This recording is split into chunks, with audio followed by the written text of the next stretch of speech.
Hello, hello, chat. Sorry about that. Took just a moment to get things booted up today, but we're gonna have a fun night tonight. First EX7 tournament. Let's see. Let's go ahead and hop here for this match.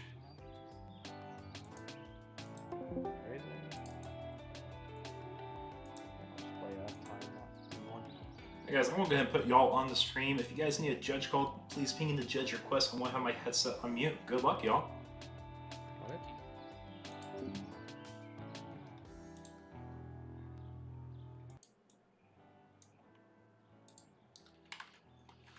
Okay, let's see. Oh, this is the... This over here. Hey, look at that, guys. Look at that. New stream setup, new desk setup, so my camera angle is a little different. That's why tonight. Hope you guys all enjoy this.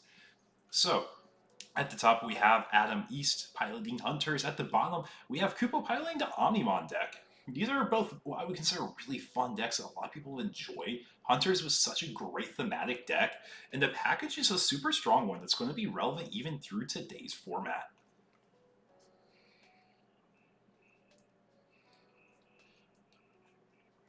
But we have a total of 35 players tonight. Really big crowd. Here, let's see.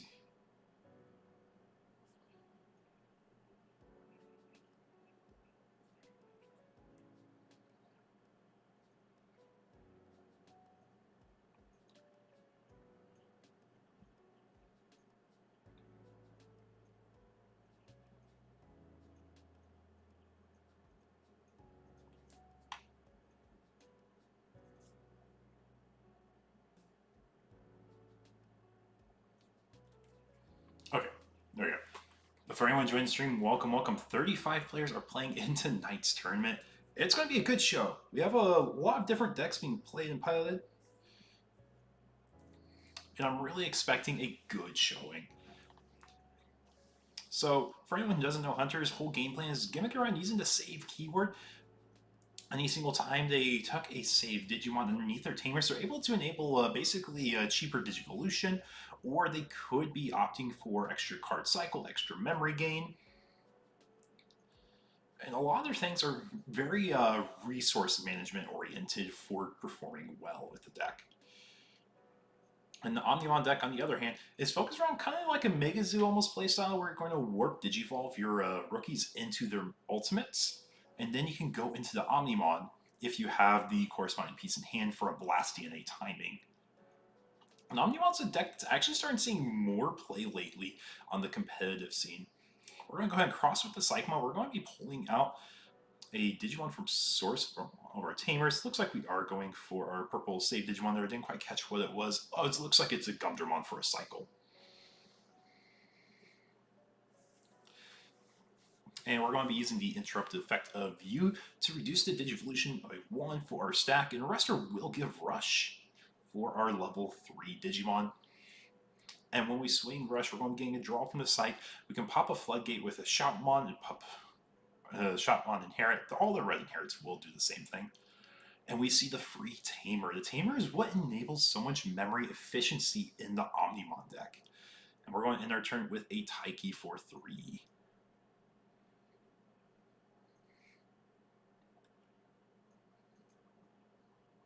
So how's everyone in chat doing tonight? Can you guys hear everything all right? Audio going well?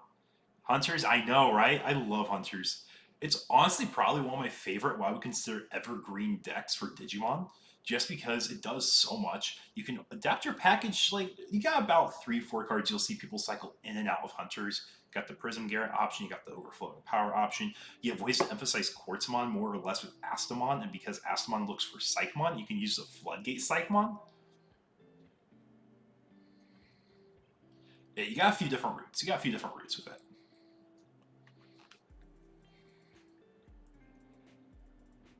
Yeah, and there is also the Melga Ace package you can run too. It's just because you draw so much, you have a very efficient package for how often you can draw.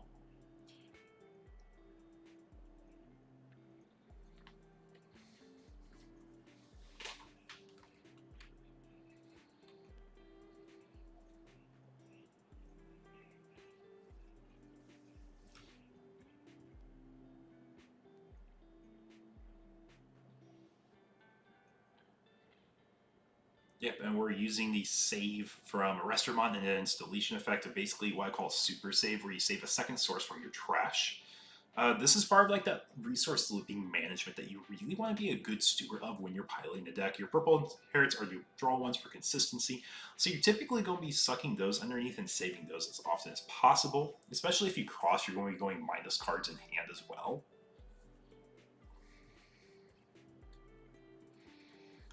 And it looks like we did suspend both our tamers to effectively make this a cheaper evolution. Greymon's going to go ahead and check the Watchmaker. Watchmaker is a free tutor.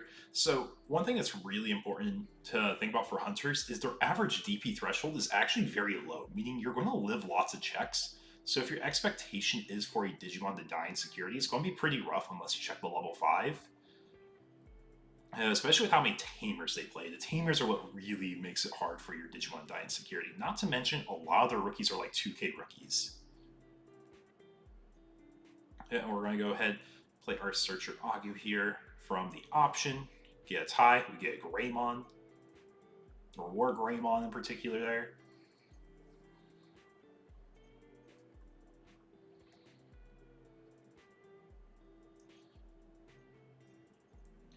And we are going to slam the War Grey here.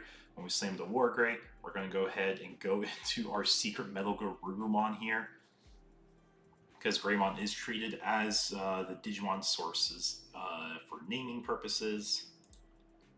This tab should be here. And I know the Secret Greymon or Melga has like I want to say it's an aura or a taxing effect. It's actually been a second since I played this one. When Digivolving, 3 Digimon Tamers can't suspend. So yeah, this is actually a very solid way of slowing down hunters because they can't reduce their evolution and they can't get the extra checks from Watchmaker depending on what they selected there. So if we selected both Watchmakers, we slow down the aggression hunters can have. If we stunned the Taiki and Yu, we stun effectively how cheap they can make Digivolution. And I think the thing I would probably be stunning is the Watchmaker, just because they have so many ways to play out more tamers. Yeah, so we're going to Shoutmon for 2 here.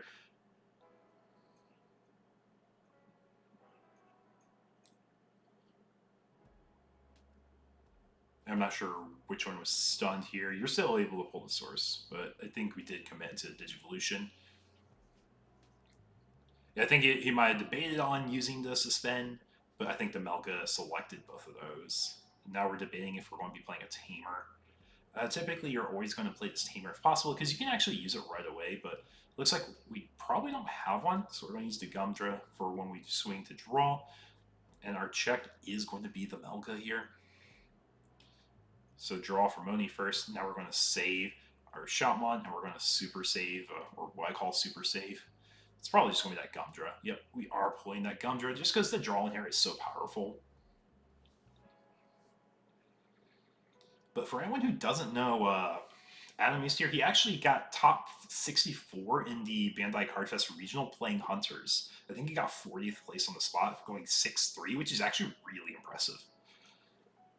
And I think it just shows, like, for people who are dedicated to a what I would consider relevant deck, they can always do well with it. Especially a deck that was previously Tier 1 in a format that wasn't super long ago, you can definitely do that with still today. But for anyone joining the stream, welcome, welcome. I hope you guys are enjoying this Digimon stream. This is basically what I would say is a BT17 matchup, because you got your BT17 Omnimon deck, you got Hunters. I don't think we see anything super spicy in these lists right now that came from EX7 in particular I can think of. We are going to cross into the Psychmon for a cost of 2 on play of Psych. We're going to be grabbing out a source for one of our tamers. Going to Digivolve into Shoutmon for 2 here. Draw. When we Digivolve, we can play out one of the named tamers, which we will get the Tigeru here. And this is our memory fixer, and we can tap him right away to reduce our next Digivolution. The only thing we have to be mindful of is if we go to a superior mode, we actually don't have Rush on the stack because we went to Shoutmon instead of Arrestor. So if we're going into anything, it's probably like an Omni Shot to pop it thing. Does Progenitor, or not Progenitor, does Miraculous Knight proc if we use the Arrestor Superior effect? I think it's called Miraculous, right? Yeah, Miraculous Mega Knight. When one of your level 6 Digimon would leave the battle area outside of battle. You're still in the battle area, so you can talk with the rester still. I believe that's the interaction, at least. Dame misses the search. Got 2 rookies and a quartz, so we're going to be putting that quartz on top because we do recognize that as probably one of the better cards for this matchup, especially if we get DP buffs. And it looks like we have a Dame Tuck a 2-War, and I think 2-War is inherited blocker for your safe Digimon.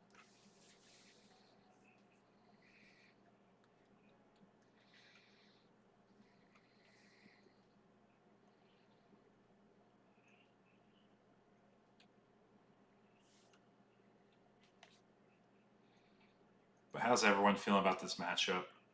I'm actually curious what's probably favored on paper. I want to say I can see it being Hunters. We're going to save and get the super safe. It procs with the Rester effect. Becoming a source is leaving the battle area, but you're still in the battle of a field. I can't remember. I think they clarified that for overflow at least. I think it's just overflow wording I might be a little off on then. And we are going to go into the Omnimon here. Yep, so we're going to be Digi, or that one's the delete one, I believe.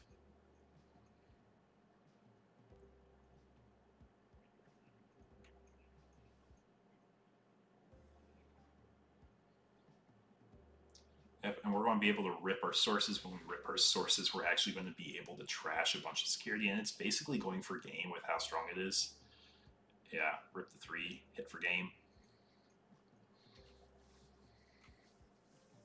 So we're going to be going on to our next game here.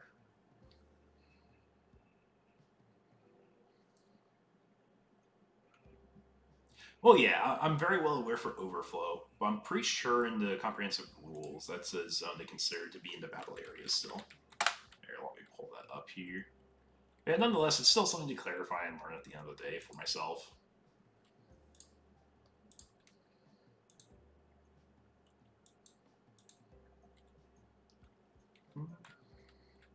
Yeah, did not get into the scenario there, but we are going on to game 3, so let's see.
Yeah, so setting up for game 2, I imagine Hunters will choose to go first because once they go first, they can get a lot more cycling, a lot more proactive gameplays pushing for what they really want to do is getting sources in their Digimon, or even crossing with guys in the field. If you cross with a guy in the field in turn 1, you're typically going minus in hand size, which isn't what you want to do. You want to save that stuff for when you're really pushing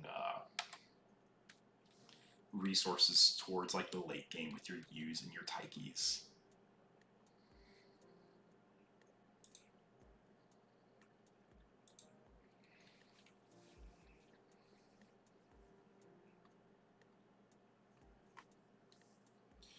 We're going to start with a Searcher Aga here. If we start with a Searcher Aga, I want to say we're typically opening up an extra rookie, and we're just trying to dig a little deeper, or we could be going into like a, whatchamacallit, not the Secret Greymon, the BT, I think it's 12 Greymon that plays a tie for free.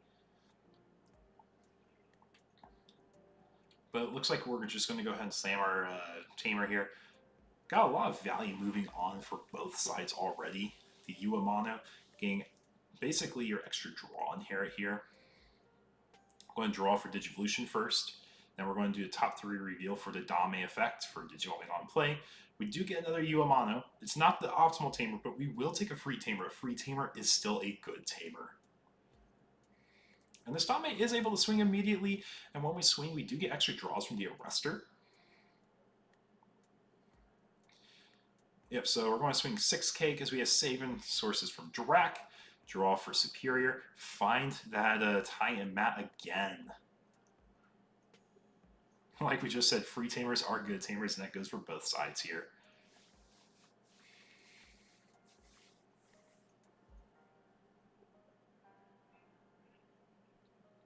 And we are going to play Taiki. Taiki is definitely the star of the show for Hunters, as Psyche's able to help cycle the most and be the most efficient with memory. And we are going to cross with Drak here, Drak effect, going bot deck to Dex-Doru, and we're going to draw a card. I am standing, actually. I am standing right now. How are we doing, DigiPanda? So I got a new desk setup this week, and I got tired of sitting all day because I've been doing a lot of computer work today, so I'm actually standing right now. Like, I can lower or I can raise my stream, you see. Lower, raise. But yeah, I am standing right now. It's also a little bit more comfortable for me, honestly, as I'm streaming and just talking. What I really need to do is I need to get like one of those little treadmills so I'm always walking. I'm also trying to not be one of those guys that gets a standing desk and only talks about his standing desk, you know? I think it's like a stereotype. Or like, if you guys ever saw the Office clip where I think it was Dwight gets like the bouncy ball chair and he's just making like such a big deal about the whole episode. I'm a little cultured. I do watch some TV shows. But we're already got our Wargreat and Melga set up, so we get a DNA into Omni on the blast timing here.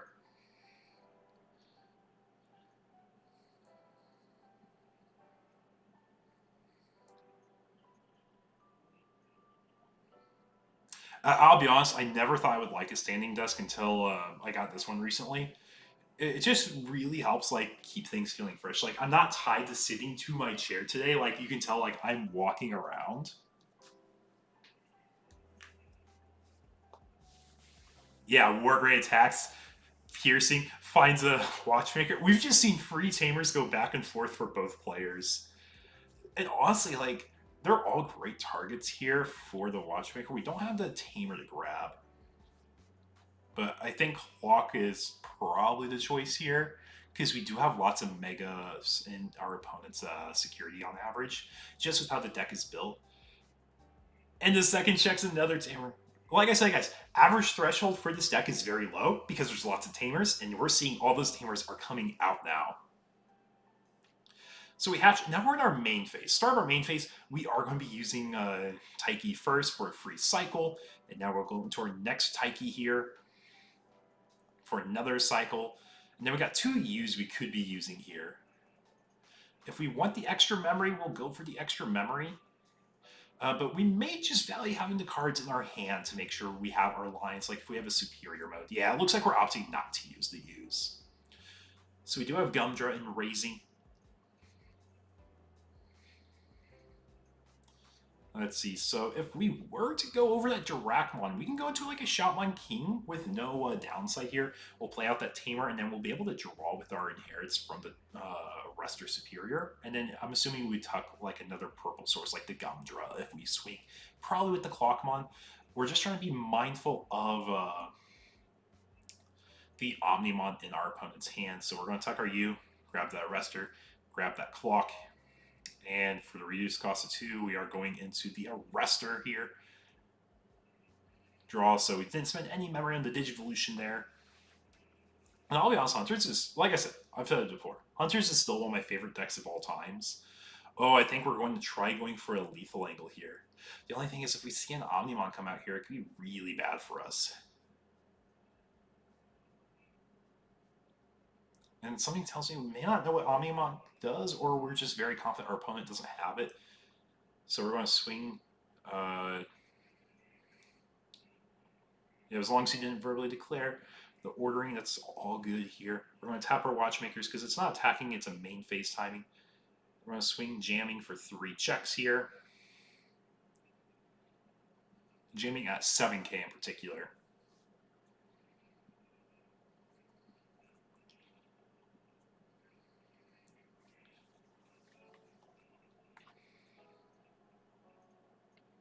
And we do have the superior mode here. We're going to reduce the Digivolution costs by 1 with the U, just giving 3 to our opponent. And we do have 1, 2, 3 different color tamers, so we're able to tuck one source underneath a tamer or another Digimon, whatever we're opting for. It looks like it's a Wargore going underneath the time mat. Don't have the option in play to protect our stacks, so we are very much vulnerable as the Omni player. And if we didn't blast, we most likely didn't have the Omni in hand to blast into with. Or we're missing a piece, I should say.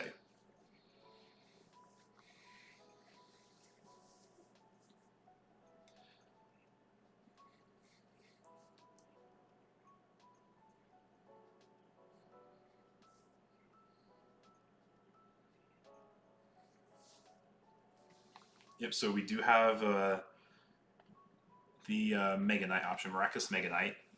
Going to be playing Agu or Gabu for trash. Search of top cards. Yeah, that's probably what I'm realizing, Mike, because I'm pretty sure you do need quite a few pieces to blast. The blast would have definitely like made this a super like solid position for the Omni player.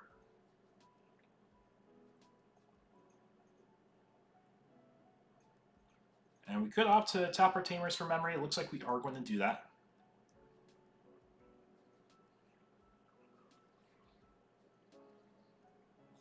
But has anyone been playing Omnimon in y'all's locals? It's actually a deck I haven't seen a whole lot. I'll be honest though, I haven't been at locals for like 2 weeks in a row. I've been out at Bondi Card Fest doing lots of preparation work for that.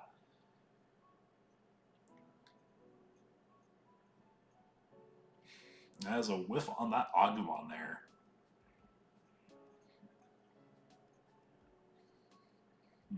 So, let's see. Tamers are tapped, but we can still play our Megas for cheaper. You only play 3-check Greymon? I was going to say, I saw your deck profile for that one. I saw that deck profile.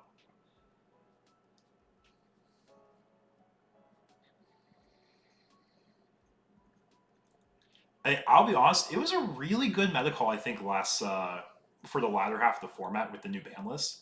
I think it actually gave that deck a chance to shine compared to some other decks. Okay, so we are going into the Omni here. It's not from DNA, though. It's just from Digivolution. We do get the restand from the Melga Inherit.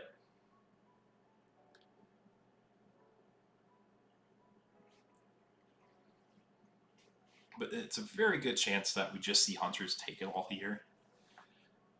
Because all they have to do is get through the Omnimon, which is a blocker. So if we have a way to get 2 swings, I think we're safe. Because I don't think there's a way to Digivolve again over the Greymon. During a counter timing, that is. Like maybe you see a Metal Gray Ace. If you see that, it's pretty spicy. But I don't think Metal Gray Ace is great against most decks at this point. But I think we're just loading up on as many resources we can this turn.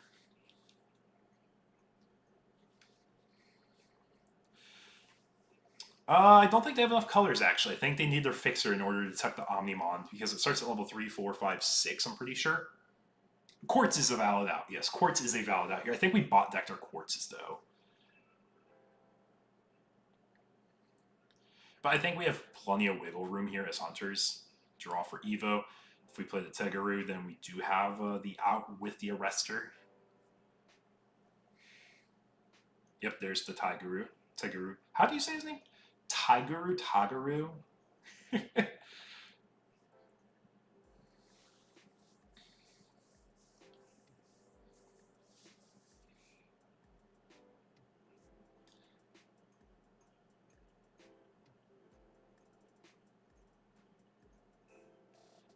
So from how I'm seeing him approach his turn, something he's probably missing a piece also. Despite having a hand that's like, what, like 10 cards? So we are suspending 3 tamers for 3 reductions.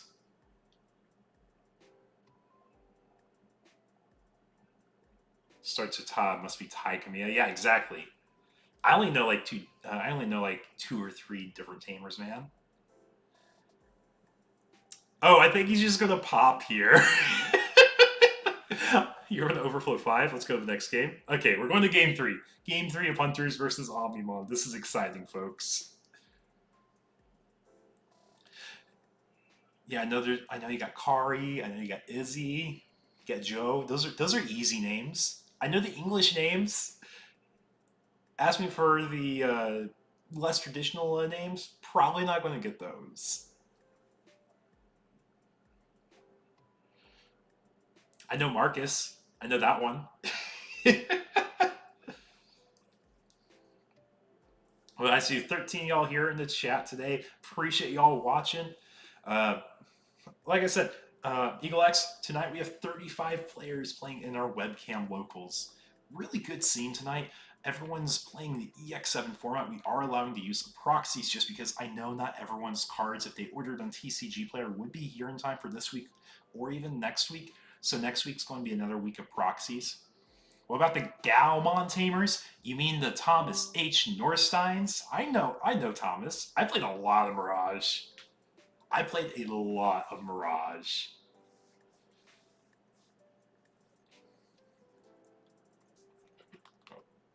Got a ping.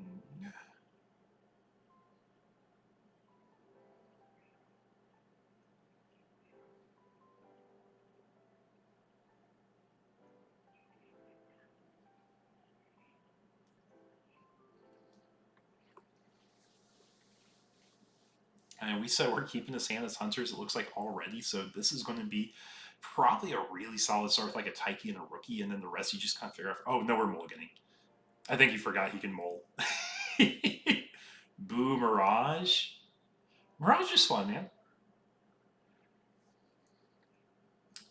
What do I think about the webcam setup as a whole? So he has all the zones being shown. That's the first thing I'm going to point out.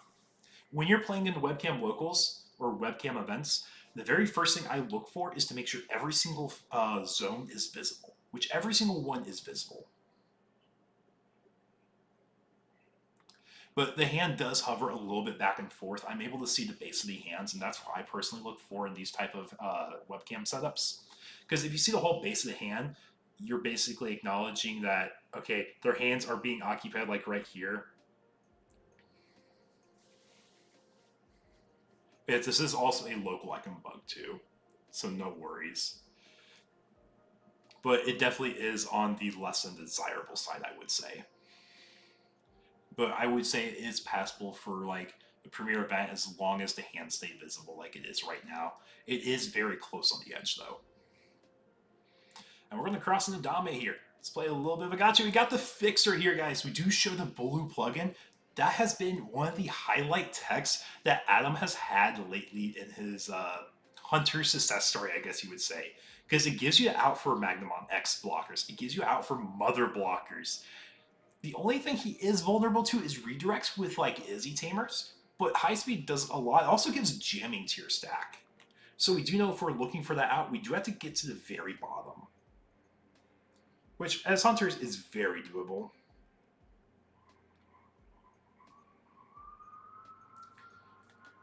And I had someone message me asking, what is it like if you're using a webcam camera for your webcam setup?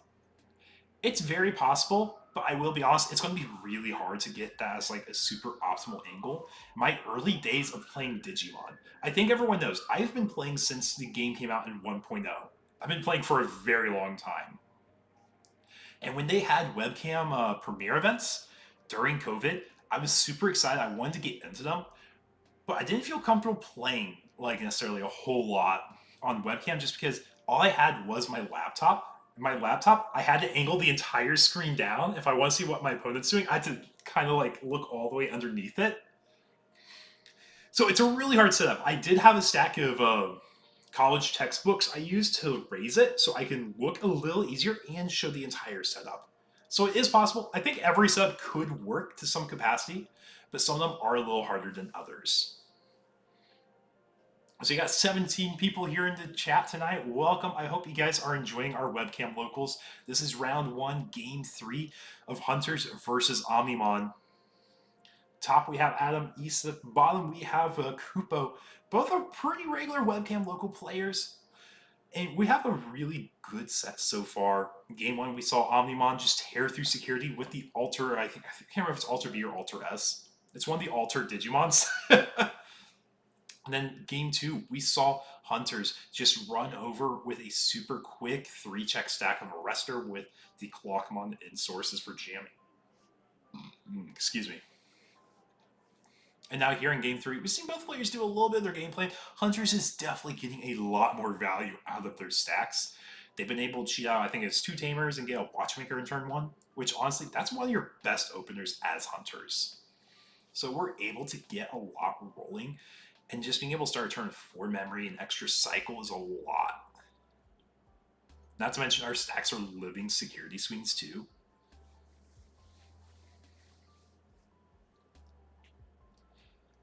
So for everyone here in the chat, did you guys do a lot of EX7 deck building? Are you guys excited for the new Liberator decks?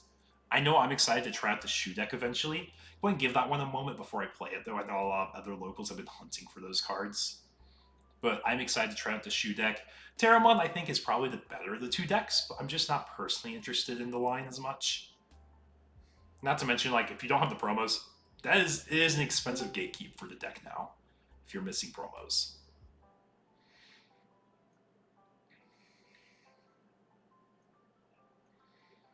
Yep, we will grab our Greymon with the Agu there. Yep, and it did cost 2 for that, so we are at 0.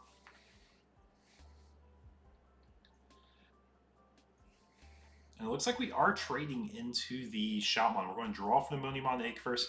We're going to save, and then we're going to save the Superior there.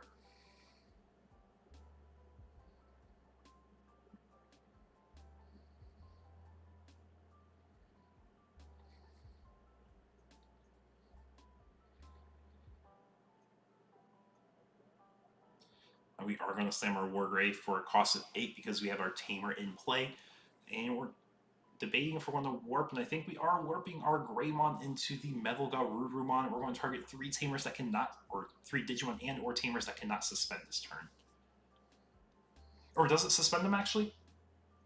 No on the decks. Yeah, I know. You have to be really motivated to deck build this fast, I feel. We're really excited for decks. Yeah, he's just clarifying, like, they just can't suspend during the next turn. I think he was just suspend them, show us on camera, right? Show on the stream.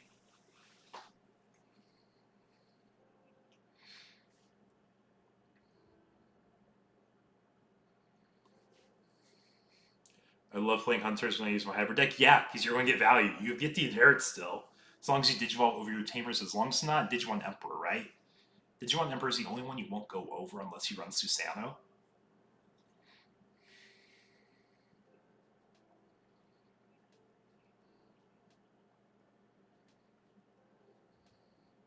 So we're going to cross into Psychmon. Psychmon on play, we're going to grab out one of our sources. We could grab that Superior mode. Yeah, it looks like we are grabbing the Superior mode.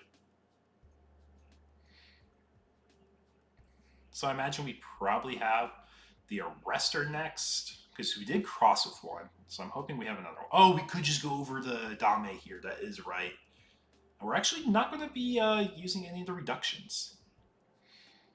So Agu is going over the Tamer, or underneath the tie there, because we are aware the option is in effect. And we're going to go into Quartzmon here. Oh yeah, we can't suspend the Tamers because we had the, whatchamacallit, the Melga this turn.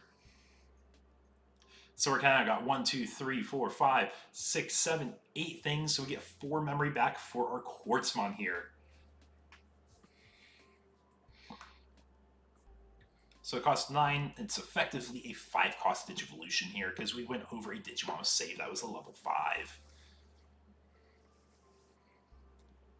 So I know people aren't the biggest fans of Quartzmon as a card just because it does lock out a lot of decks. But I think with how it's designed in Hunters, it's such a fun, cool, combo-oriented card that gives you like an actual top-end. The deck does a lot already. And honestly, I think if anyone's looking at a new deck to pick up, Hunters is always the best deck to pick up, as first of all, it encourages you to have what we call board and proactive gameplay. Gives you lots of tools for being defensive and offensive. And like we mentioned before, you have lots of good tools for just toolboxing your deck as well. But we do get the Agu raised up, go into the Greymon. We are going to be popping the Psyche there. And we're just going to get a save. We don't have super save, or what I call super save on that sack.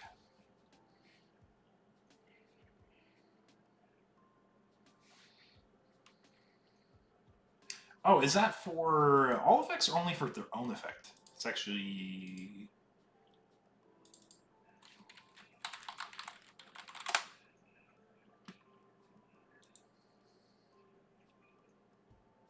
Yeah, they actually shouldn't be suspended. You are right.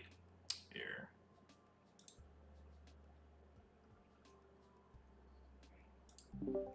Just a heads up real quick. When you went into Quartzmon, because Melga stunned 3 Tamers, I'm assuming it was, they wouldn't be able to suspend even though it's Quartzmon's effect. Oh. So there Really? there should be 2 more members on Melga's side. I see. Okay, well there you go. You're 3. I did not know that's how that worked. It's all good, no worries. I was double checking the cards too. I'm like, I think it. I don't know. Yeah, Thanks, guys. Alrighty. Oh. Yeah, you are right. You are right there. Easy fix. Easy fix. That's what we're here for tonight. Yeah, because it is still on their turn when they're Digivolve into Quartz. That's funny. Thank you for that, Blaze. Definitely appreciate it. Yeah, I was just saying you can't suspend them because they're Sun from Elga. Can't suspend them for the Digivolving reduction costs. Then we tapped them for Quartz, not thinking that. You always think about just using it for one aspect, but not both. So it's really easy to miss those little things.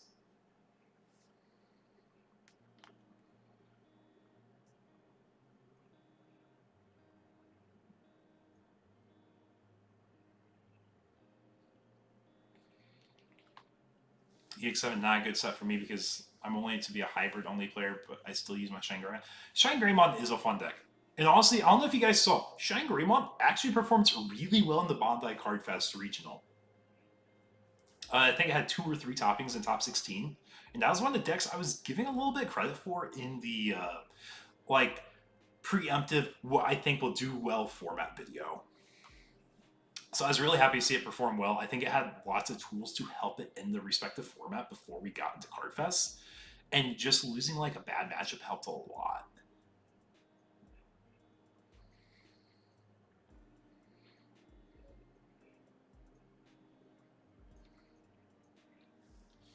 Let's see, we are coming close to the end of the round. How much time do we have left?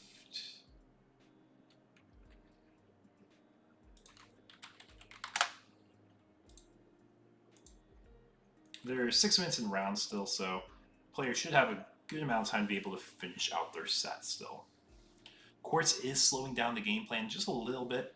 And honestly, I think having Quartz not be able to suspend the Tamers was actually for Hunter's benefit there. Because we're able to suspend them for reduction, assuming there's no other Melga that stuns them, right?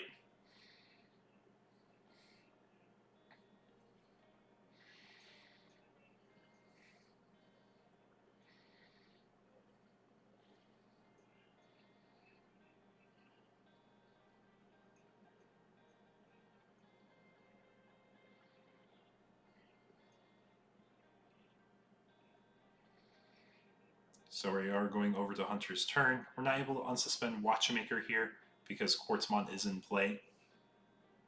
And we are in our main phase now. So starting the main phase, we're probably going to see Taiki used right away is the freest tamer you'll almost always see played or use at start of main phase because it replaces its card it uses for its costs. U is the one you typically see go back and forth. People don't always use it just because you are going minus in hand. But if you have purple inherits, like it looks like we actually have one here, we're debating it. But if you have a purple inherit, you're more likely to use it because you know you're going to replace it after you do basically what I call the double reduction. You get a reduction for the memory you get, and you get a reduction for when you tap for its usage.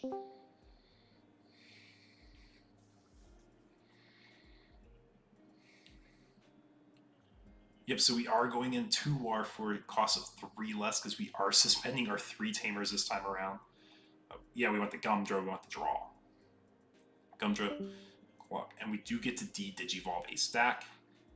So now this is where if we were paying attention to our opponent has in their hand. Oh, actually, no, never mind. Doesn't matter. But that's what I say. If we knew what they have in their hand, we know what they're more likely to blast DNA with. But we can just de-digivolve the Melga because it's the only one with sources to de-digivolve. Which basically makes it just a little bit harder to have Kupo have an out for this. So now the out is having a Melga and Omni in hand for Kupo, which we know they're not searchable as easily with the BT12 Agu. And we are going to Omni Shot here with 2, 4, 6 sources, which means I think it starts at 6 or 7k and adds 2k for each. So it's a 13k body. We are popping that Greymon and we are popping the Rookie. So just try and do a little bit of damage control before we start committing for swings here. And I think we also do want the second body. The second body matters for... Actually, no, the second body doesn't matter for Omnimon at the moment.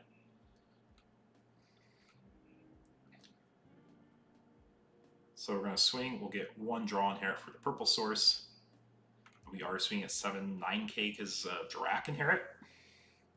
So if we see Melga and Omni, and I think we are going to see it here.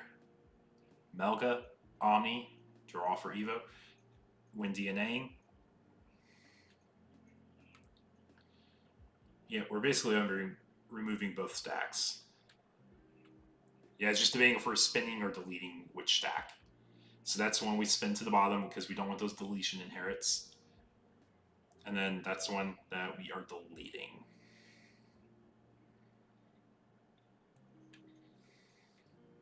So we actually do see a lethal on Omnimon's side here because they have a restand and a security burn.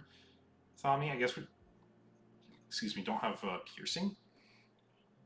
But now everything's going to be able to restand because Quartz is no longer in play. I think your safest play was probably just going a little wider with Digimon, but I don't think there's really a big avenue for that unless we use the U effect to tuck a Digimon for a memory gain.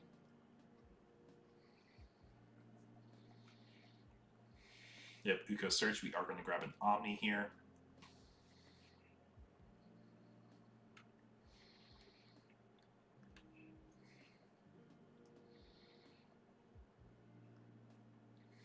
And like I said, we're going to see Omni swing.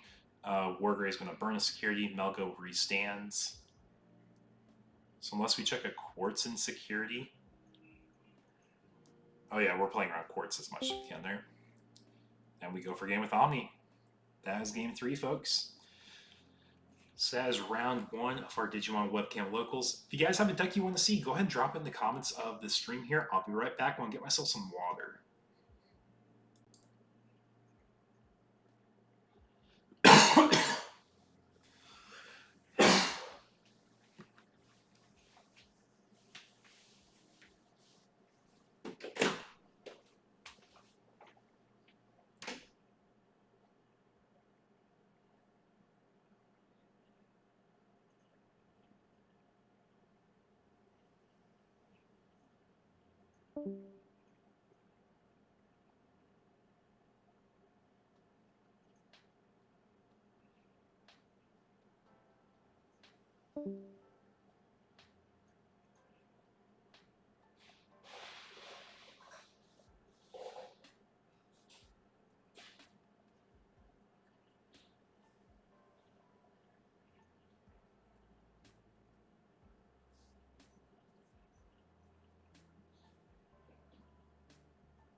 There you go. Okay, guys. Okay, guys.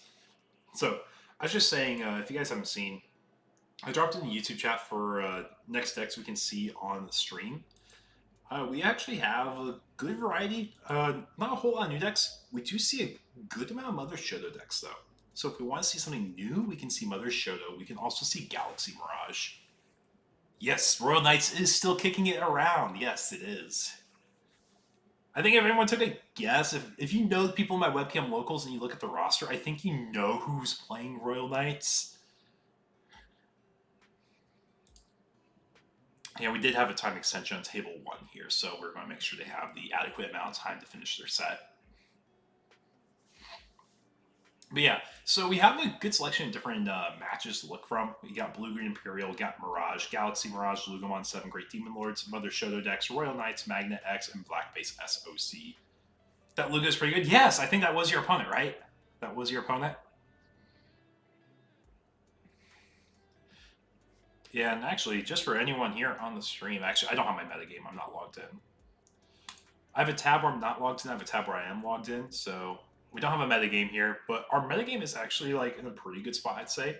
Leans a little bit more towards blue decks, obviously, mostly because they have access to Hexablow, and Iceclad is really good against Mother. But we do have our round 2 pairings ready.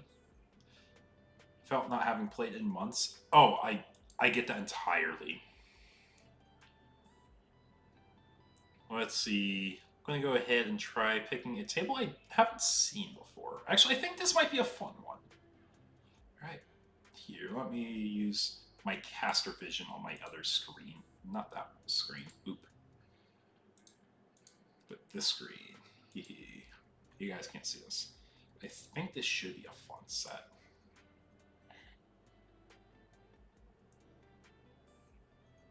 Yeah, let's go ahead and let's watch table 2.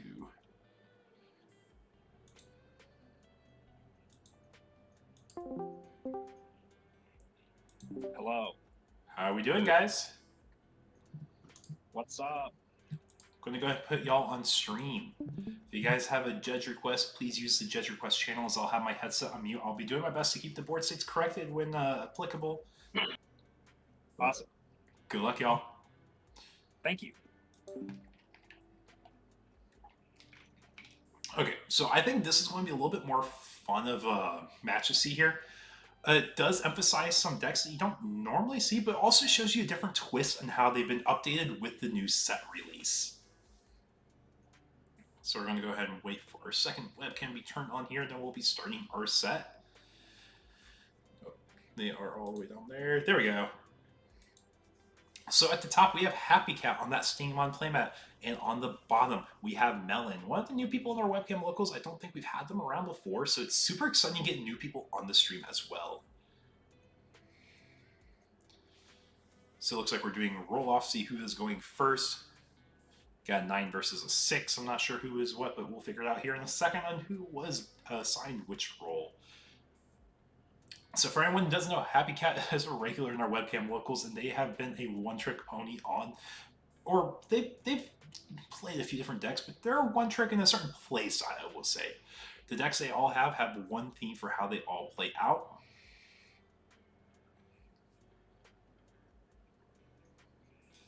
Also, I just want to point out that playmat that Melon has is actually a really clean design, super simple, and those are always my favorite designs, is super simple playmats.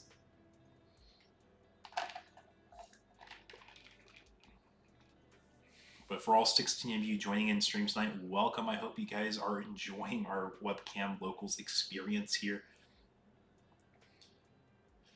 Just going to finish up our mulligans and setups for game 1 here. Round 2, game 1, 35 players. 2 people will be assigned the top 2 positions tonight, where they all get a booster box and prizing. So a really competitive environment, a good reason to win it all out from here.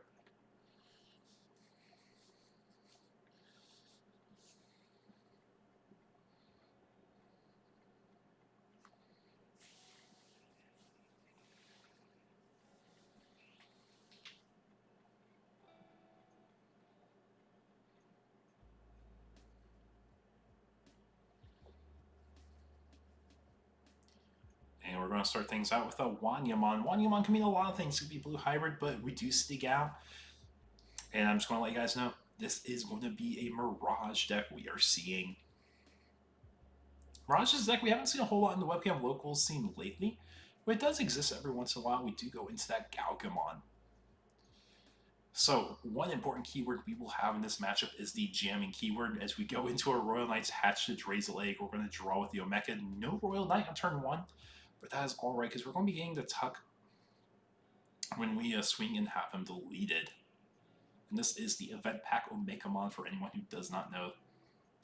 So our one downside, he is vulnerable to being bounced, but I think it is just the cheapest route we have. So if they are going into like a Mac Gal to bounce it or a Zudo Ace to bounce it, the Royal Knight player will be able to respond back right away.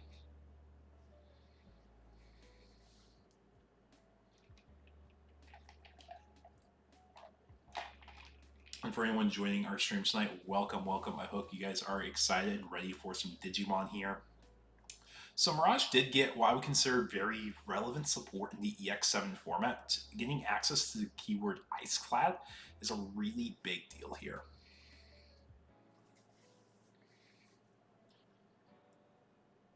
Yeah, Iceclad is what's really used to answer the Mother Shoto deck. You have two routes with Mirage. You can either go with the unblockable, unredirectable Mech Gal, or you can go into the Iceclad Hexablow. And we are going to play Mental Training for 2 here.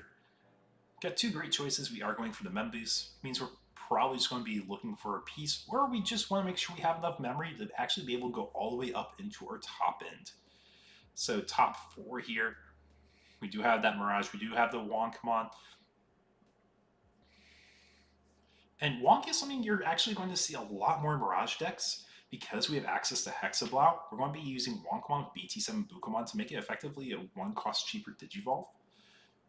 But we are picking up the level 4 here, so that indicates to me that we do have a Mirage already, and we just want to make sure we get our second stack going. So, going back to the Royal Knight player's turn here, we're going to hatch, get another Drazel Egg tucked underneath, so reduction is 3, 4, 5, I believe now. Omeka is going to swing security right away. And it does check a 1k body, does not die, so we don't get another name in our sources here.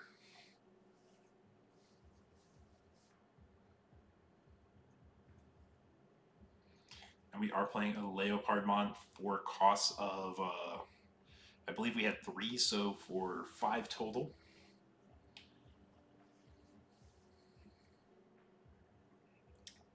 I'm going to start by popping the boost here, going up to 4. So Leopard is a blocker on the field. Is that relevant against Mirage? I don't think it's going to be relevant enough, unfortunately. So we are going into the Wonkmon for 1. Draw when we Digivolve, we get play out source. When we're playing out the Galmon, on play a Galmon, both players will be drawing a card here.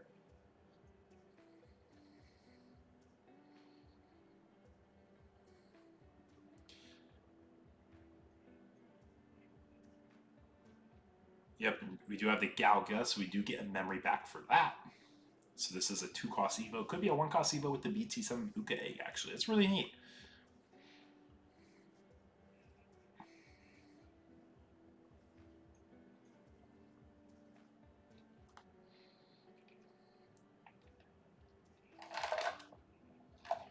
So we have BT11 Mirage. We can bounce that Omekamon back to hand. We don't have jamming in this stack, though, which is probably the most relevant keyword we are missing at the moment.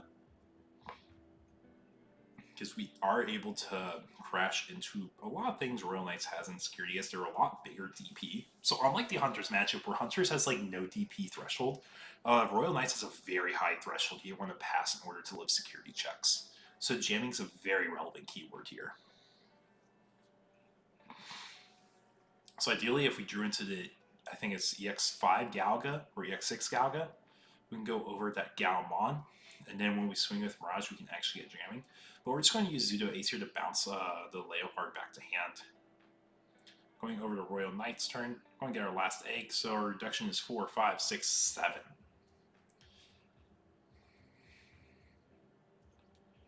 So if we're able to answer the Zudomon Ace, we can overflow the 3 memory back. But that would consume the Drazel reduction.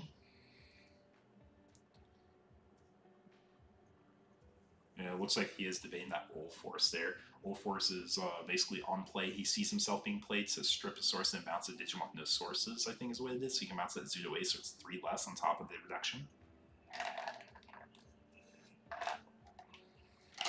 And we still don't see a Thomas on the opponent's side here, so there is a little bit of wiggle room and time to get boards react to what Melon has here.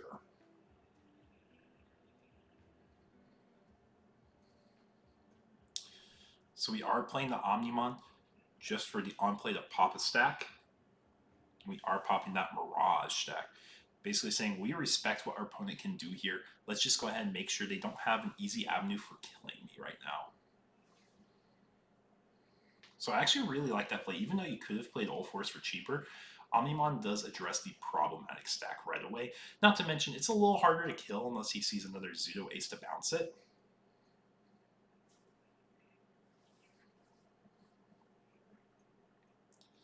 So we do go into the Betamon here.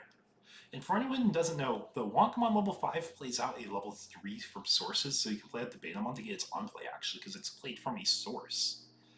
Which stuns a Digimon or makes it not be able to suspend or attack. I can't remember which one of the two. But it's actually a really neat and like kind of quirky way to answer Omnimon X from getting immunity unless they use like one of their expensive resources to removing security. But we are down one of our 4 Mirages already. The second one's at the bottom of the deck. So realistically, we have access to maybe 2 more or maybe a Hexablow. Hexablow is relevant here. But we have to be able to attack into the Digimon for Hexablow to get its effect be relevant. So I think we might realize as Mirage right now, we overextended our board state a bit. So we were trying to get a lot of bodies on the board. But just having a stack removed is honestly a little bit more problematic than we realized.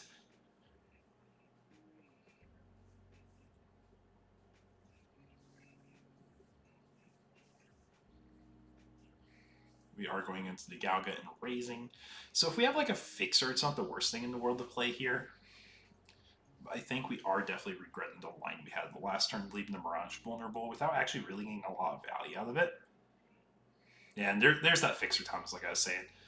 Going to 1 on the Royal Knight player's side. So we're going to see Drazel eat up the Omnimon. So 4, 5, 6, 7, 8 reduction when we play our next Royal Knight piece.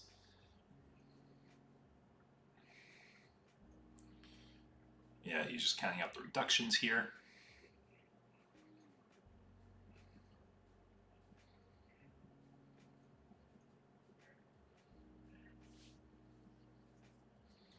And that Zudomon is a nice memory bank here as well.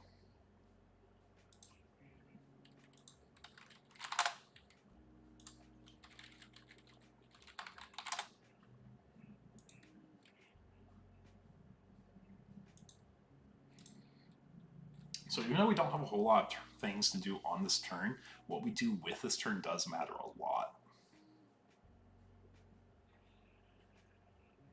Yep, so we are seeing that Old Force come down for a cost reduced by 8, so it costs 3.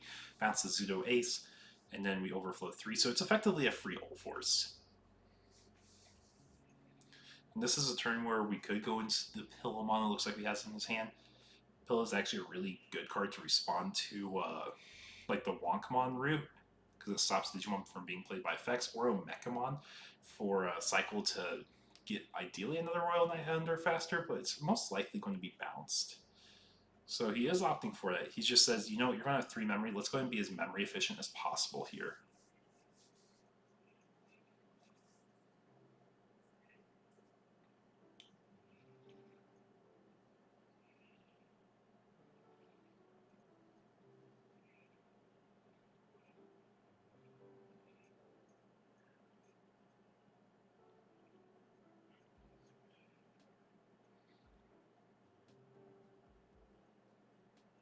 So you do see the Galga raised up here.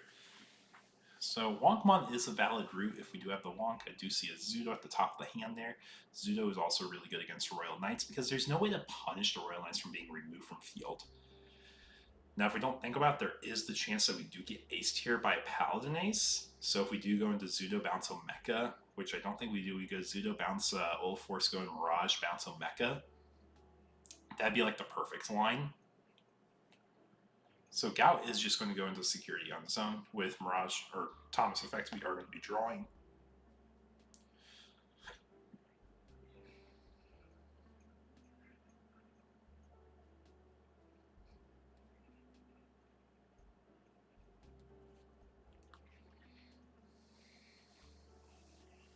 So I think that points out to me is that he is missing the level 5.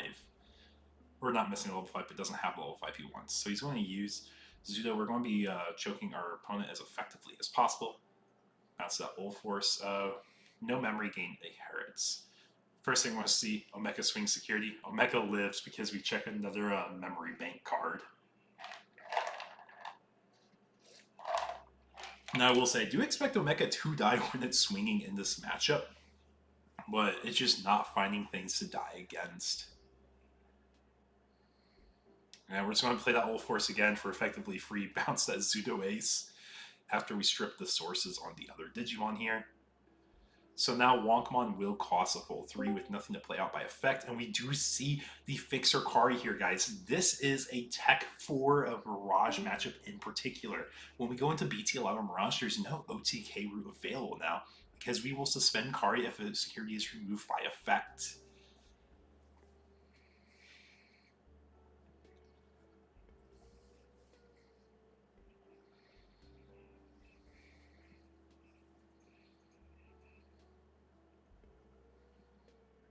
Yep, and we did crack that memory bank there.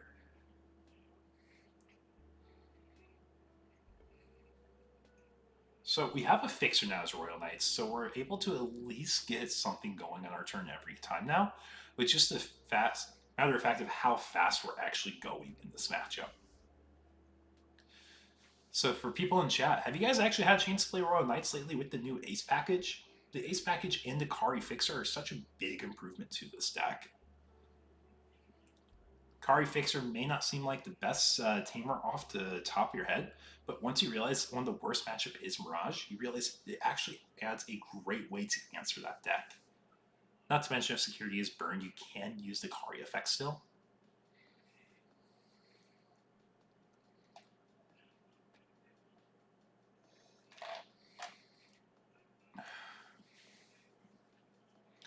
So we do see the Gao for 3 on play. Both players will draw a card here.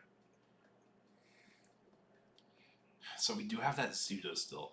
But we don't have a way to utilize Zudo without passing turnout thing, which I don't think is the issue right now. Ooh, we do have that Galga. Going to the Galga, I believe the player has more than 8 cards in hand now. So it's going to cost 2. Draw 1 Digimon when we both draw. Get a memory for the Gao inherit, and then I have a memory for the Galga inherit, because that's definitely more than 8 in hand. Yep, so we got both our memory there.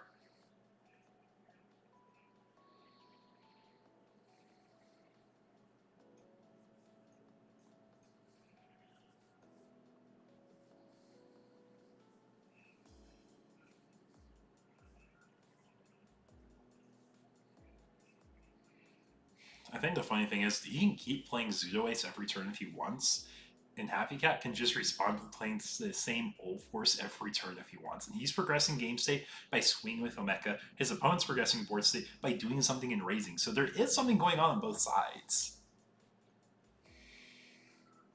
And there's the Zudo. What's Zudo going to do, guys? Gonna bounce the All Force. So we've seen this gameplay loop a few times now. Omeka's going to swing security. He says, you know what? This guy's got to die at some point. He does find a 3rd Mirage. So we know 1 Mirage has been killed, 1's found security, and 1's at the bottom of the deck from one of the first searches of the game because we passed it up. So this is looking rough for the Mirage player for sure. And we are starting with 3 memory this time around. So we're using Omeka's deletion effect to tuck under that Old Force. And I think we're getting counting cards in trash because we are looking at that BT17 Secret Gallantmon, which is going to be reduced for the Drazel, and then for its effect for every, I think it's 5 cards in trash.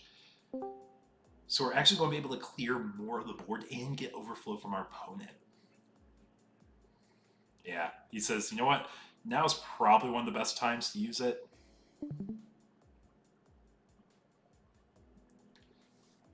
But for all 20 some of us here in chat, welcome. I hope you guys are enjoying the stream so far. This has been a really cool matchup, just seeing the back and forth where players are interacting with boards. I am expecting to Hexablow. I do think it is probably in the build.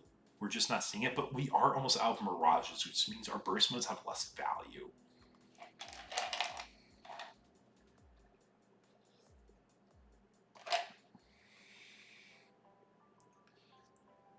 He says, you know what, I want to save onto that Pseudo Ace for Memory Bank for later. I don't need to get rid of the Pseudo Ace yet.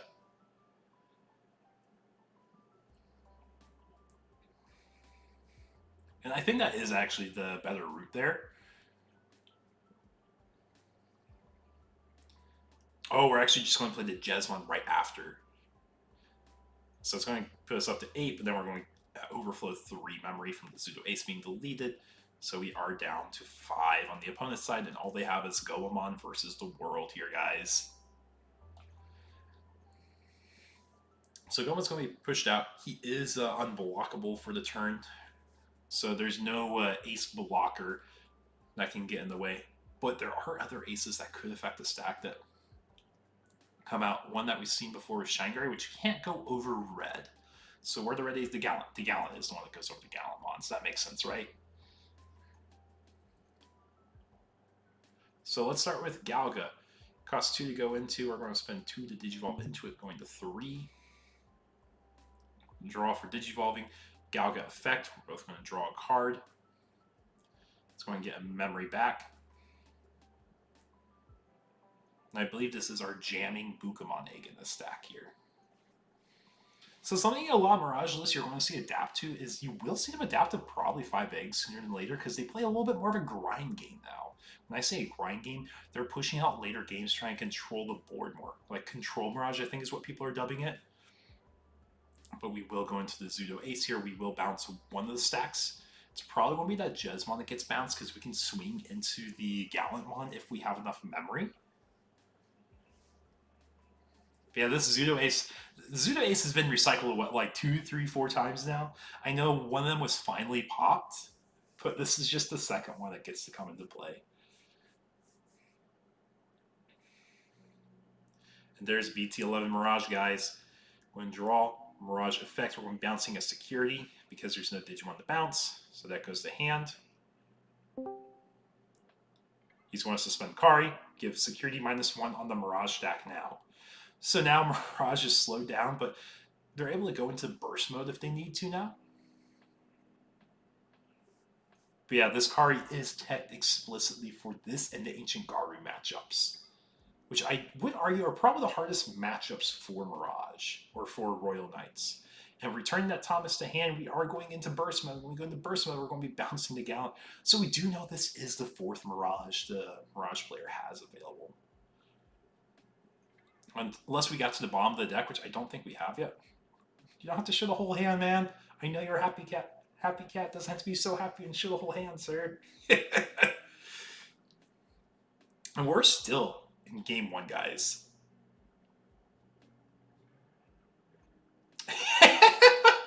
I have a team replay. I can ignore color requirement. I have a security check on this guy now. You gave -1 check. I have +1 check in response. That is actually hilarious. I thought Royal Knights was in a little bit more comfy spot than what they were. So they don't have jamming on the stack, I don't believe.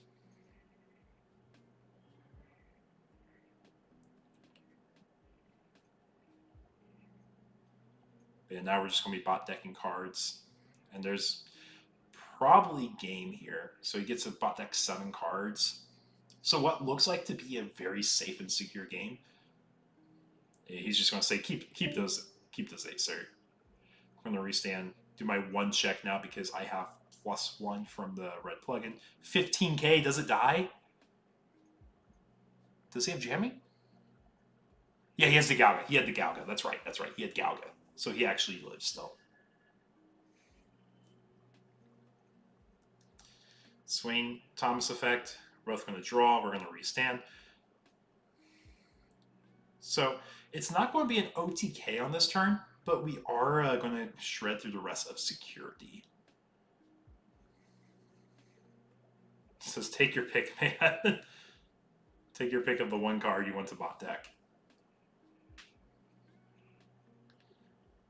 So for anyone joining the stream, welcome, welcome. So this is actually a goofy spot where if Happy Cat played the second Kari Fixer, he would actually had an out for the Mirage. Oh, and we got the new Omnimon, guys. For anyone who does not know, this is a new floodgate that Mirage has access to now. So basically, Omnimon, if I remember correctly, is like the Chikurimon effect, where it prevents cost reduction. Yeah, players can't reduce play costs. So his best play is probably BT17 Gallant to kill a stack and then go into a Gallant Ace, right? Unless he has another burst. If he has another burst mode, he just has game anyways.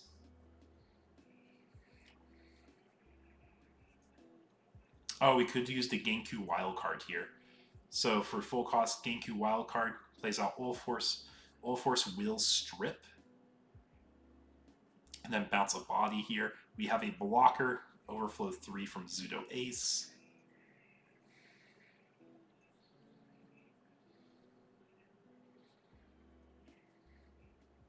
So now it's Omnimon versus the world with 7 memory.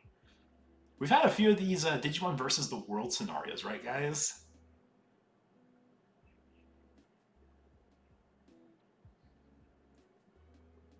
Yeah, you are right. They did have to pay 13, and this is a much better setup. They're actually able to get a blocker and to strip the sources. Yeah, the Genku Vision. It was the Genku Vision, guys. Who wins? Who wins? The Royal Knights or one little sea creature? The answer was the sea creature, but the Mirage dies.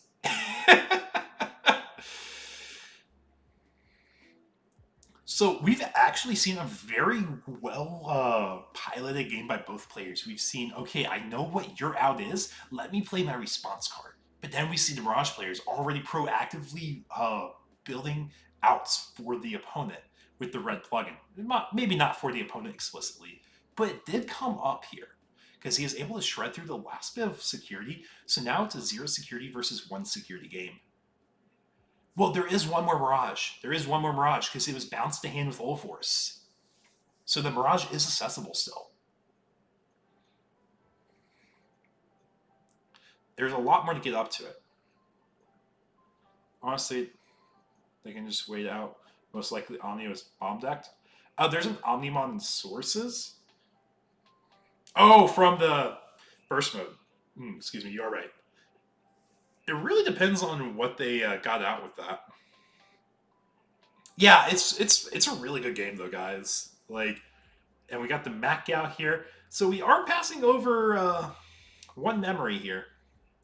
But just explain the effects. I believe this is our unblockable Mac Gao.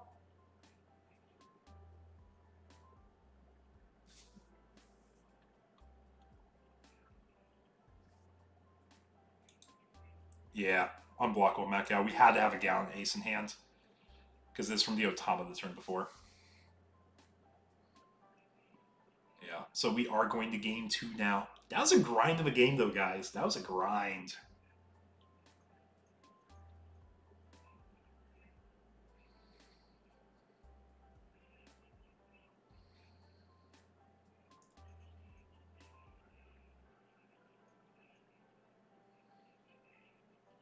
So what do you guys think? Was that a fun grind game or what?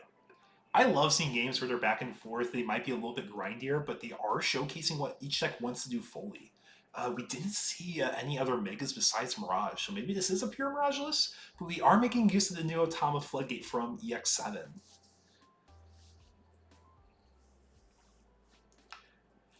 I think he did the best he could, but because that Mac Gao was unblockable, the blocker didn't matter, and his aces were probably bomb decked from the burst mode, like Antonio was saying.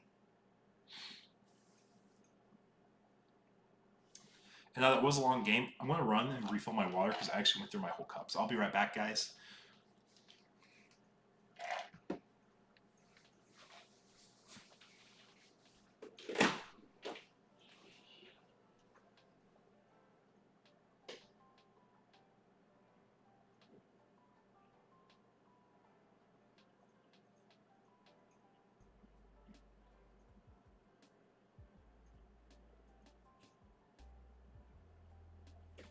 Okay,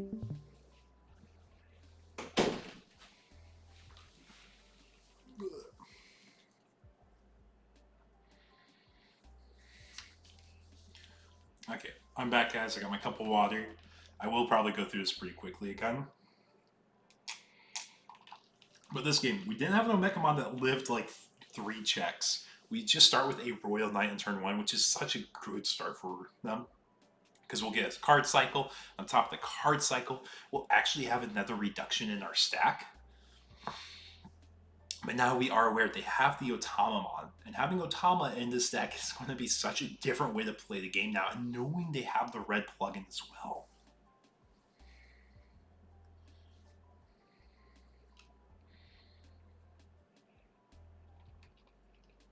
So we are just going to open Rookie Memory Boost, which isn't bad.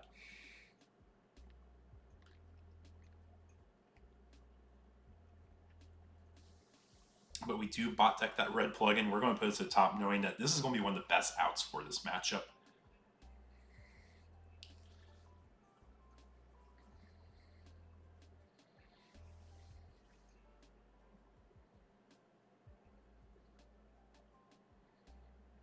Dynasmon being used right away, get a search effect. Grab as many cards as we can here, because we do want to be as cost efficient as possible as well.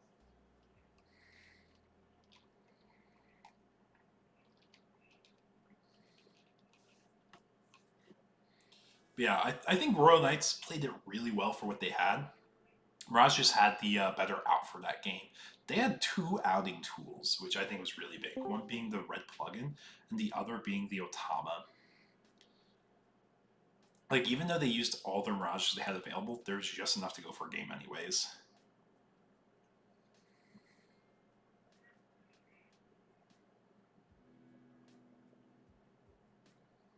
And we will see Gawan play. Both players draw a card. So we're going to go ahead and start turn with Drazel effect after we hatch to suck up the egg.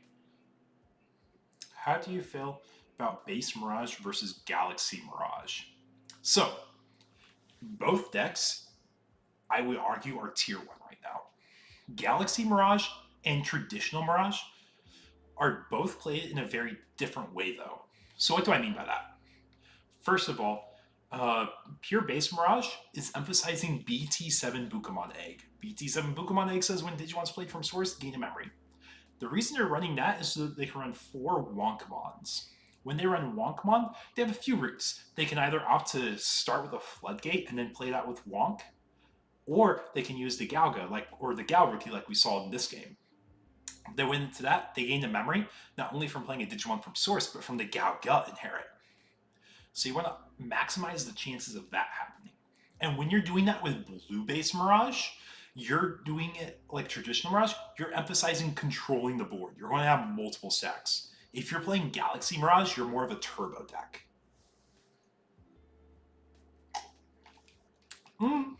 I guess you can say that. There's merits to both, though. Because when you're playing pure Galaxy Mirage, and I'm not talking the loot build, I'm just talking pure Mirage. Galaxy Mirage, pure Galaxy Mirage, Galaxy Box, you get a lot more free Digivolve draws because you'll use like Luna and Corona effects, and you can find your 4s and 5s easier, but you do bot deck your key pieces more frequently.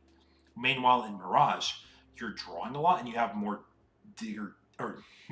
deep digs that are deeper, because you got memory boosts, you got trainings.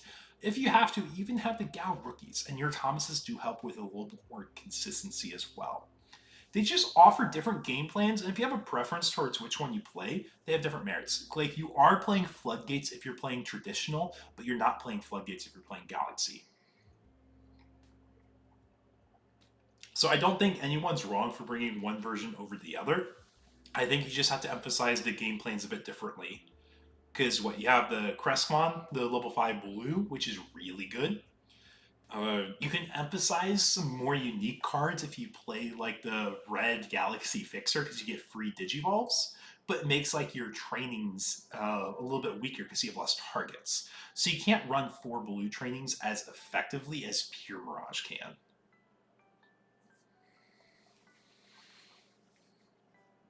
And we do have that Leopard right there. Leopard effect, play a Royal Knight for a reduced cost.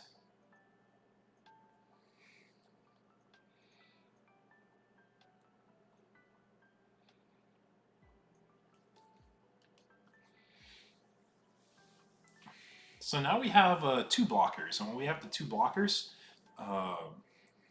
we actually have 2 more reductions we could have. We are a little scared if our opponent goes into...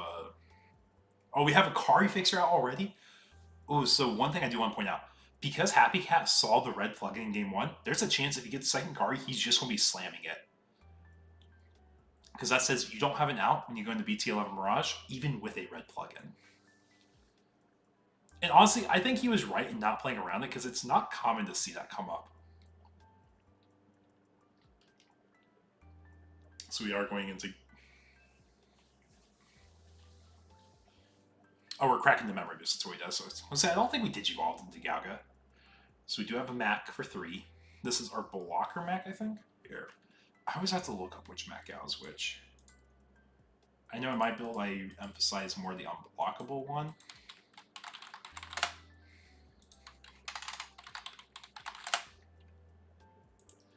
Yeah, that blue one with him punching like that is the unblockable one.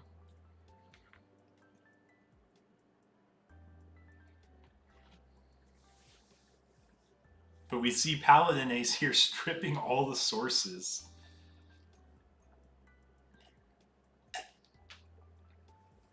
So there is one thing we have to be mindful of. If we see, yep, don't have jamming anymore because we lost our sources. Is Zudo Ace will net memory? Oh, we're just going with the Full Moon Meteor. So let's start by paying the cost of 8. It's reduced by every 4 in hand. And then Overflow 5. So normally what isn't too greedy of a play actually punished Happy Cat here. He was able to kill the stack, which I think is probably more relevant. But we did have to Overflow another 5. And we did lose a Royal Knight name underneath our stack. And we are just going to play a Gal on play. Both players draw a card. Start Happy Cat's turn. On suspend draw, we will be going to 3.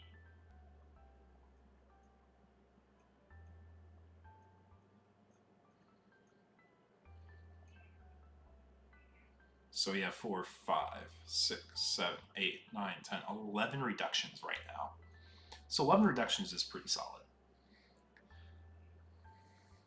And starting with 3 memory, we are able to basically play anything in our hand. Just more of, do we have a way to make sure there's nothing on our opponent's board? Because I think it, yeah, I see that Gal at the top is probably going to be the first thing he plays here.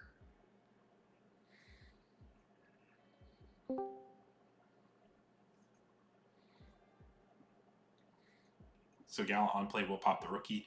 We're going to swing with Rush, security check. Find the burst mode, we crash. That's not good. We play Purge here. We're going to draw a card, then we're going to tuck a Royal Knight under. Going to tuck Kantaris. So another thing I want to point out, guys. We've seen Royal Knights be played for quite a while, and we talk about Hunters being a super budget-friendly deck. I would argue this is really close for being another super budget-friendly deck. I think the worst part for it not being super budget-friendly is the Secret Lilithmons, which, like, honestly, it's good for the deck, but I don't think it disables you from playing the deck. The Secret Omnimons are like $6 a piece right now. So if you want to build Royal Knights, get those Secret Omnis. You can do a budget for Lilithmon for now. Just run a few more names, maybe run a few more techs. It's not the top tier version, but you have a very playable version.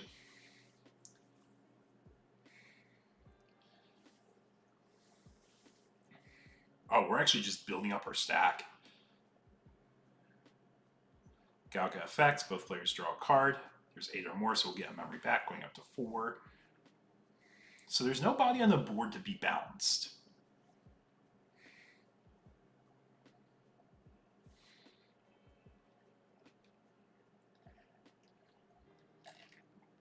We are going to the Wonk that I was talking about earlier.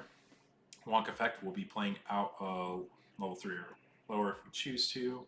I think it is optional actually, but we are just going to play at the Betamon where we want to go wide with our stacks if we can.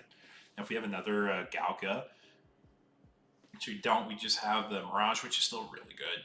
Mirage, we're going to bounce top security. Going to tap the Kari just in case something goofy happens here.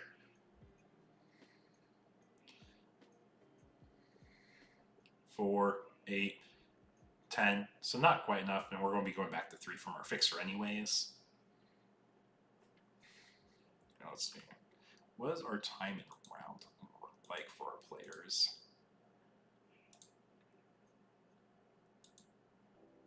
So we got about 8 minutes left in round before we go to overtime.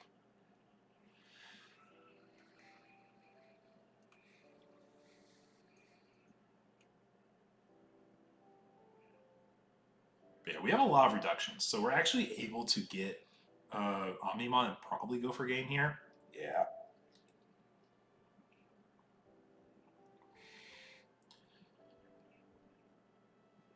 Yeah, Happy Cat says, bro, you know what's going to happen here. Do my mandatory search. Pieces out to hand. Old Force bounce. Jesmon pops. Kantara swings. Trashery stand. Kantara swings. We have both a lot less security. Magnamon swings. Training. Swing with Dynas. Check a training. Now we're going to go to game 3, guys. There we go. Royal Knights was able to close out that game. We actually got sources in our stack, and it was such a different game plan. So what are you guys thinking? Are we excited to see more Mirage, more Royal Knights? There's a chance we probably tie this set, but it's also possible we just close out a set really fast as well.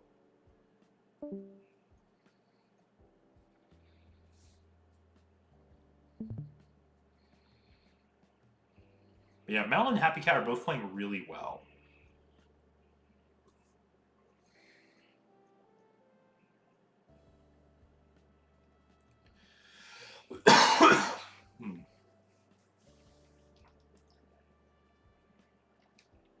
More Royal Knights. I think we actually have one other Royal Knight player tonight. Ooh, so while they're setting up game, I always like showing this every once in a while just to give an idea what the format looks like. You guys see that all right? Oh, here, let me change my...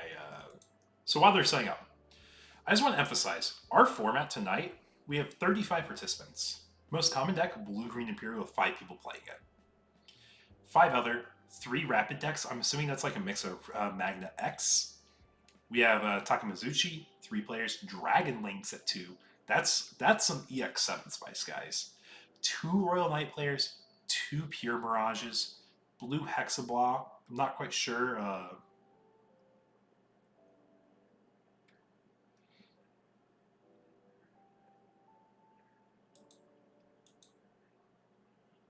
sorry. Hexablaw, I'm assuming that's like Galaxy Mirage stuff. Black X Anti-Machine. Like, we have a lot of different decks. It's just there's a lot of Imperial in comparison. Anyways, let's go ahead and hop back to our game here. So we're starting off pretty quick already.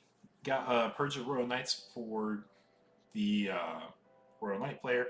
I think we just acknowledge, like, we need to go fast. Excuse me. So we're probably going to play into a few more aces. We're probably going to give out some more value than we normally would. Oh, that hiccup hurt. I drank too much water too fast. And we see Jesmon come down, pop a body, pass turn. 4, 5, 6, 7 reductions. Yeah, both players say we want to play and we want to finish the set. We don't want to tie out. So let's just respect each other's times and play this set as efficiently and quickly as possible.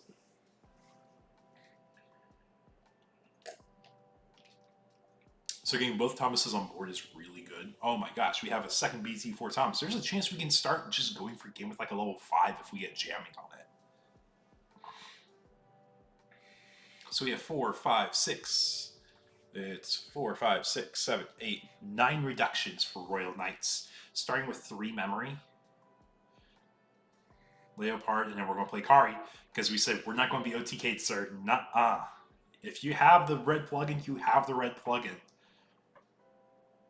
I just want to say, guys, this has been such a good set to watch to showcase decks that existed already, who got support through niche small packages and additions in the game, and that were adjusted well for the format. And also another thing Happy Cat's doing when he played the Tamer, played the Leopard, is he's dumping his hand size as fast as possible. So not only does he have a fixer now so he can keep turn when he plays the Purge option, but he's actually able to reduce his hand size. Because Purge replaces itself, but when he attacks a Royal Knight, he goes -1 in hand. When he plays Card, he goes another -1 in hand. And Leopard can easily dump more from his hand as well.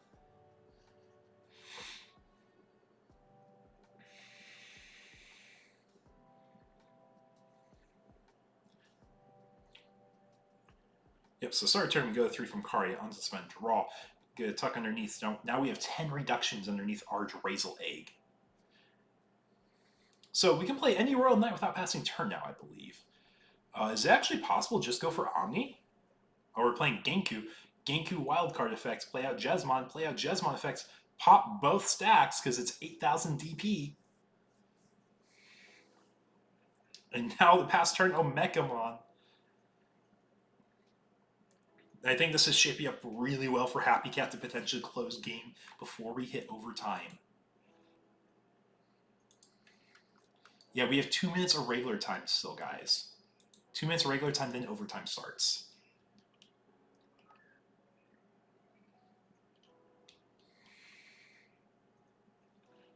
And Mirage was just going with a memory boost. Got a line for any of our Digimon. They all have merits. So it really just depends on what that hand has and what we need the most. And we are taking the Gao Rookie. Gao Rookie means to me that we probably have BT11 Mirage, or we probably have a line up that can gain memory from his ESS.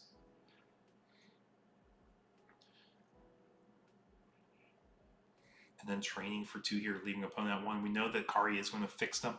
And we're probably going to grab... Oh, we're grabbing the Madoki here. Okay. So both the knights go underneath. So we have 4, 5, 6, 7, 8, 9, 10, 11 reductions with the fixer. Omegamon's going to tuck another guy, make it 12 reductions. So we can play Omnimon. If we play Omnimon, we're probably going for game here, guys. Purge effect. Play out Leopard. Omnimon here. Everything's a blocker now. We're going to be going for it. Says overtime, let's not draw, sir. We're not going to draw in overtime. Check Mirage in first stack. Jesmon made it big. Galga from the second swing. Omnimon for the third swing. Red plugin does its effect to search top 3 for, I think it's a Tamer, then goes to hand. No Tamer, so they all go to the bottom, plugging to hand. Swing with the all force, and there's no security left, which means Leopard goes for game, guys. That was a 5-minute game of Royal Knights versus Mirage. What better way to actually end the round than with a set finish? That was good stewards of time. That was well-piloted decks from strong players. That game 1, we weren't expecting that red plugin.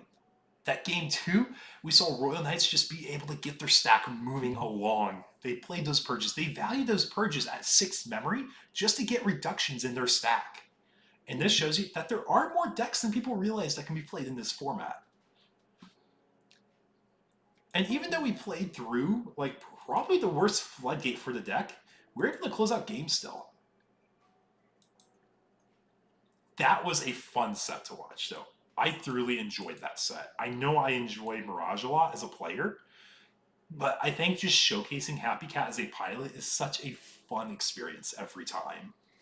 And Happy Cat has lots of strong tops in our webcam locals here.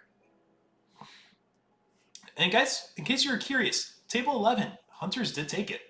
Hunters is doing a run back potentially.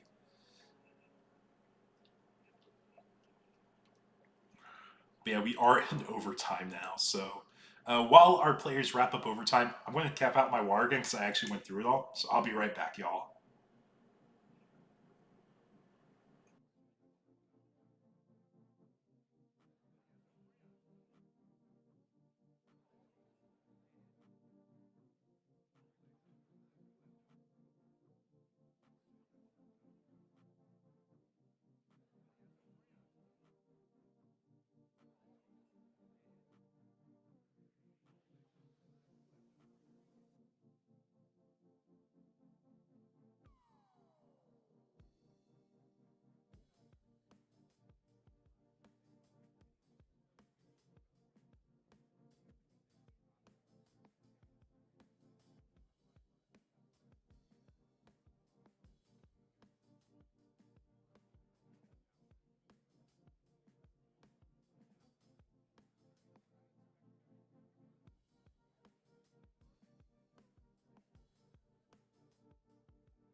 Okay, guys, we are back.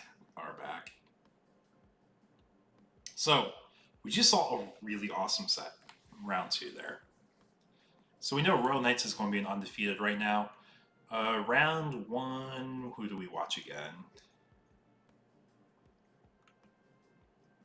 Watch Hunters play against, I can't remember who he played against. Oh, Melon, I think is what it. No, Melon's what we just watched. Koopa, that's who it was. So we do have an Omnimon deck also going 2-0 right now, guys. Let's see, what else do we have wrapping up at our tables? Looks like I got a few tables. My judges should be handling overtime here. Yeah, so if we take a look at the card pool from EX7, though, like I was saying, like, EX7 was a fairly small card pool in comparison, because, like I said, it's an EX set. We don't really get a whole lot added to the game. About ready to collect the cards. For which deck? Oh, because of the pricing. I understand. The game is getting expensive. Omni and Royal Knight 2-0 because Omnimon's a peak. Did you know what? That is true. Maybe that is the issue. Omnimon lovers. Both decks run Omnimon. Both decks are 2-0. Maybe it's because Omnimon's a good Digimon, right, guys?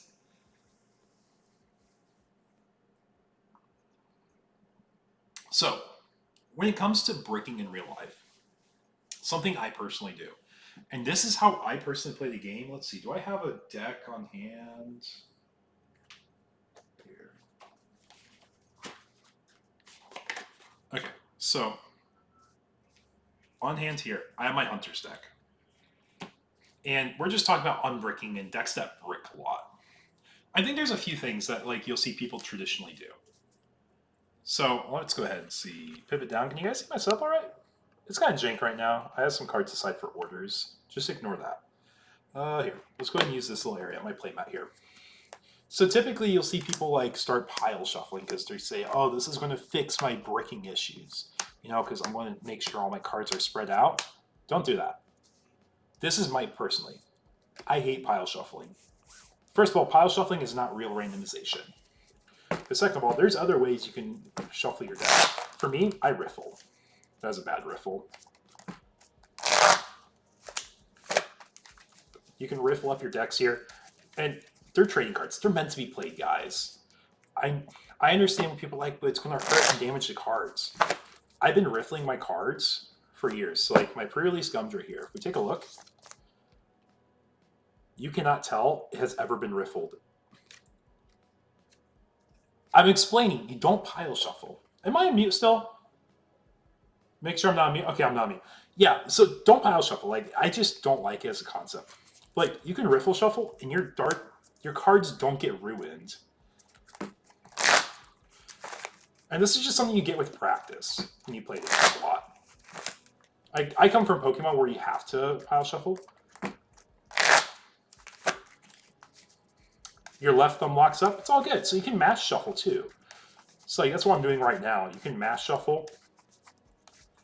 And it's just one of those things like you start learning over time to like, you'll say ratios, and there are bricks that happen every once in a while. Like I acknowledge that. Like I play very combo-oriented decks. Yeah, there is merits to pile shuffling. So like you will pile shuffle in between, like maybe at game 1 you'll pile shuffle to make sure you have like your full 50. But if you're doing it each game, it's kind of like whatchamacallit? It's like almost trying to play for time rules, and I don't really like that. Mash shuffling is what I do because I can't get my left thumb to not lock up. Okay. But yeah, so you can always mash shuffle. One thing I would always encourage you to do, maybe you take out like smaller chunks for some of them, take out bigger chunks for some of them, and just make sure you do it. I think what they say is if you've mashed or shuffled 7 times is like the optimal number minimally to randomize your deck. Now, when you randomize your deck, it is possible that you do have clumps because it's part of pure randomization. But 7 is the one where you effectively get the same amount of shuffling in. It's been constant like that for the past 2 months. I can't really say too much else beyond that, but these would be my go-to bits of advice. You're still reeling from the it's all good. Let's just maybe lost more constantly. Gotcha. Okay. Yeah, that's my little rant about shuffling. Like I said, I'm a big riffler. I come from Pokemon, so I'm used to it. I pile shuffle every game I do. Do a mass shuffle though. It's actually really satisfying once you get used to it. Once you get used to riffle shuffling, you'll enjoy it a little bit more. Okay, we do have our next round, so let's go ahead and take a look here. Let's try to emphasize some different players we haven't seen yet. I don't think we've seen either of these people yet, and I think they have different decks.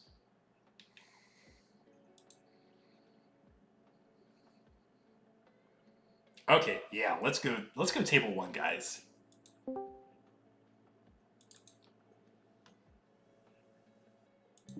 Hello, folks. How are we doing? What's up? I know. I'm stressed now. I just want to say I love that playmat, Mobius.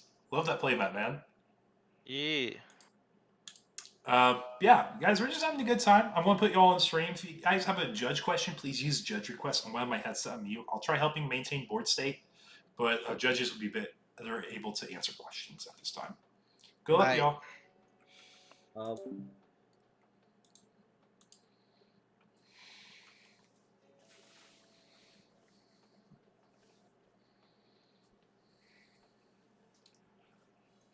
Pokemon cards feel thicker, though? Here, let me first of all change this. Okay, so Pokemon cards are actually a lot thinner. So it is easier to riffle Pokemon cards because you're comparing... do I even have one on my desk? I don't think I have one on my desk.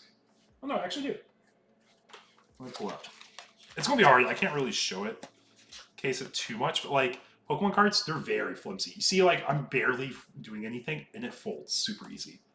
If I try doing that to a Digimon card like this Lilithmon here, like, it doesn't bend. I'm using the same effort. Pokemon cards are definitely thinner. These are definitely way thinner than Digimon cards.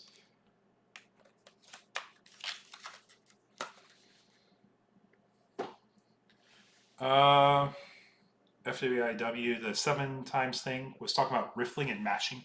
Doesn't necessarily cause the same randomization that riffling does. There hasn't been a good study of mashing versus riffling. Is Mobius top or bottom?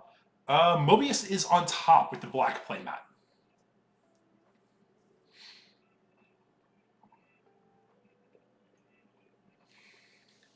There's actually been some really cool posts. I should pull them up. The Pokemon community had a really big debate at one point about if riffle shuffling was even efficient to begin with. And the conclusion was riffle or pile shuffling is like the biggest waste of time. Like, I hate saying it's always a waste of time because it's not always, but it tends to lean closer towards being a waste of time. Jake Gearhart, he actually is really big into math stuff, and he shared some really cool posts on it. I'll have to pull those up. But I'll pull it up for y'all. I'll drop it in Discord so we can look at it later. But anyways, so back to our game, though.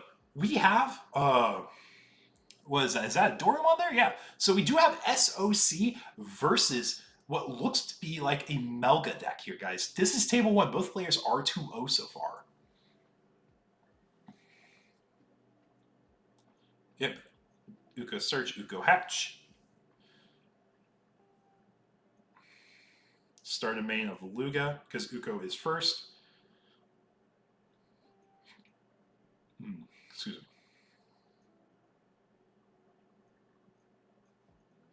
Oh, we had the analog, and then we have Uko. Okay, just make sure our cards are in the right effects.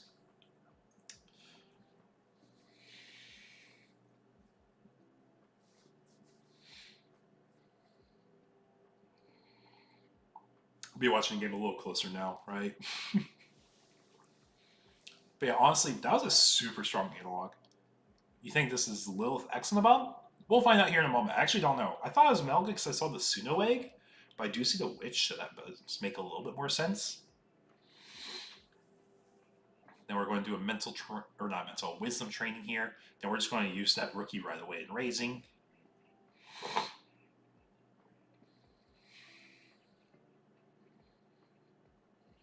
we do see Uko commit a swing. We find a Lilithmon here from EX6. So this is one that confuses a lot of people with its on-play effect to give an opponent's Digimon at the end of turn delete itself. So if a Digimon has immunity effects, it actually doesn't get affected, or it gains the effect from Lilithmon, but because it is Lilithmon's effect, it does not get affected if it has immunity. So even though you grant the ability to the Digimon, because Lilithmon is the Digimon that gave the effect, you are not being deleted by Lilithmon's effect. It's just been, in effect, put onto the Digimon, and that does get a lot of people. Now, Lilith X, I'm actually not quite sure what that card does on... it's been a hot moment since I've looked at it here, but we are using Protoform to go into, was that Werga or a Serb? Here, let me pull up. I do have deck lists. I could be looking at deck lists this entire time, guys, but I'm just trying to chill with y'all and chat here. So it's a Lady Devi X, that's what it is. And for anyone who doesn't know, Lilithmon X antibody has an alternate effect if it would leave the battle area. Other than battle, if it has the correct sources, it can delete another Digimon to prevent it from leaving all turns once per turn. For Lilith X, this is. Another Digimon's deleted. If it's your turn, you may play one purple level 4 or lower from trash, not paying its cost. If it's your opponent's turn, trash top security stack. So it's a little bit more grindy of a game plan than anything else.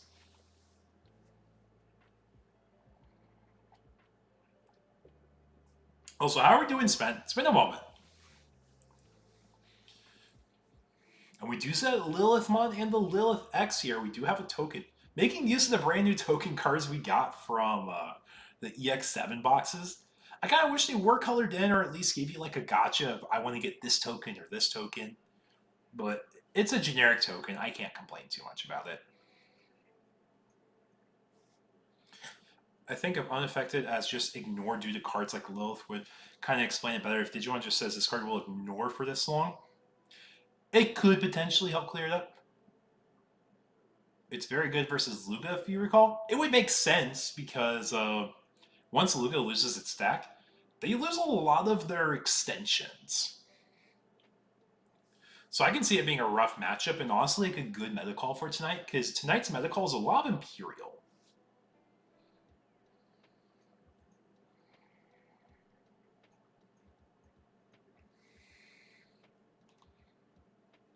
I got you, no worries. Yeah, just put it on background entertainment, background noise. That's what I do. I watch a lot of stuff in the background while I'm doing other projects.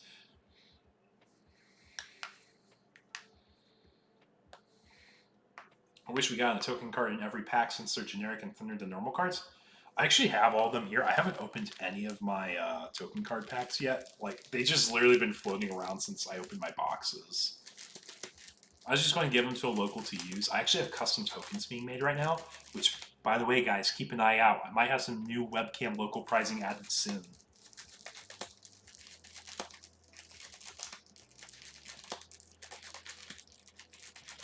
Yeah, they definitely are thinner feeling. Like, I'm just holding them right now.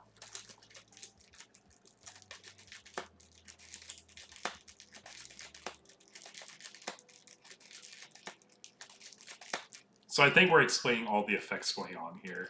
It says, if you try removing this, things ain't going to go well, sir. But if you do it in battle, it'll be fine. And there is honestly lots of effects you're not used to seeing on the stack. We got the Witch one, we got the Lady Devi X, we got Lilith X. I'll be honest, I don't know why they're calling them Dragon Links. There's a chance there is. Looks like it's only you. Deck lists aren't open right now, so it's probably looking for like a certain card. It's like maybe it sees like a metallic Dramon and it calls it Dragon Links. Limitless isn't really the best source for deck names for archetypes, but they do an okay enough job where I would say it passes like 70-75% of the time. Especially with Digimon being a lot more complex of a deck building game now. So we do see the stack it D Digivolve, which Dex-Doru does a great job answering the Lilith stack with.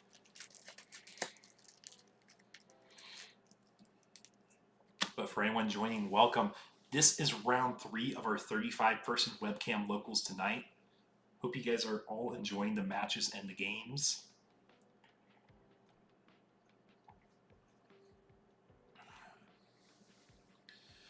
You know it's been a good night of webcam locals if I've gone through like 4 cups of water, right? Dragon's Links is based off the name of the game it came from, mobile game called Links. I actually learned that one recently. I had no idea. Apparently, it was like a really weird gacha game that was like not really well made. It was really buggy and had lots of lag time. I personally never played it, but from what I understood, that was pretty rough. It depends. There's some decks where it looks for level 6s. There's some where it looks for key cards. So like Royal Knights, it looks for Drazel. But for decks like Demon Lords, it looks for Deadly Gate. If you run into both of them, it checks for Deadly Gate first, then Drazel next. So that's one example. For Reaper as a deck, it doesn't look for Mother. It looks for the Reaper Closer. For security control, it used to look for Omnimon's Work Defeat. It used to look for that. Because that's how it used to be built back in the day. If you played Secon, you had to play that card. But you can't be looking for Magna Angemon, because guess what? All the Mastate decks love running Magna Angemon. Yeah, I used to help them a little bit with deck naming conventions.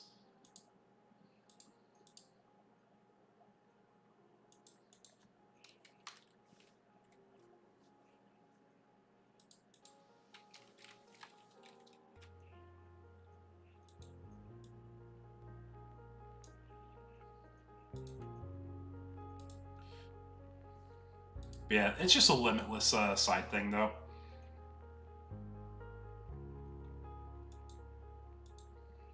I'm trying to fix my audio a little bit for y'all. Just make sure you have the background music, because sometimes I do get a little quiet. But yeah, being able to de-digivolve that stack was such a rough way to answer it, though, for the Lilithmon player. Because you're so used to that not being like the normal out. But this might be a really quick game, and go into game 2 here sooner than later.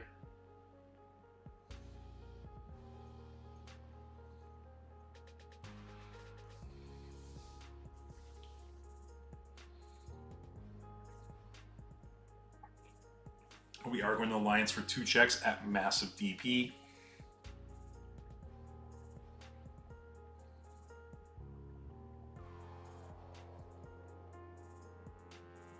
But with 4 security, 2 giant stacks, as long as we have reboot in at least one of them, we should be in a good spot. Are we digivolving in something else here? Oh, Ruin mode. That just closes out the game, I think, guys. I think this is where we look at our hand and say, yep, I got nothing more than 5,000 DP that matters. Let's go to game 2.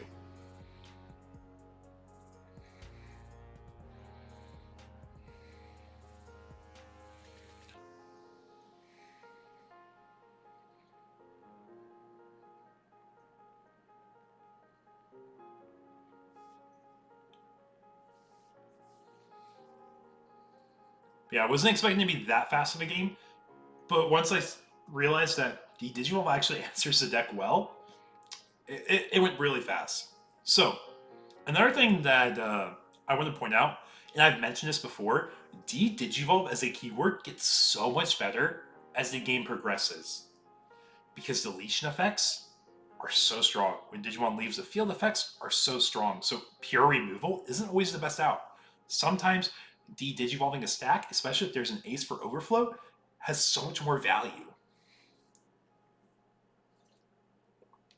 So that's why some options will actually cycle in over other options, depending on the format. So like there's a chance you'll see Ultimate Flare cycle back in at higher counts, just because de-Digivolving stacks matter more.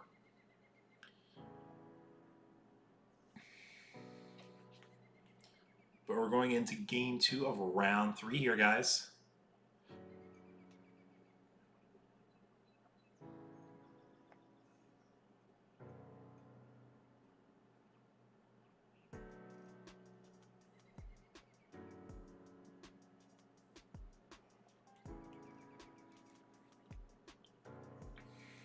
So as a Lilith player, you're playing a grind game, but Doragora is also a grind deck.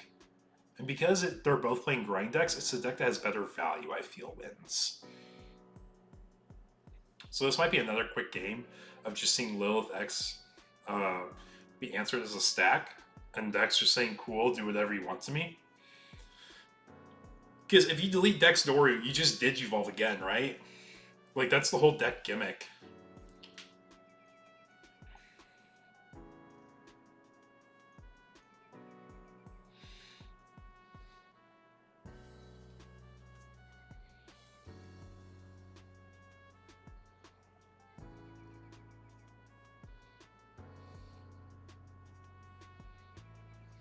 Yes. Yes, exactly.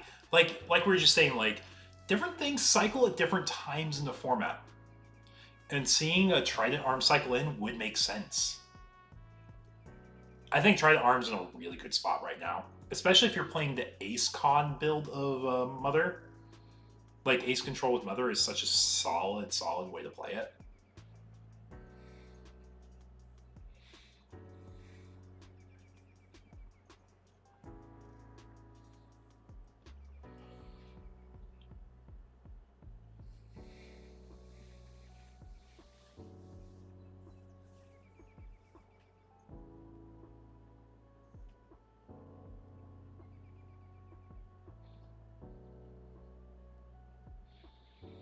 Reduce that Raremont on play, pitch a card, draw 2.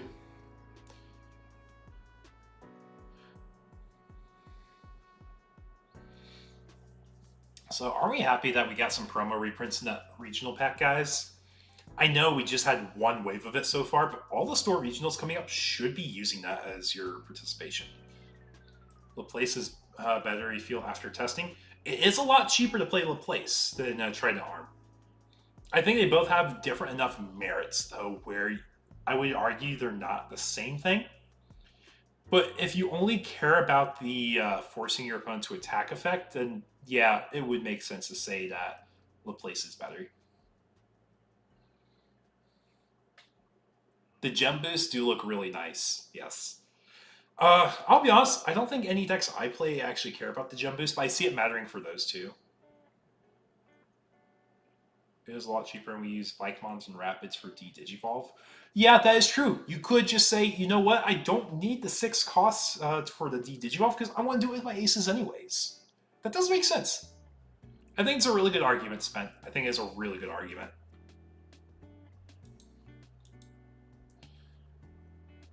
But for all 25 of you here in the chat, welcome. I hope you're enjoying the stream so far tonight. We're in round 3 of our webcam locals with 35 players. EX7 format legal with proxies legal also.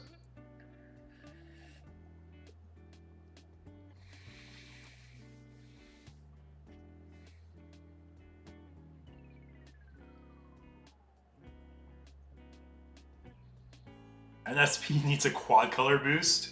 I'll be honest, I saw people talking about NSP on Facebook, and I never really thought about it. They're like, so what are we running for consistency for our deck? And everyone says BT17 Omnimon. And then someone says, I also run Davis. The original post commenter said, I don't run Davis because it bot decks my black cards. You don't really have anything else, though, is the issue. You're just kind of forced into playing Davis because it's your only, like, searcher tamer. Takumi Aiba, I guess you could argue, is a valid card because it draws. And it's kind of like a small floodgate removal. Or punishes for floodgates. Or rookies for aggro strategies. There you go, like Ukomons. That's what I'm trying to say.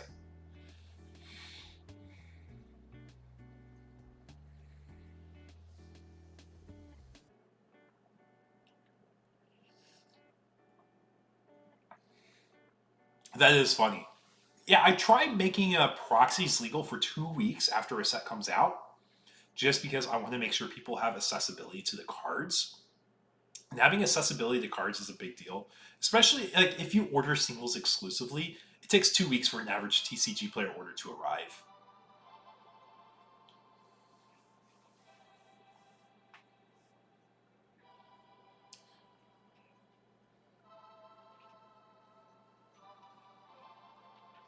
Yeah, exactly. NSP just struggles because of the search options it has. I'll be honest, I don't even know what the payoff is of the deck. If that doesn't tell you like how little I know about some of the new set stuff, if it's not meta relevant, I typically don't know what a lot of the cards do, so I'm learning a lot of time as they come up. I would be very surprised to see an NSP deck actually do well, though. Like, you're just missing so many, like, payoff cards. You think you're a part of that same Facebook thread? Yeah. I think it's important for the community to interact with everyone.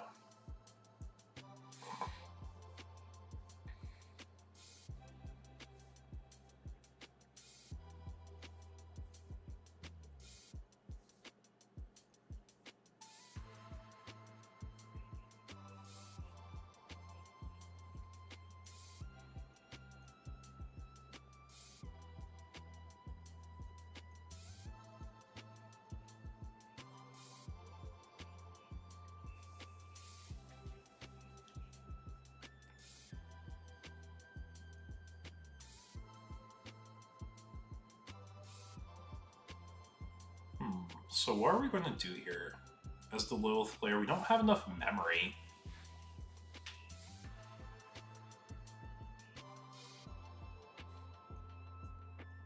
Or at least I don't think we do. So go into X-Ante option. Are we just going to swing going to Lilith X? It's possible.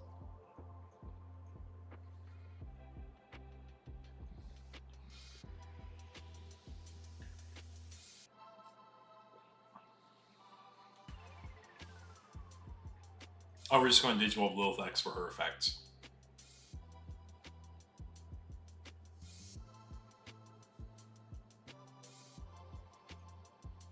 So it's possible if we see the whole Doragora stack built up, it could be another rough scenario here. We got memory boost, we got an AG, got an analog, so we have quite a few things going for us. Oh, I just got DM from person. I think I know what's...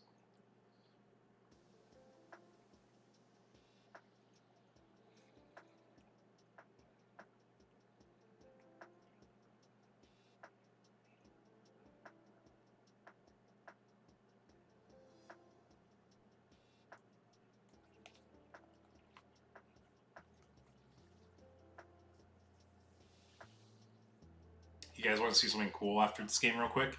I'll show you some. I showed my judges this already. But I have some of my new egg sleeve commissions being finished up. And I have one of my next 4 designs coming out. I won't be having 2 batches that come out at a time. This week I'm expecting one of the batches to finish up. So we'll have 2 sleeve designs completely done by next week, and I'll order them. And then I'll have another 2 after that.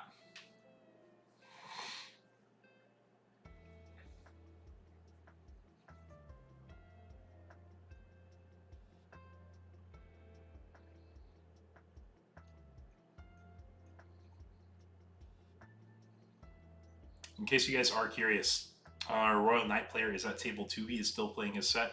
Same with our Omni player at table 3. Yes, I love those sleeves. What if I told you we have tokens too, though? What if I told you we have tokens to go with them? Crazy, right?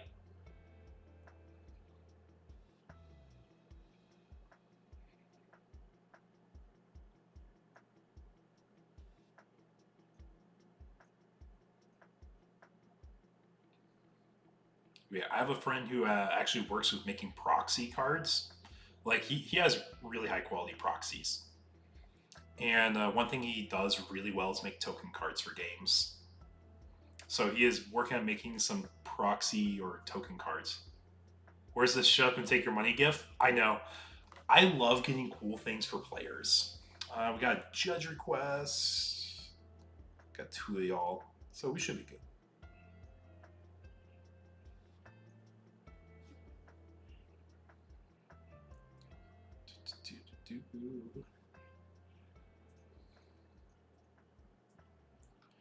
Last week is because we didn't have limitless support for EX7 yet. We should this week. Unless multiple top 8 people explicitly tell me that they need, whatchamacallit, their deck list in for upcoming regionals, I typically share them by default. Oh, just a drop request? Okay, cool. That's easy to fix. That's an easy thing. I'm not calling you at all, Ludian. We're just chatting. We're just chatting, man. I see things, I say them as they come along. Ruin mode and return to the Luga player, or to the SOC player. I think SOPC is a really cool deck just seeing come around, because I think it's a very skill-intensive deck. Oh, table 4 actually might be a fun one to go to if we finish this set fast.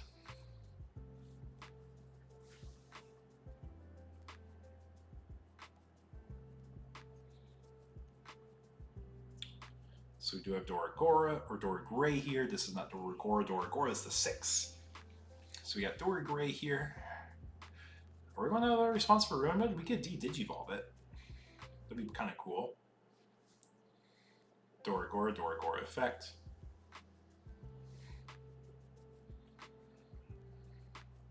Let me refresh. Oh.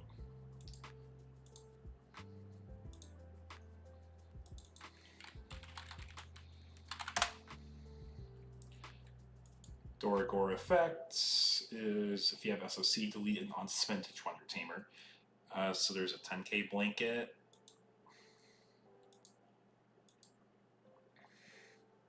Yeah, Doragora is just doing a whole lot against this matchup here.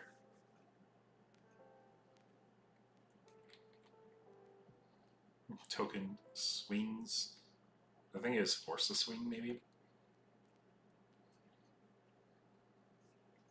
Token will crash.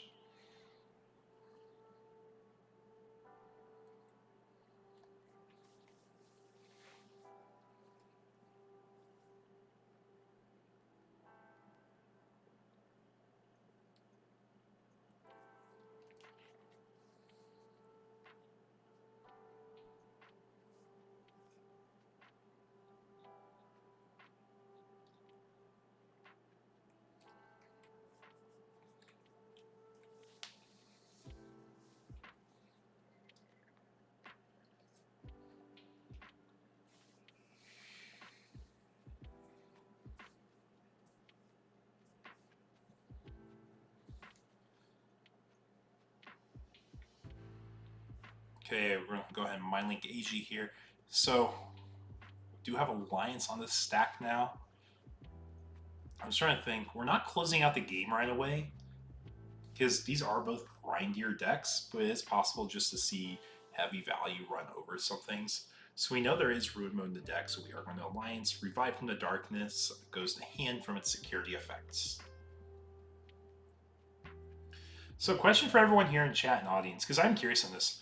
Do you guys miss alternative formats in Digimon? Do we miss Ulticup's pure or monocolor rule? Do we wish there was something like a popper format that is more popular? What do we think about 3v3s? Do we like 3v3 as a format?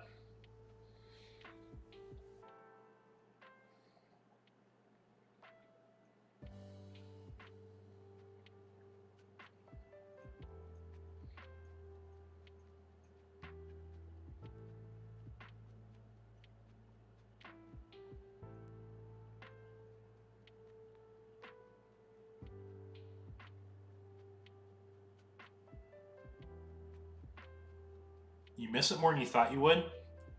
I think we were just in a really bad format for Ulticup when we had it. For monocolor, it just wasn't fun. The 3v3s at Dallas were amazing. So for anyone here in the chat who does not know, Ludian and I worked at Bondi Card Fest in Dallas. When we worked at Dallas, they had side events for Digimon. The first day, we had one 3v3 fire with like 12 teams because it just wasn't a popular day. There was the regional happening. People were playing the main event. But then you start looking.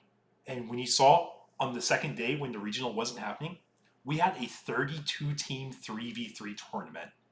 And that was awesome to see. A full 32-team 3v3 bracket in person. I've never seen such an awesome crowd and showing for a Digimon side event in my life. Like, there's just no comparison to that. And then we ran like a 25-person team 3v3 tournament. Then we ran like another 20 3v3 tournament. We had a crazy turnouts for Digimon side events. 15 rounds of 3v3s day 2. That's a lot. That's a lot of 3v3s. And that's something that's just so hard to replicate online. Because I could make or try making like a 3v3 setup online, but it's never going to feel the same as if you're in person. I know Mario did that for a bit, 14. It's okay, man. There's a lot of 3v3 happening that day. I would have loved to be part of that 32 team 3v3. I think it would have been so fun just to play in that. Lady Devi effect. Let's get our graceful charity going.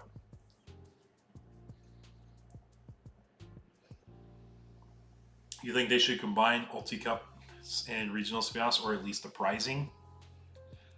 I think the issue is if you combine the prizing, I guess you could say just make every month a regional, basically, with Ulti Cup prizing as addition.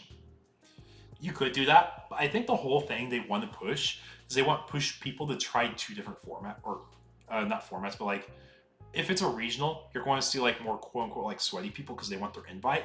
Meanwhile, the Ulti Cup stuff is cool, but you don't see people play as much sweaty. You see like a lot more tier 1 decks, I would say, but not like the same tier 1 decks as often. I don't know if that makes as much sense, but I think you see a slightly lower power level for the Ulti Cups.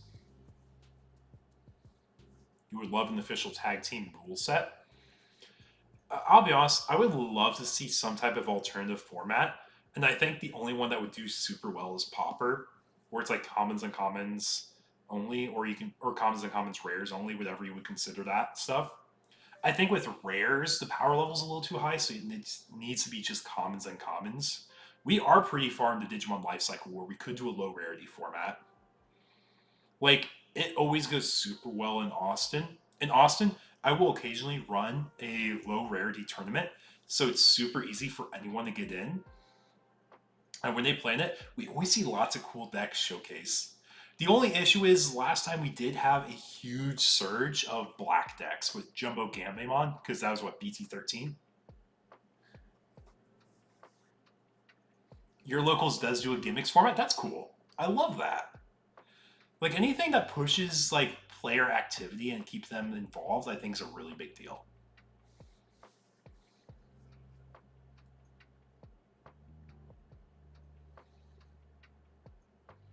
I'll be honest, I always call it Pauper if it's low rarity, but I guess in the Magic community it means a very different thing from what I call it. I think Pauper is rare below, I think Peasant is uncommon and common, and I think there's a format for just commons, and I don't know what it's called.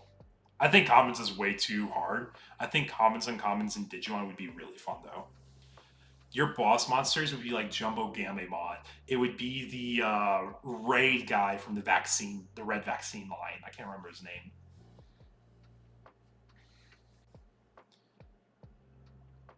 And like some of those cool pre-release like boss monsters would actually be like your boss monsters for a main deck to build around.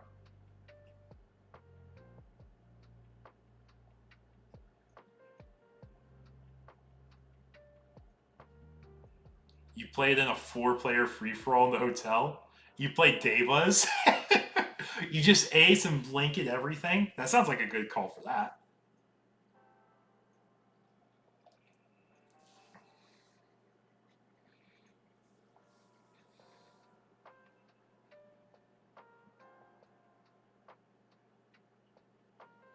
You think rares would not be too bad? I'm just scared if you have rares, you have so many decks that are predefined like hunters. You can build a whole hunters deck with only rares and below, minus Rester and Quartz. Like, yeah, those are good cards, but I don't think it kills the deck.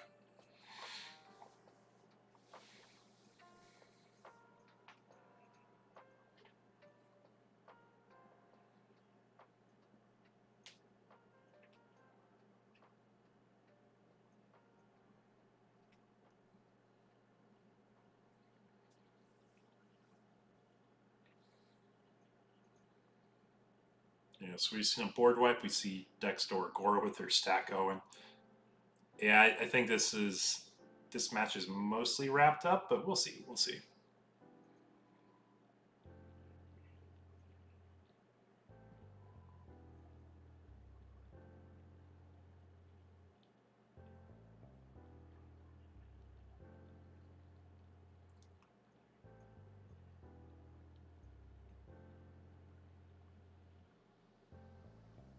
Yep, and we're just going to choke our opponent at 1. No need to on-mind link AG here for memory.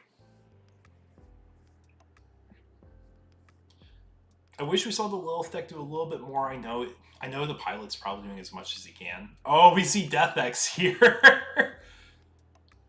You digivolve me and then delete. Cool. I'm just going to go into Dex-Doru. Okay, so it was a good start. It's a good start. Let's see. Because we got 1, 2, 3, 4, 5, 6, 7 Digimon. So it's going to be free if we have another one, or if we have a calling, we can delete it and then play it again. Okay, funny question. Is Doruga once per turn? I actually don't know the answer to that.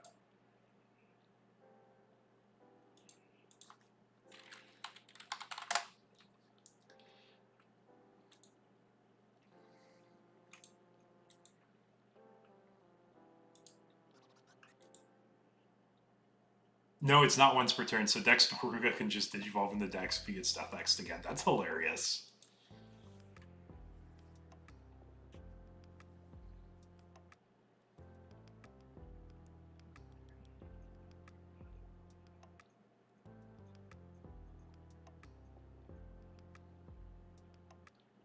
Yeah, but we're just seeing the Dex deck clear out the Death X.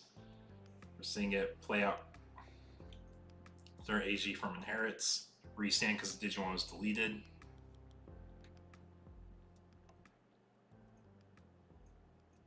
We do have 3 cards left in deck, so we do need to close out the game. Unless we have a way to extend deck, but I think we're just going to be pushing here. Alliance for 2 checks, Protoform to hand for the first check. Second check, Nightmon. Play a Luga for 3. And I think we're debating if we end the turn. Or it's not end the turn, it's still our turn. Just ruin it for 5. 2 cards in deck. We see that probably locked out for the rest of the game here.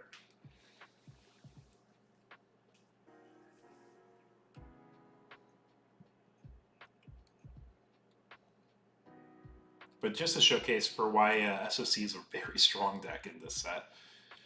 Lilith X, I wanted to see it do more, but there wasn't a lot I don't think could have been done in this matchup. Oh, we've got Reboot.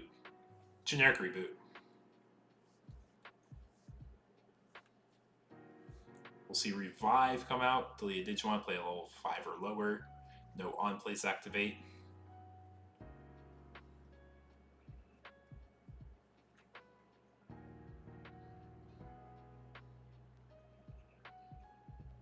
One thing, we're just checking cards in hand so we know what lines we want to go for after we play out a level 5 or lower.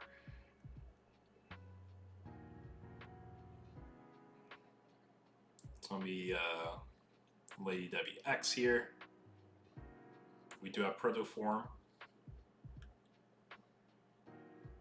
May not be the one we want here.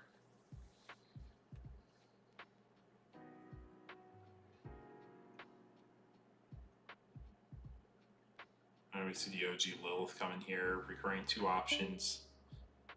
But unless there's an ace, I just don't think it is enough.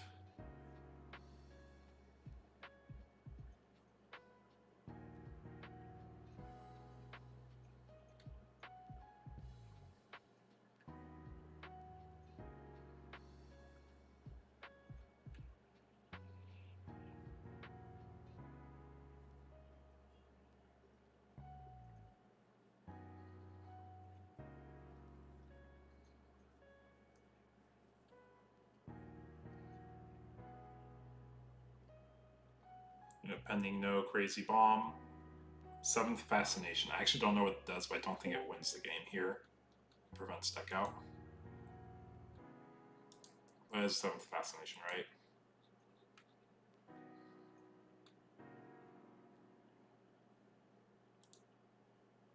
Delete one of your opponent's unsuspended Digimon. Oh, it actually does stop the bomb.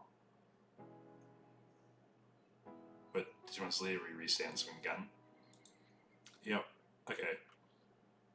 I'm going to put another set on.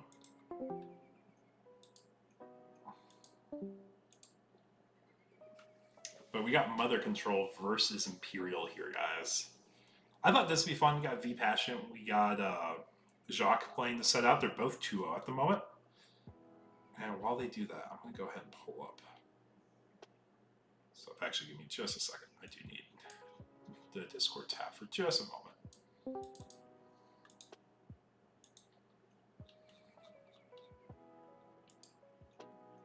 Download that real quick. Oh.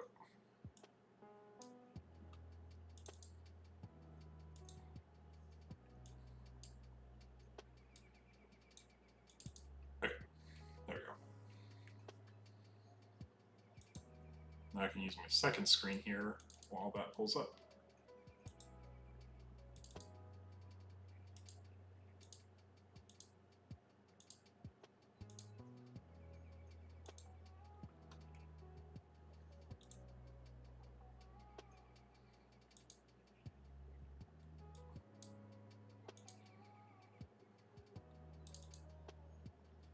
So right there, guys, I don't know if you can see this super well.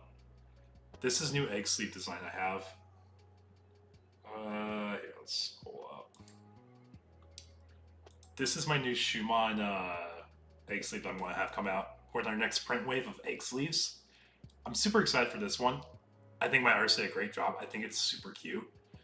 And I actually have a token that's based off of this design as well, one of my friends is making. Let's see. I think I could pull it up real quick. But yeah, y'all saw the sneak peek. Y'all saw the sneak peek of it.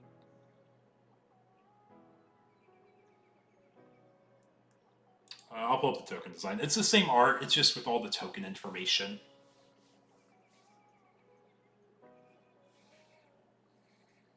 So Imperial versing Mother Shoto Control, I think is going to be a really rough matchup for Imperial. And I think this will come down to pilot expression for how we can actually see this set go. While I am checking, let's see how much time we got in round. Got about 5 minutes in round still. And I don't know if we're actually in the same game or not yet. They probably are just going to wait to report till the end.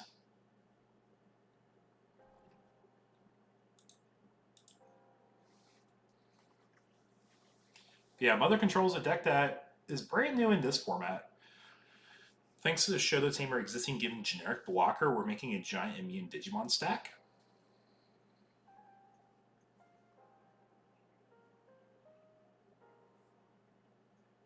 Mega Garga Ace putting in work also.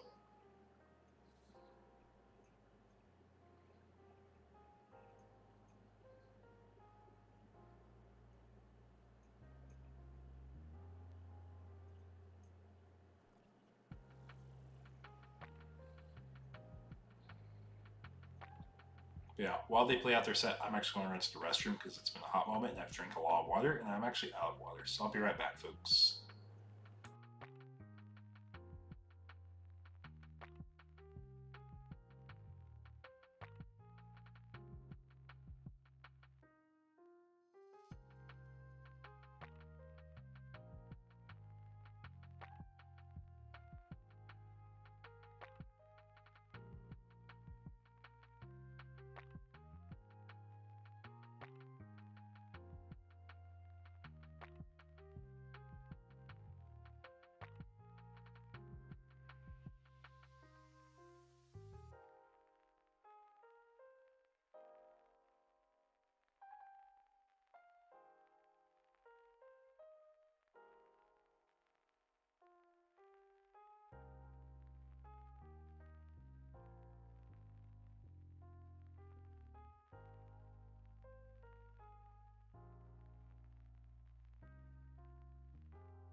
Okay. There we go. Oh, we've had a tournament run tonight, guys, haven't we? How did that set finish?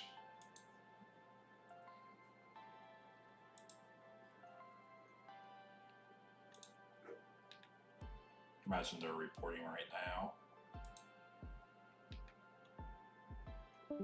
And in case you guys are curious, Hunters did take their set again. So I think we'll have a fun round to watch coming up. Let's go and see, what are the choices we have here? Mother Hybrid guy, it makes sense. It's a rough matchup for Imperial. Like, Mother Shoto is one of the decks that checks Imperial existing, so I expect a lot less Imperial to be played.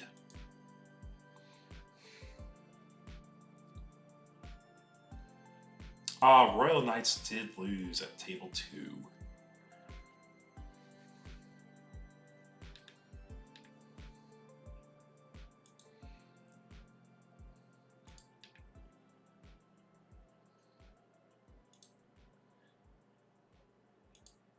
Yeah, you're right. Mother Shoto did take a 2-0.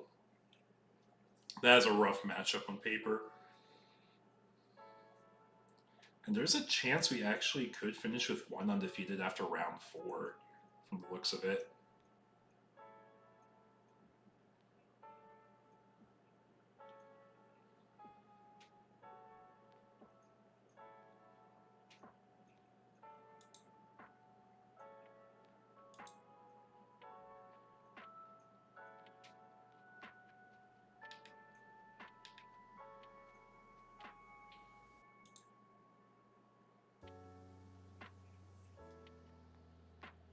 Okay.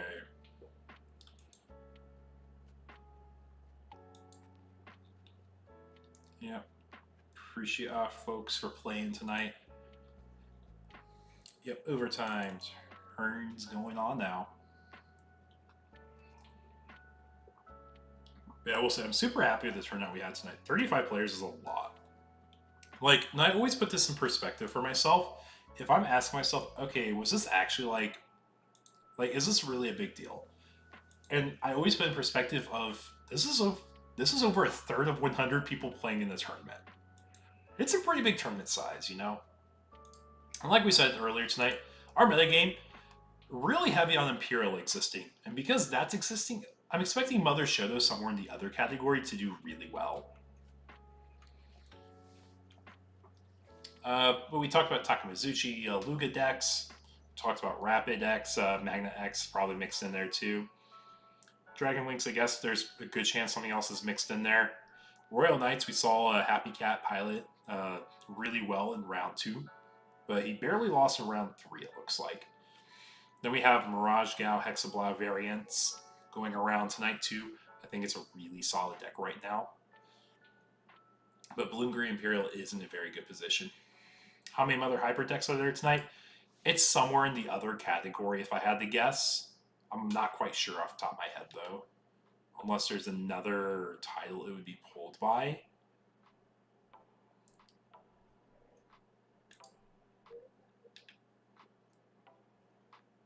Yeah, from a quick glance, I'm not quite sure where to be putting it. But we do have, yeah, we just saw Jacques take it. He is playing Mother Control 201 right now, so pretty good record so far. But I want to say that's the highest placing one so far. And I know there's at least him. I think there might be a second one. I just don't recall off the top of my head. But yeah, we are in overtime, so we should be wrapping up round 3 here in a moment. Depending on how this set goes, actually we can just peek in there and take a look. I want this set.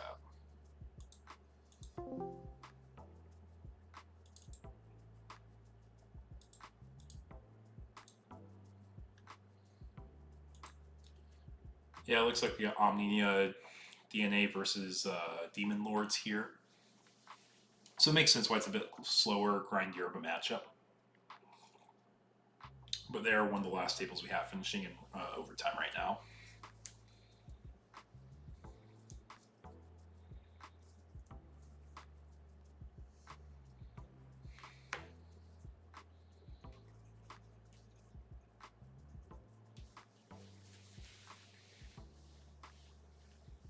think we just saw Nagudo most of the clean out there. I look away for a second and I see stuff's happened. Oh, it blocked. Fighting Crush, just saying, hey, I got my Levia set up again. Got another Omnimon blocker. Gonna get rid of the Gudo.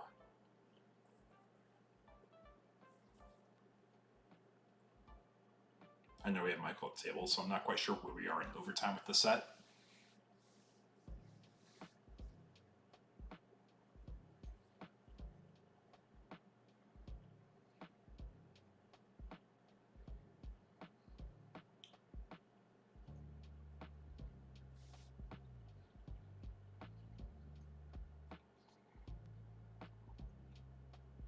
Just play Levia. I'm gonna do an overflow of 5 after we play it for 13 or 12.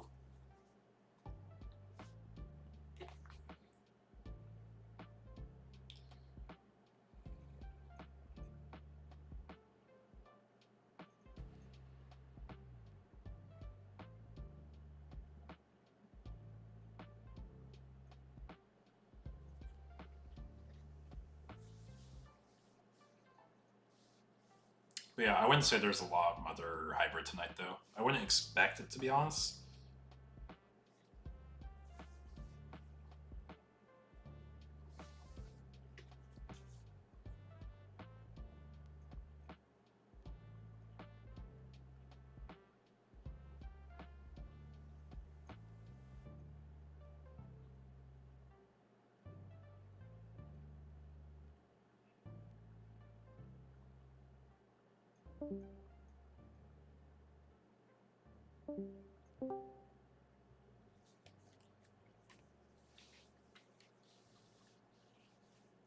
Yeah, so due to ties, we actually might end around early tonight, from the looks of it. But we'll be right back, folks. We'll have the next round up shortly.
Hello, hello, folks. How are we doing?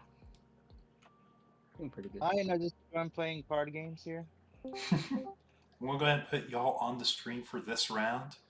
If you guys have questions or ruling questions, please use Judge Request channel. I have my headset on mute. I'll do my best to help maintain board state as much as I can, though. Okay. Good luck in y'all's Is round. everything okay on my end? Yeah, can you just pull it up or pull it down a little bit?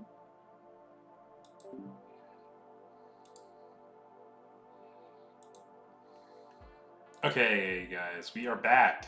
This is table 2 in round 4. Depending on the results of this round, it could be the final round of the tournament, because we do play until a single undefeated, or the most rounds we will play is 5 rounds. Now we're just fixing our camera setup real quick. But we got some newer folks on the webcam local scene here. We got Best Bout Izzy at the top, and at the bottom we have Kakaru. both playing different decks that we haven't seen yet tonight. And I will say I do have DigimonCard.dev open on my side because I don't know all the cards super well from the newest sets all the time. So I try and prepare myself as best I can as a commentator for you all.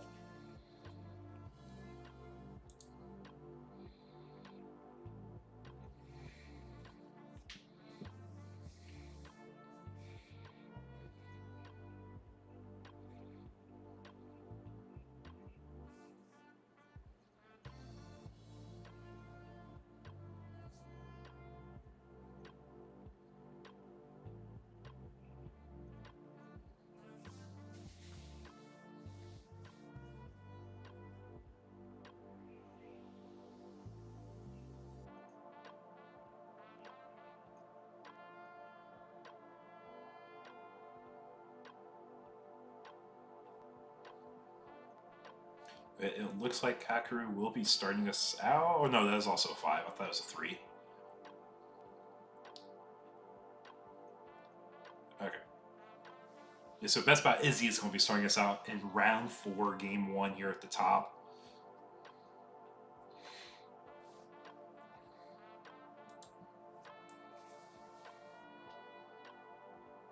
So when I said, when I asked how many people actually built EX7 decks tonight, we actually will see an EX7 here tonight, or a full EX7 deck tonight, which I'm really excited to see.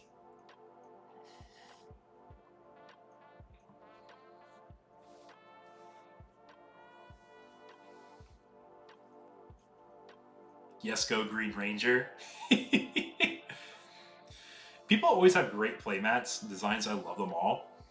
You know, for the longest time, I wanted to do playmats for webcam locals, but people have so many playmats. I talk to people, they're like, bro, I have like 5 playmats. I can only use one of them anyways.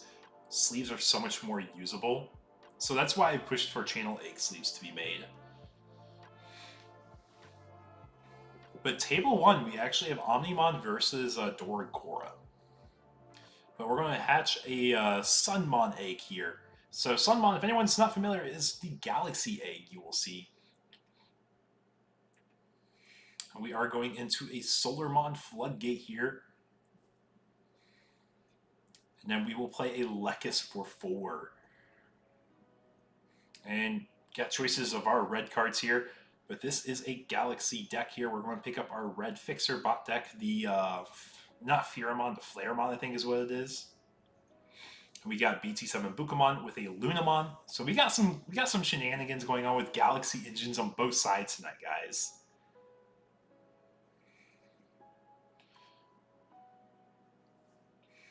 We'll go into a Lekis here, too. And now we're just kind of debating what's our best play here. And you see BT4 Thomas. This is Galaxy Mirage being played at the bottom by Kakeru.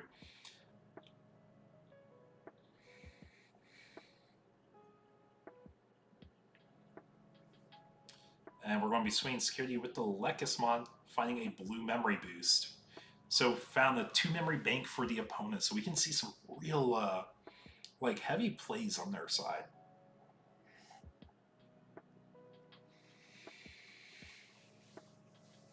And we will see that Pheramon in raising. And just leaving our opponent at 1 with a memory boost if they opt to use it. They do have a Lunamon for its 2 memory bank effect, which I imagine we're probably going to use here. Yep, so Luna effect, gain 2 memory. Now if we go into any, go into the Galga in particular, both players will be drawing a card, which that card just fell off the table there, easy fix. We're just going to grab it real quick. So we normally could ask for a hand count, but we have 3 or more sources, so we're going to give memory, or our memory still.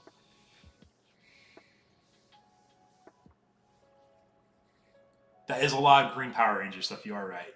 It's pretty based, is what I would say. But with our current board state, we're actually able to go into a 5 and a 6 with our memory bank. We don't have jamming on the stack yet. But it looks like we are going to be attempting to swing over. Swing is successful. There's no ace. So I think it really just depends on the pieces we have in our hand. Do we want to go up into a 6? Or can we go up into a 6? Might be a better way to put it. Go into a Crest for 1. We've already used the Luna effect here. But we're going to spend a 4, go into Mirage, bounce top security to hand, gain a memory for every 4 in our opponent's hand now. I think it's enough for 2 memory, leaving our opponent at 1. Yep.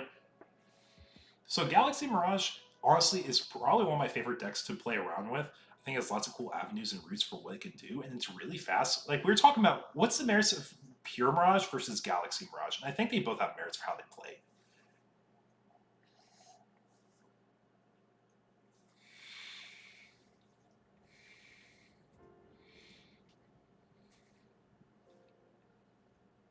And we're just going to use the Crest to stun the Mirage here, saying, I know you can threaten a lot of swings. I'm going to do my best to minimize the swings you can do here.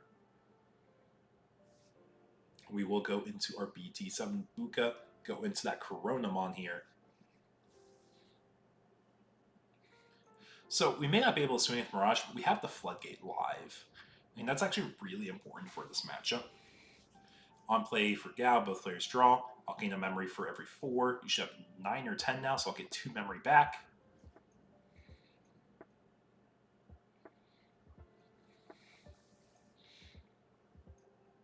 Go into our own Fira here, Fira effect.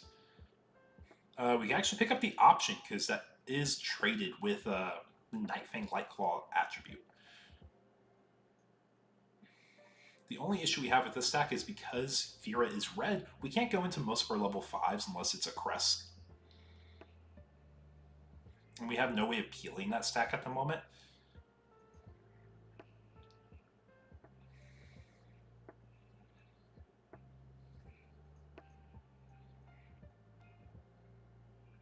We do have the Crest to go into for 3. So we'll stun our opponent's Crest here. And if we go into another Mirage, I think we're going to have a rough time coming back in this set. Memory boost cracked.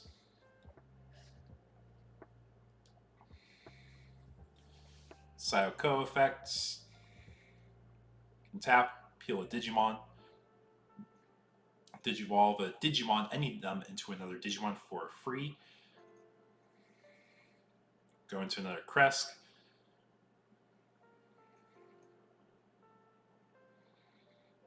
Leave our opponent at 2 here. Probably our most cost-efficient way to Digivolve here. Or to choke, I should say, not Digivolve necessarily.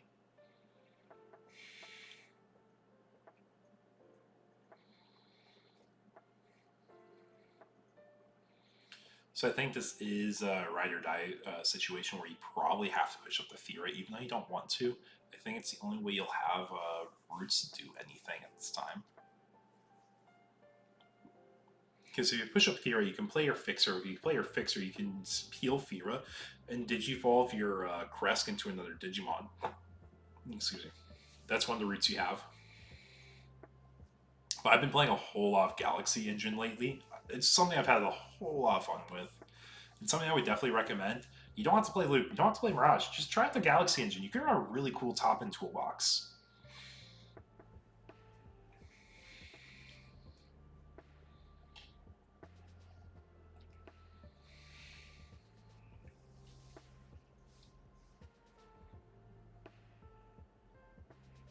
Now we're just going to go ahead and play out Fira for 4. Got a double grab here. Grab a Fira and a Luna.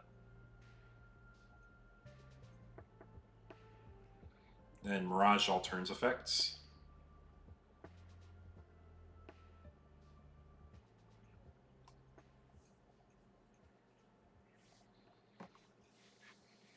Then Corona, start a main effect, gain a memory because we have a Tamer.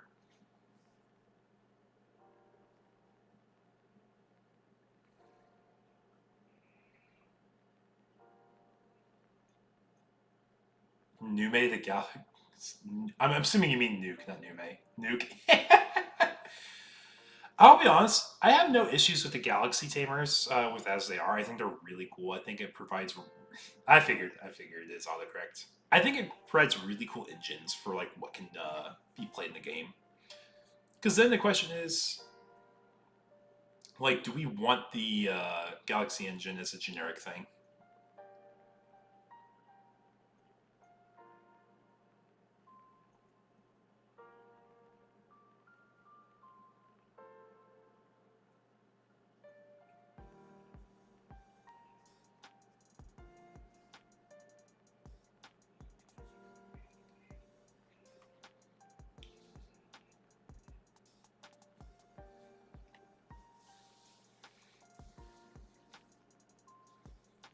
And we have the Floodgate Otama coming out here from sources. 2 Bukas gain memory with. But yeah, I see arguments for both of them getting hit because they are very overtuned.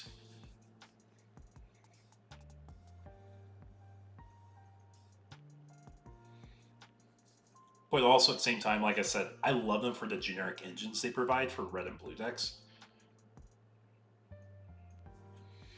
Yeah. Well, I think it's weird because it took so long for the Galaxy Tamers to come up as relevant again.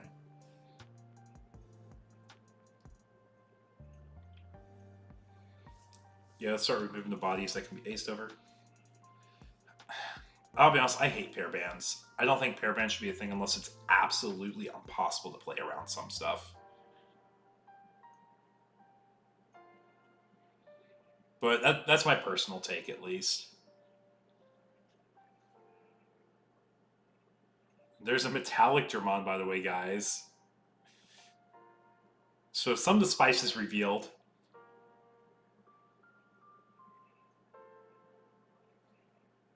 And the SP Paladin Ace, by the way. But we're going to go ahead and go to game 2. Kakarot taking the first game.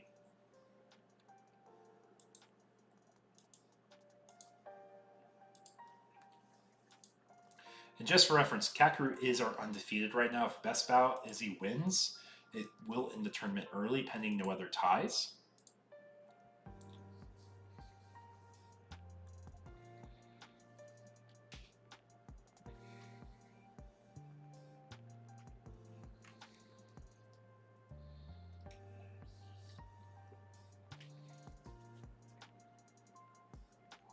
Too much spice on the list, dude.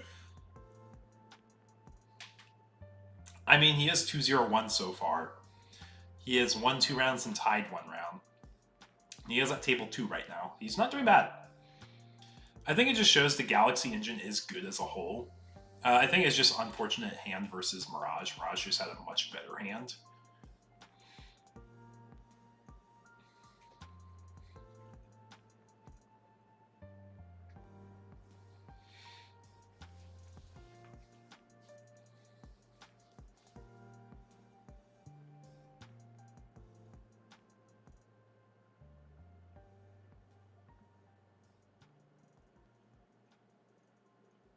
But we are underway for game 2 in just a moment after we resolve Mulligan phase for Kakarot.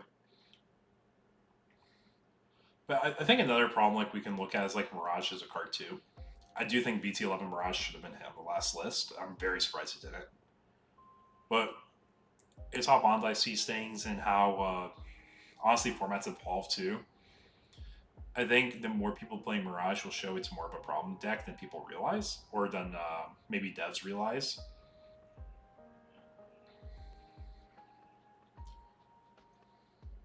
But here we are underway in game 2 here now.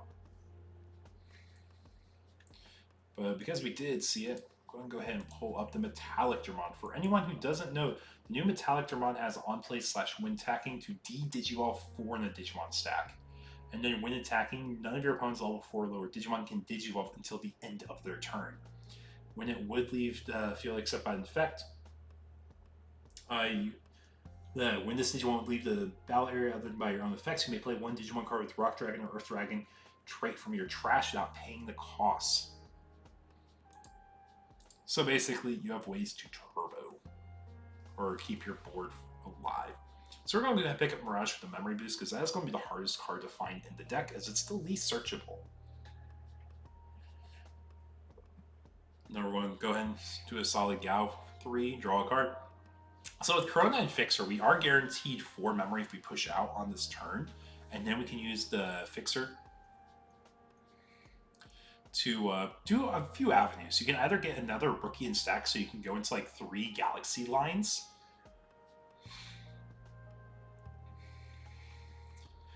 So we are going to Lekis for 2 first.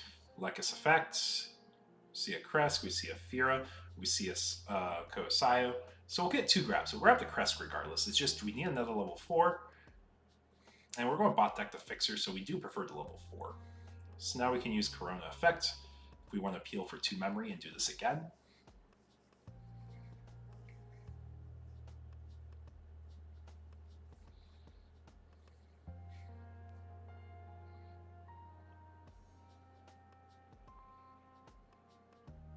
Go right into that Fira again, Fira effect. We'll pull up the Lekis, have to bot deck the Hexablow, unfortunately. But no need for Hexablow as much in this matchup as we would for other matchups.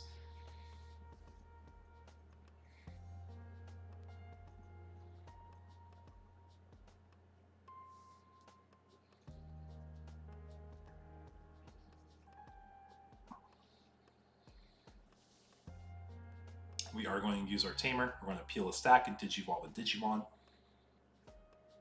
Go into a Lekis for free, draw a Lekis effect. We're going to search again. This time we'll only pick up the level 5 bot deck, both level 6s.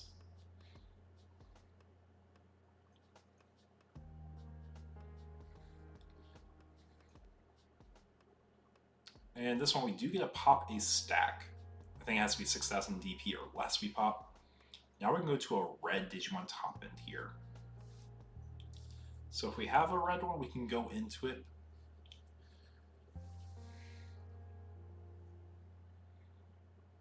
And we're just going to end up playing a Luna for 3, leaving our opponent at 1 with a Luna and a blue memory boost.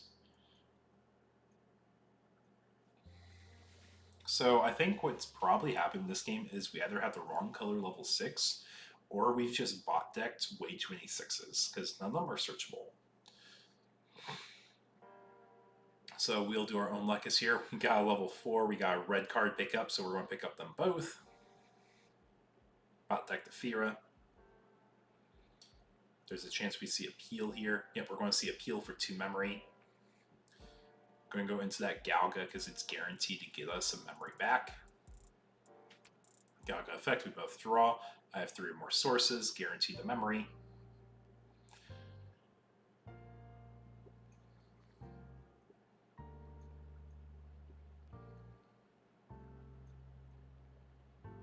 And we will go into the Wonk for 3 Wonk effect. Play out the Luna from sources. When we do, Bukamon's going to go ahead and proc and give us some memory here. So we're actually able to turbo all the way up into a Mirage. And the Mirage here is going to be bouncing probably to level 5 if I had to guess. And then a memory's gained for every 4 cards in hand, so we're doing a quick hand check.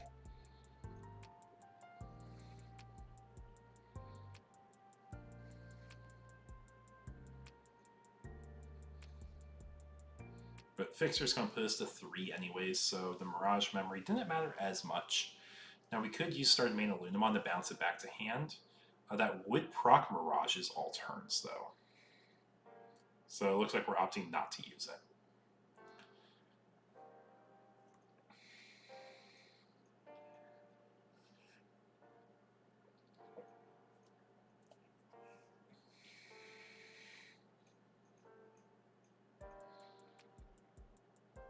So routes we could do, we could go for boost if we have boost, we could set up more Tamers if we have more Tamers to set up.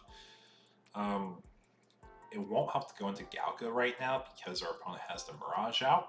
Same thing, actually all of our level 4s will draw us a extra card if we get a successful search. So yeah, banking in the back is probably the best.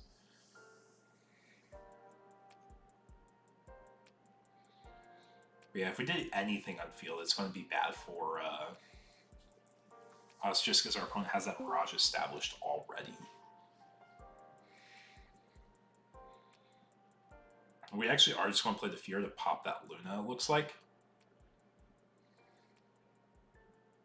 Or Flare. I think this one's Flare.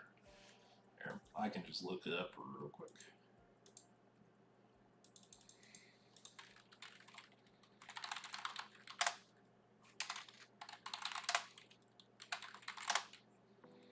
Flare is the 5, Fira is the 4. There we go. We do see that Lekis go here. Because there's no Mirage or way to punish us, we actually get a double pull here. We get the option and we get the Tamer. We're just going to go ahead and peel this, get 2 memory back. Means we could just have the Galga now. Yep, we got the Galga now. Effect, we both draw. Get memory because you have 8 or more in hand. Now Mirage effect for every 4 cards. Rubber band up another 3 memory.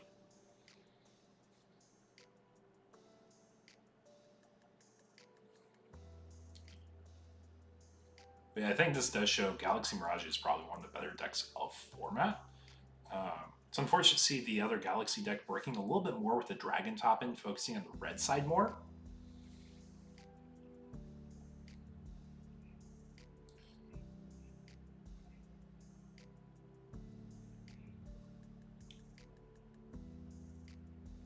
We will play our Galaxy Tamer effect. We're going to peel, go into level 4 for free. Or any Digimon Digivolves for free. So we are going to Fira. Fira is going to go ahead and pick up the Lekis, rest at the bottom.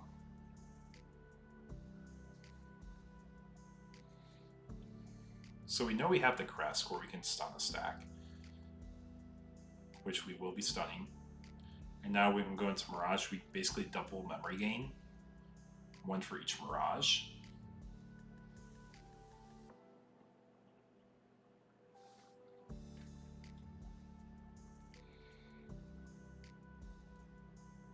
Mirage actually swinging.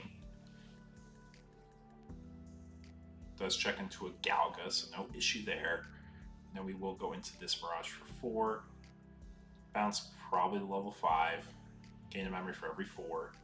Should be 3 memory, but then he gets fixed to 3 anyways.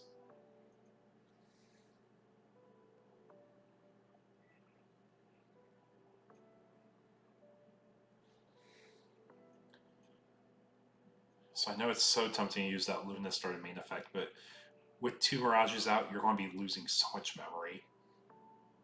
Just gotta be mindful of that. That all turns effect is so powerful. Cards added to hand by effect, both Mirages proc now.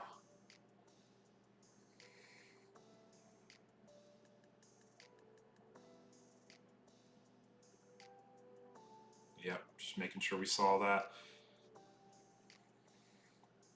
That is a turn pass. As I say, I think it's one of those things we weren't thinking about too much. We're just about turn pass. I think he's letting him rewind it potentially.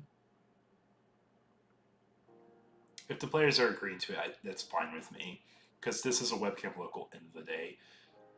A lot of the time people are preparing for bigger events here. So if this is like a practice grounds and both the players are in agreement with it, it is fine with me.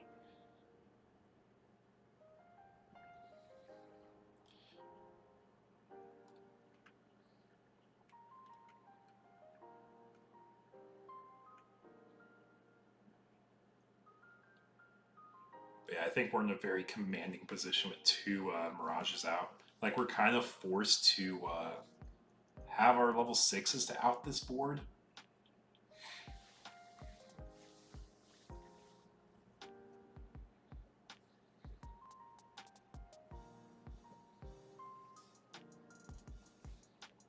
If both the players agree to it, it's fine with me. I'm very well aware. I know that's how it works. But if both players agree to a board state, I'm fine with them repairing it. Or not repairing it, but saying it's how they want to play it. Because at the end of the day, this is something for them that they want to play.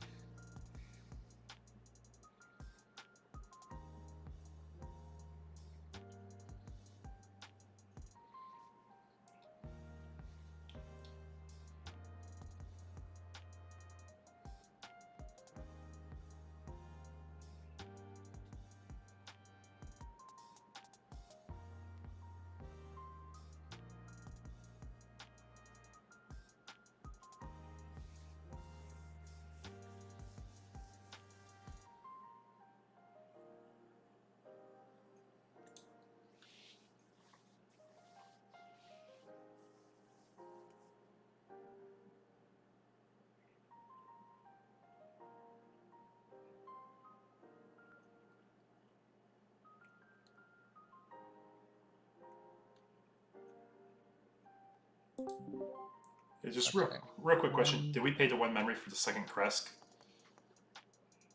No, it it's for should've been free. used by someone. Oh, you used the Tamer? Yeah, no, the Oh, the egg. My bad. I missed that. Yeah, the egg. Y'all good. Yeah. Yeah. Yeah, I know, Spen. I know. I mean, that's another reason. Like, if they're happy with it, they're happy end of the day. Like, this is something they're paying for and they're playing in, and if they're both happy with the board state, I'm not going to change it. Or I'm not going to force them to say, hey, you're committed to that line. The only time I would is if it's a finals match and both players are like, hey, I know this was a misplay on my end, and if the opponent is not happy with it, then it's not going to be done. Like, they both have to be happy to rewind a state like that.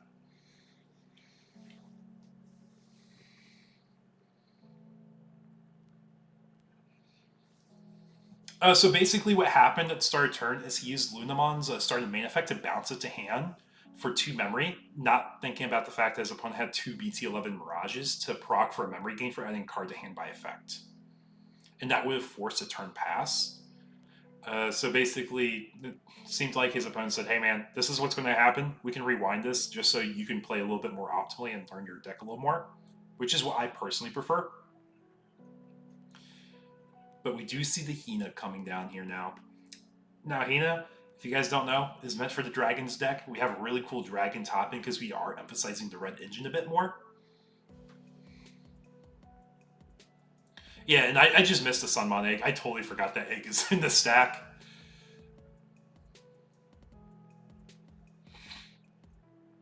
But yeah, like, if we look at the board state here, I think there's a very good chance we can go into a burst mode and win. Yeah, it's just one of those things where it's like, if you have an active Altern's Floodgate, it's really easy to forget about it if it's on your opponent's side, because you're so used to building up stacks on your end. And now here's the funny thing, this Galga will be proccing all 3 Mirages, so basically, what the hell, I saw a cockroach? Wait, what? I don't know what you're eating, Spider. Are you talking about your side?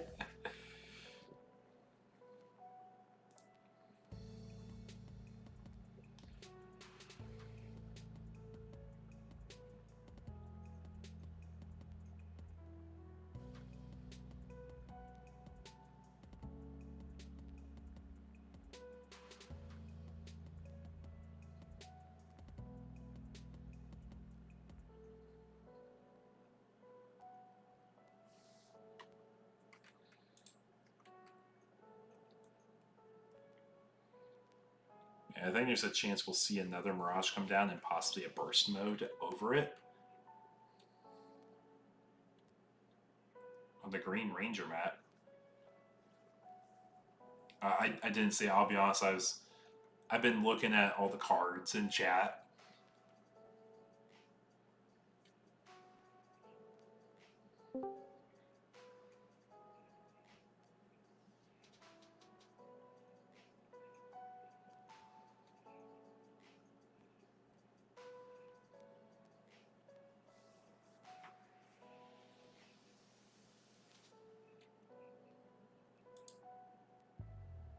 But there is the 3rd BT11 Mirage. I think at this point, it's pretty safe to say that this board is locked up pretty well.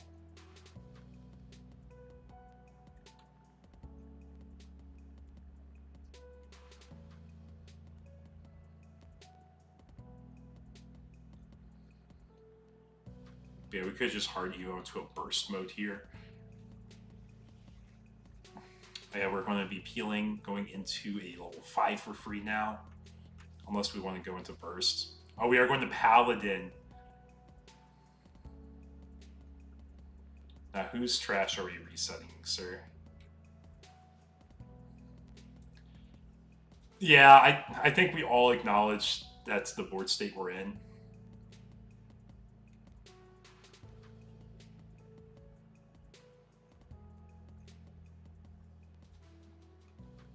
We did miss the trash. I think he's just going to... Did we declare a player's trash for the Paladin Ace effect? I did not. Is it mandatory? I believe it is. Yeah, it is mandatory. Yeah, I'll just return mine then. Okay. Yeah, there's a chance he doesn't just straight up win this turn, so I just want to make sure we at least get that, because that is a mandatory thing to do. Because he is intending and committing to that line.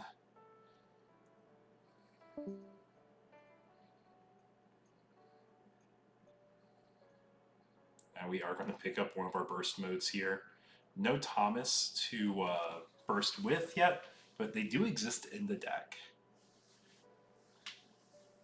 Yeah, yeah, that's like we're saying. Like it's a lot. It is a lot of floodgates to get through. There's a Paladin Ace on board to potentially do something with if you have one of the dragons to de-digivolve a stack. We do have the Hina gain a memory sort of main.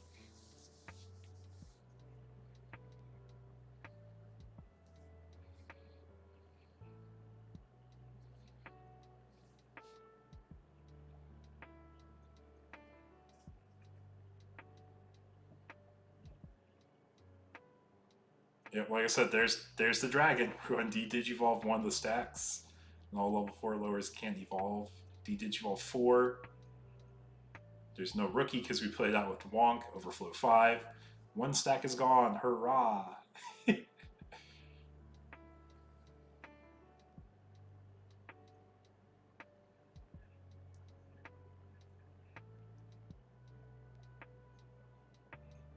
Yeah, we just gotta be mindful. We're almost out of our deck here, so we should probably start committing to swinging here.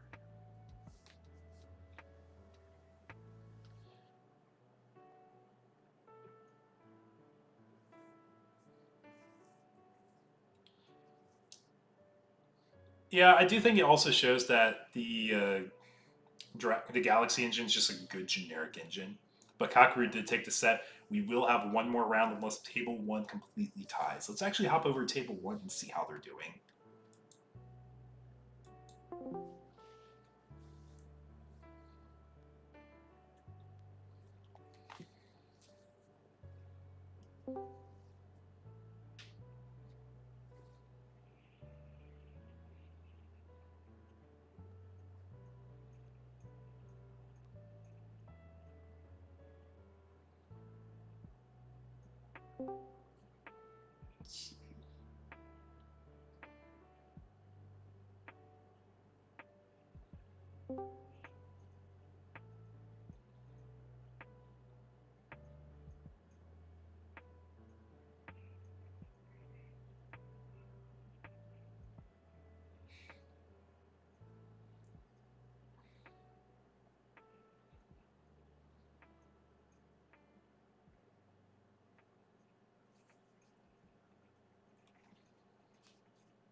But yeah, this is our Table 1. Assuming there's no tie at this table, we will have a 5th and final round for tonight's tournament.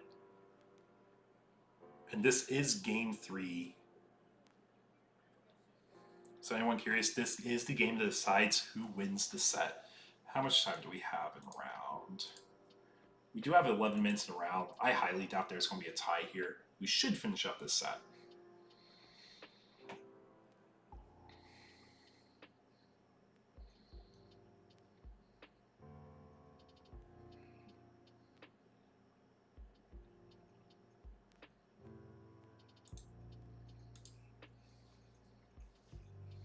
We are seeing the blast DNA into Omnimon here.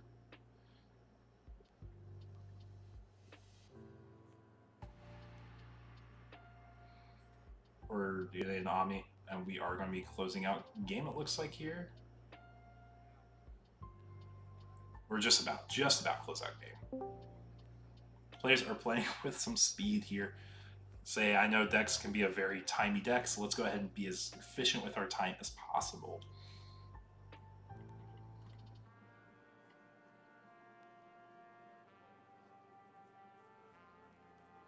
I agree. He does look like he's in a very good spot. The only issue that can happen here is because the Omni Ace is vulnerable, it can be de-digivolved with a Dex, and that's going to be 5 free memory Dex can use for whatever it needs. Forcing a block or attack, or under attack, forcing a block could be a really big deal. I think de-digivolve is probably the strongest thing that can happen right now in this matchup, and there's plenty of that in the Dex line. You can also just pop it too, because there's no protection. They don't have the Return the Miraculous Knight set up. But they're also not winning this turn, which is probably the bigger thing to point out. Yeah, because all they have to do is push out the rookie. We have the tie to get the extra DP. Also for the card draw, which is probably what it's more relevant for right now.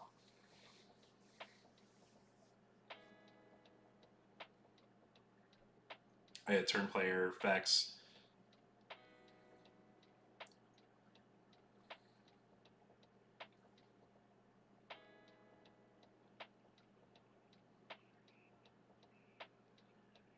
Yep, okay, that is very relevant timing there.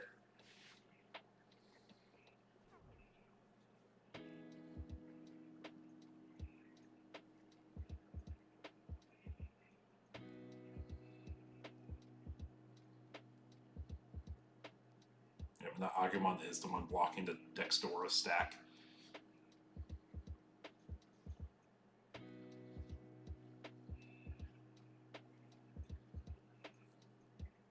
I do think if we just slam into Omnimon, we're actually not in that bad of a spot again still, like you're saying, Spent.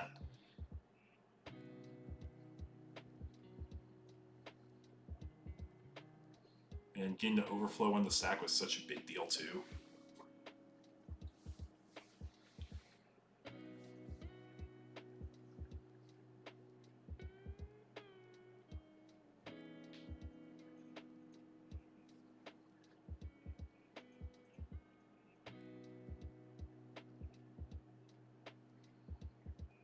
And we are going to swing Alliance for 2 checks here.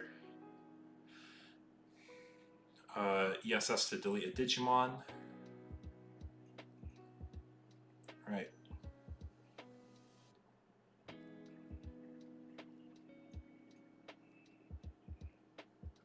It is an optional delete a Digimon.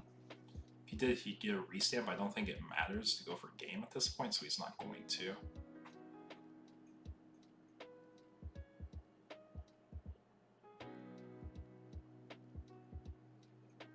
Yep, quick grab with the Wisdom Train.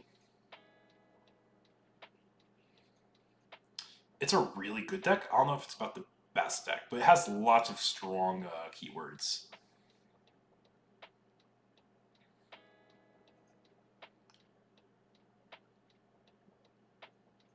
So if we see a Melga come out here, it could be rough. Right? No, Melga doesn't matter.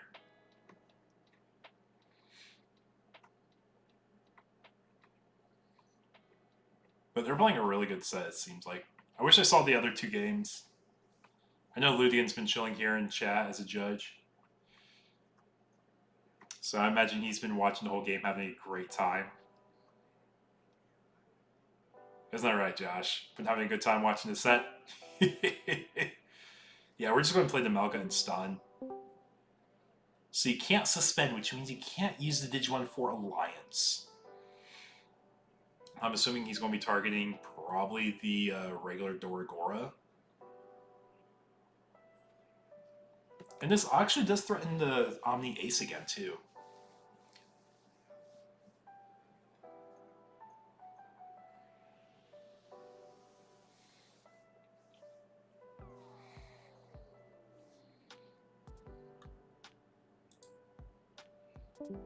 Yeah, with a full 6 minutes still in the round, we should be able to finish the set. It's really close, though, on the security count. Oh, we actually are able to delete the Melga.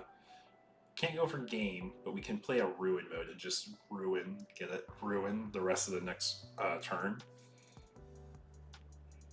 Unless there's a way to delete a Digimon I'm missing somewhere for the restand.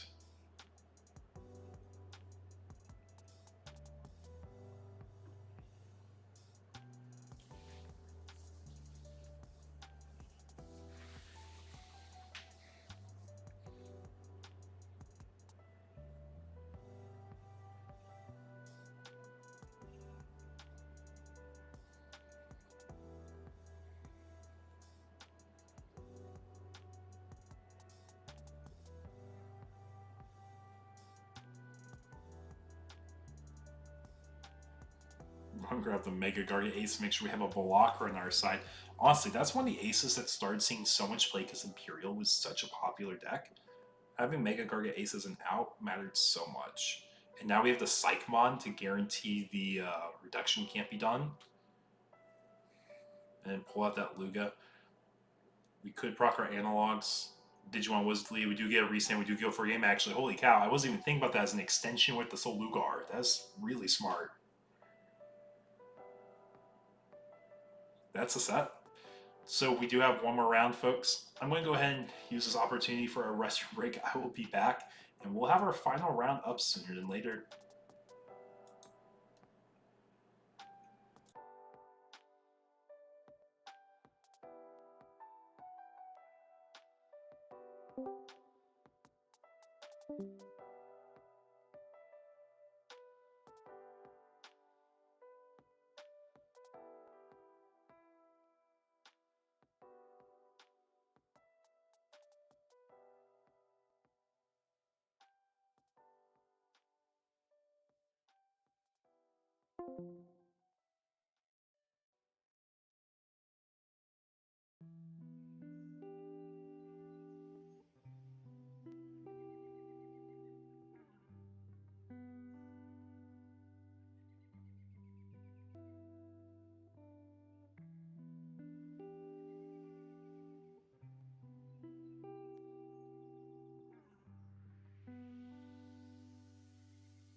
I don't know.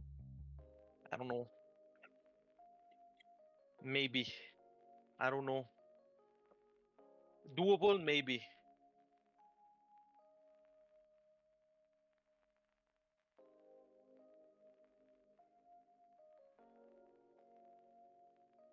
Ooh. All right.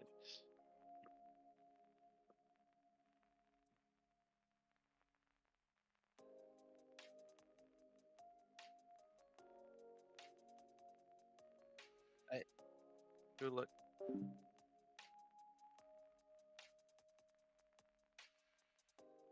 There you go. Yeah, this is the finals. Yeah, I was just fixing it. This is our final set for tonight. This is the Galaxy Mirage list versus Dex-Doru. Both really potent and strong decks. And we saw Mirage was able to basically lock out a turn real quickly. And we saw Dex-Doru dissect boards real quickly. And that's going to be really hard for Mirage because they don't have protection. But if they're able to lock out turns, that's where their main benefit comes from. And just being a very fast, aggressive deck as well.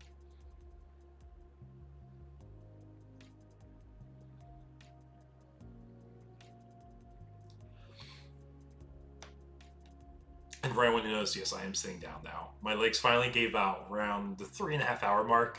Just need to sit for a little bit.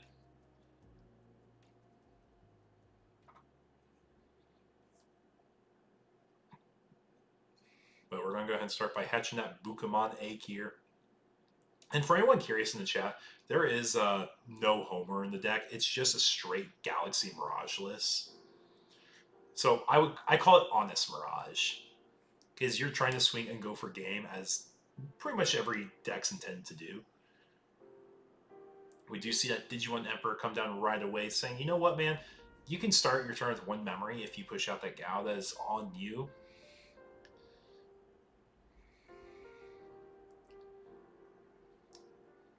Pick up a Tamer, pop deck the rest, trash a card from hand now. Yeah, this is our finals. Both players are 4-0. So is he running Hexablow? I believe he is in the small side quantity count. And something tells me he probably has the Galga. Yep, he has the Galga here. When digivolving, both players draw a card. Card's added to hand by effect. He'll gain a memory from the rookie. And he's just going to end his turn with the memory boost here. And we do see that Hexablow.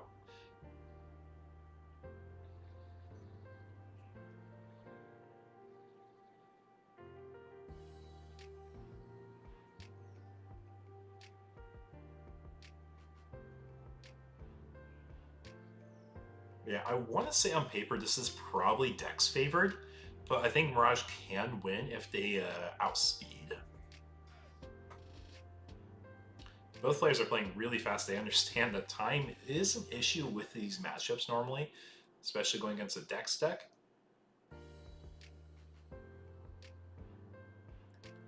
The Galaxy Tamer will start Mirage out with 3 memory. We'll hatch.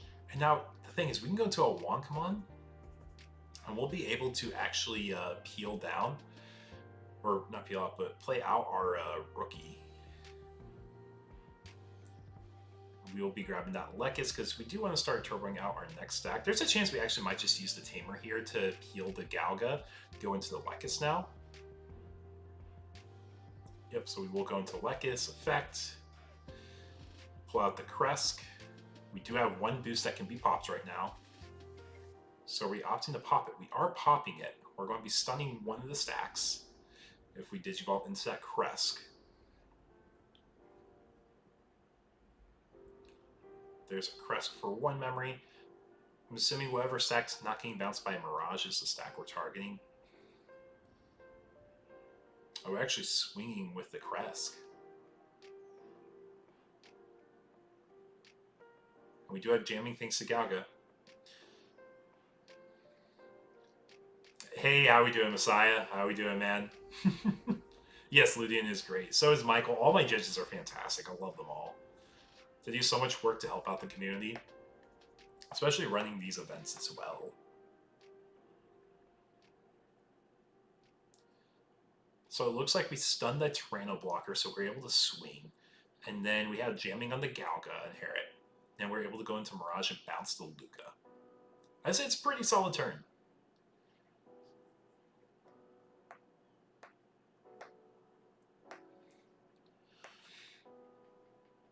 And we're just setting up, what's that? Another AG? Okay. Go and push out, start a turn with 4 thanks to the Corona effect.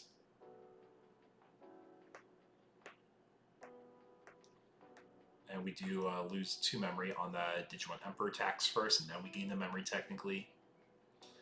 We're going to go ahead and use the Galaxy Tamer to peel a Corona, go into the Luna here, the process, or the effective finish processing, so the level 2 doesn't die here.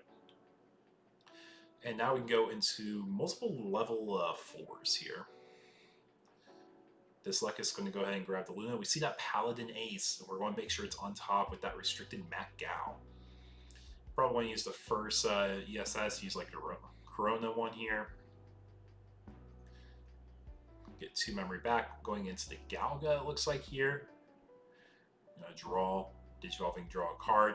Gain a memory because we have 3 or more sources. Gain a memory for every 4 in our opponent's hand now. And it looks like our opponent's actually been dumping their hand pretty quickly. So they are doing their best to play around Mirage as a whole.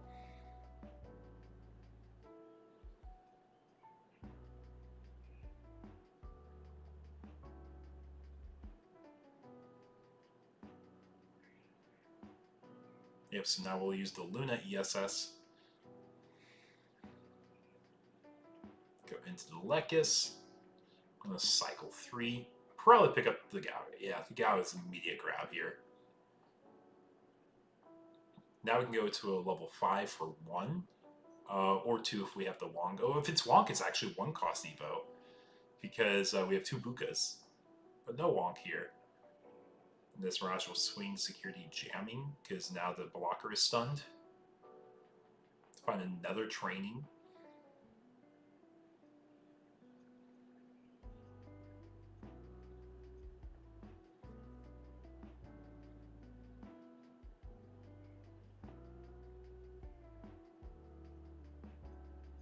We do have jamming on the stack, so we could swing if we want.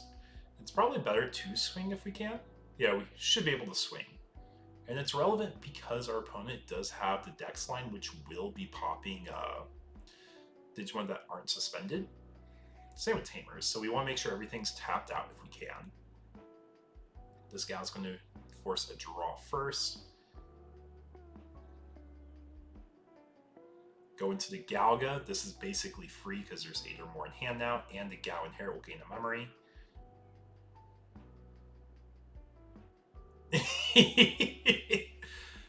Okay, I talked about this a lot. Neopets as a game should not be as fun as it is in my mind. The game is way too fun for what it is. And I thoroughly enjoy it for what it is design-wise. Oh, we do get to go into the Wonk for effectively 1 because we have 2 Bukas, like I mentioned before. So this Gao comes out. On play a Gao. Both players draw a card.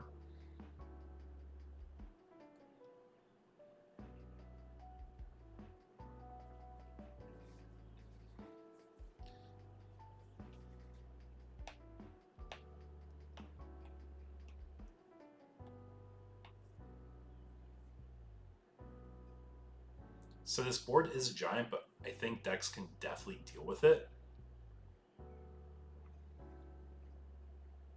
Especially with 2 trainings, and 2 AGs, and a mem boost. I think it's also smart to like hold on to your Mirages, unless you feel like it's in your best interest to bounce the Tyrannomon here to have double Floodgate, basically. But I think I would just be scared to overcommit the Mirages.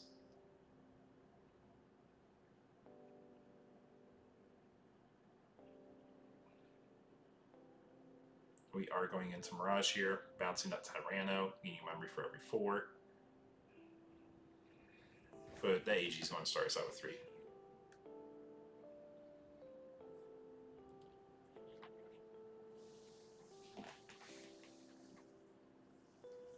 Yep, so we're just going to start rubber banding all the way up with all our banked memory, basically. Training go into this stack for 1 here. I don't see a world it's a game that they just straight up win on this turn, but I see so much that's going to be happening here. So much memory efficiency. We can de-digivolve the Mirages before they really floodgate. Having all the 2k DP buffs on our opponent's turn is a big deal, though. Yep, so the Gal gets deleted here from the, I believe, Dex effect.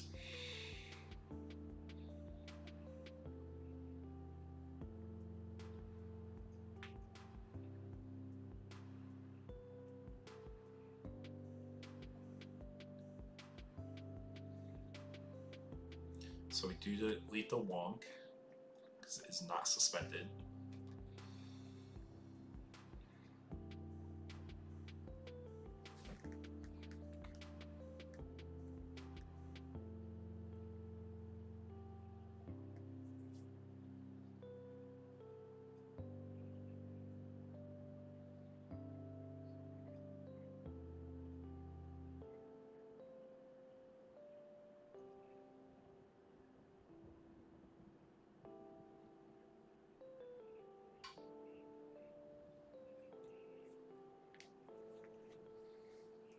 That is true. If he has Paladin Ace, he is relatively safe.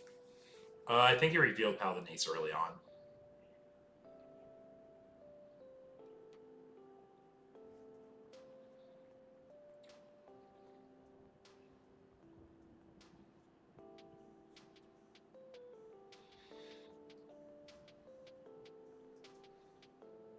Yeah, I want to say Paladin Ace was revealed from a search and then not selected, but put at the top of the cards. I also might be blending together a previous game.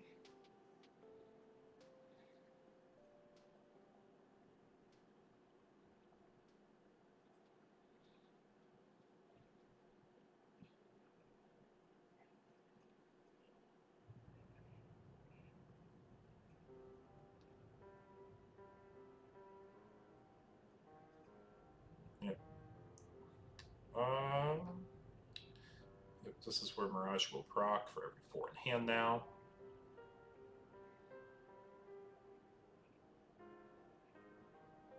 End of turn, we can choose to unmind link a Tamer. If we do, Luca will gain a memory. It looks like we're choosing not to, though.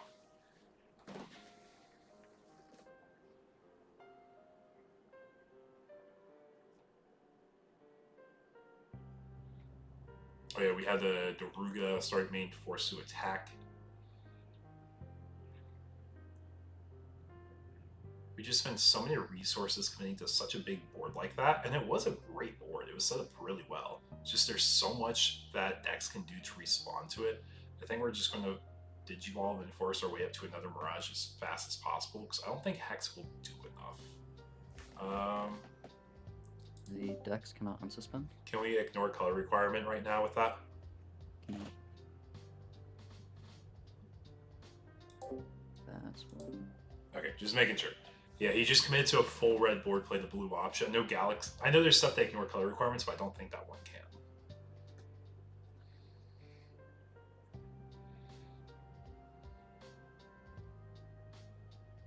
Yeah, we're just going to spend the 7 to stun one of the stacks now. It's unfortunate, but it's the best we can do at this board state. Because there is a realistic world he could just die to that board state.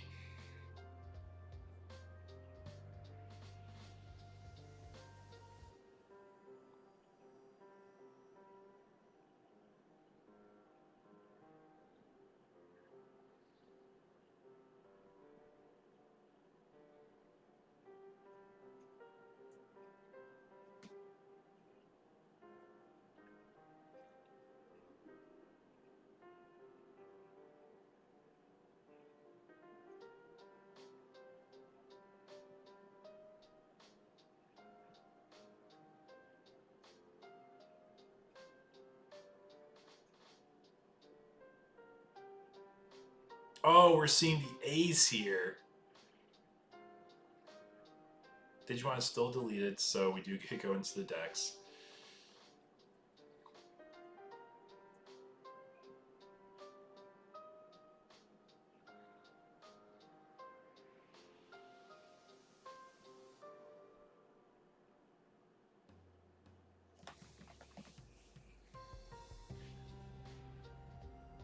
Paladin Ace was a real nice card there to run into.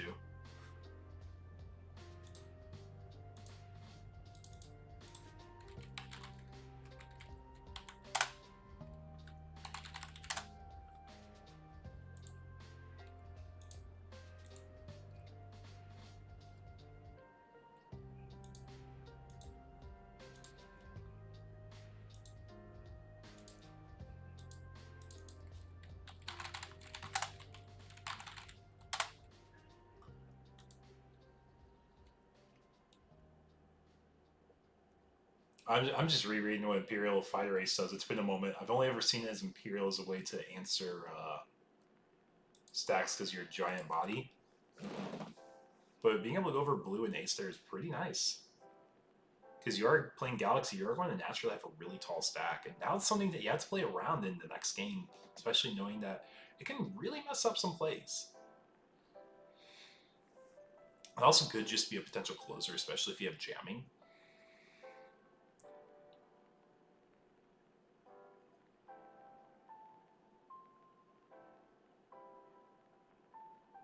Yep, so in a turn Hell Lugar effect, we will return a Luga, it will delete itself.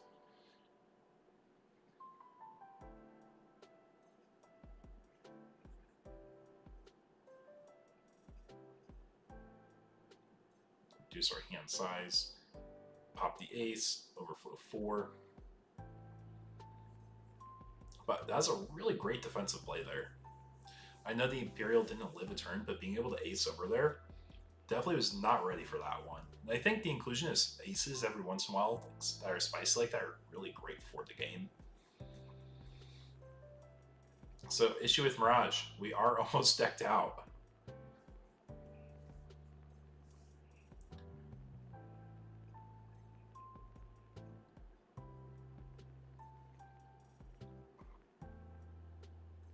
And we will go into another Fira effect. You see that burst mode, it's going to stay at the bottom because we keep bot decking it. But we will take that Lekis.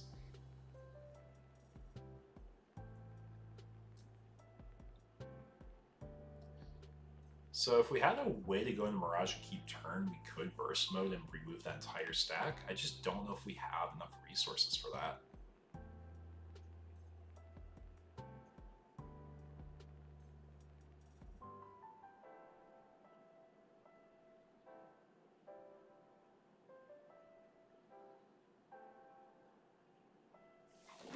We're going to leave 2 memory on our opponent's side with no fixer in play.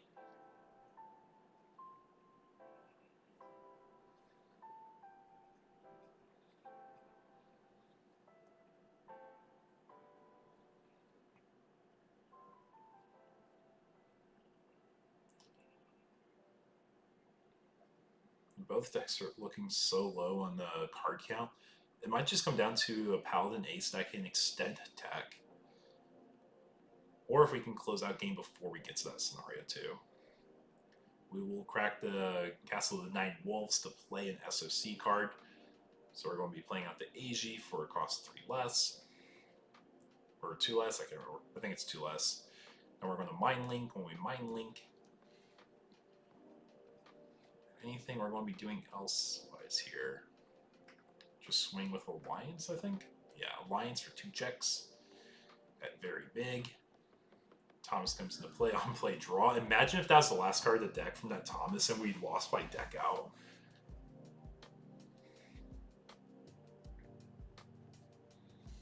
We do see the Uko Slam there. We're going to hatch our last egg. 2 cards left in deck, so we do know if we have a Paladin Ace, we have to probably just use it here. But we can set up our draws and guarantee what we go into decks. And I don't think we would lose on the spot. No, we actually could lose on the spot.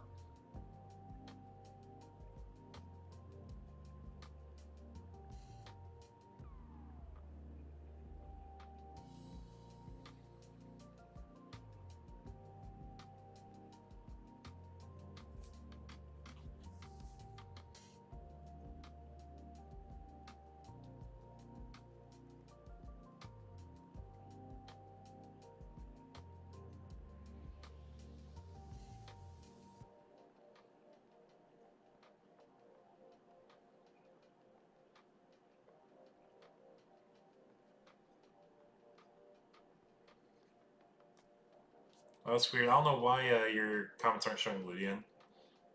There's the Paladin that's telling you all about. Strip all the sources, and we're going to refill our trash.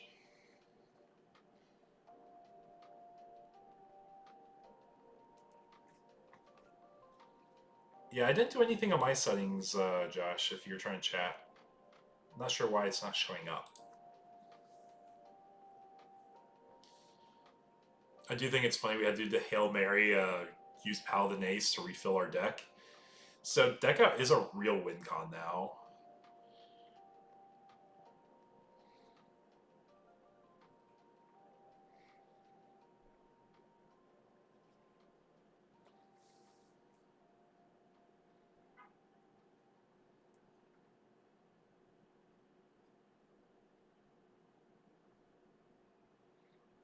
Yeah, nothing like playing Paladin Ace for 9 to refill your deck because you're about to deck out, right, guys? Now, the fun thing is if you use Lunamon, you can bounce Paladin Ace back to hand. This is round 5. This is our final round top table. These are the last 2 undefeateds. We're in game 1 of Galaxy Mirage versus Dex-Doru.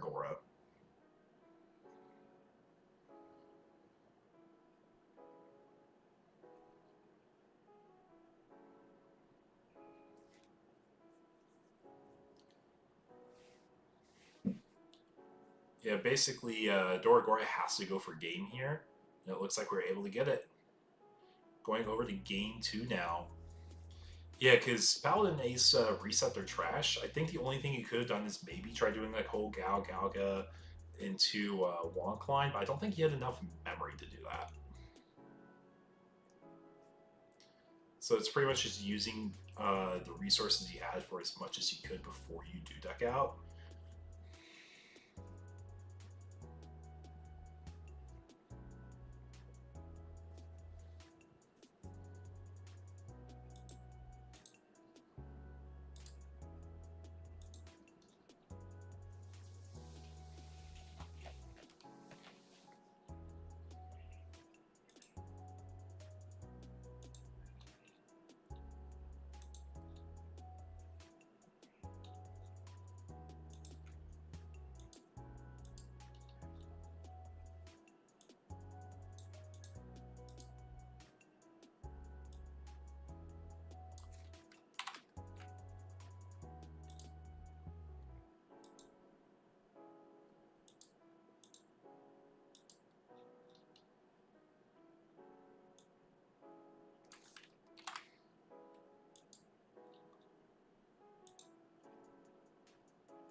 Going on to game 2. Looks like we're missing a rookie already for Mirage. But at least getting a draw from Thomas will kind of minimize how bad the hand is. Not the best hand in the world, but it is a hand.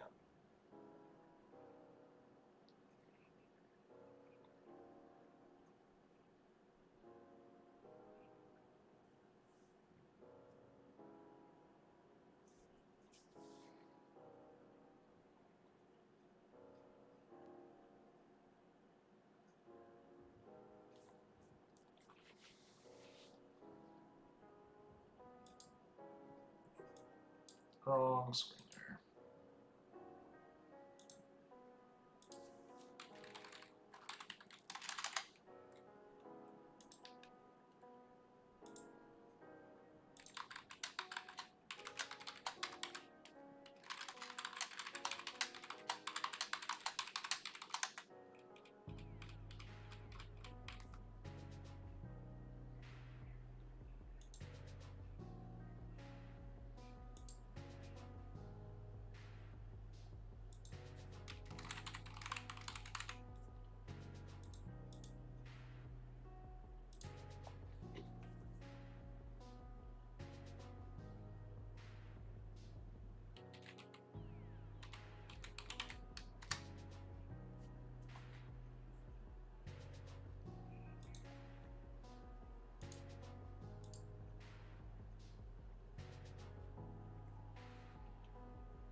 Do we trash our cards for analog, or does the bot decked?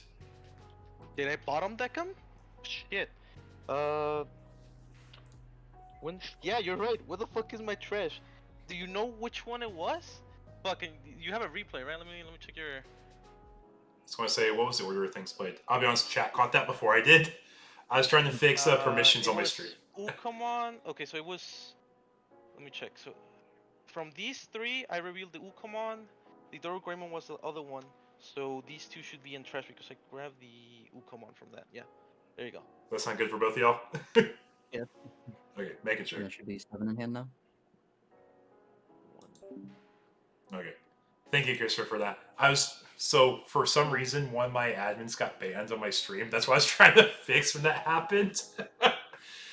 Yeah, he is not banned, but he is whitelisted on it, and I'm trying to figure out why. So that literally happened like the 3 seconds I looked away. Yeah, that's not the first time it's happened on the stream either. Like that's or not the stream, but like as a whole, that's a common thing that I see happen by accident with analog. Like most cards you just put in bomb, but analog, yes, you're right, it does go trash. Yeah, thank you. Yeah, these tournaments are long too. Like just for reference, this stream is 4 hours already. So I imagine these players are getting exhausted. And we're just checking so many memory banks here. This is going to be rewound real quickly too. Or not rewound, but like... Oh, we're returning the Thomas to hand for extra memory. I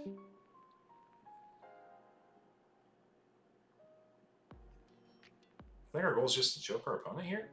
Unless we have the one of Hammer Spark to keep going. Oh, we do have the memory boost we can use this turn.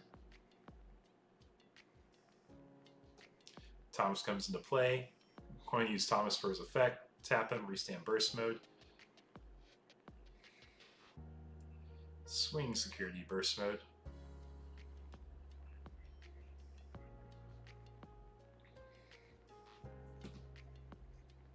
So one card goes to the bottom. Get a restand, security check. It's another analog. Oh, we're back to 9! We're back to 9, guys! Oh my gosh. That analog just costed him the game in security, I think. Oh no, we have one more. We have one more in security after that. But that Thomas, or that Mirage gets another restand now.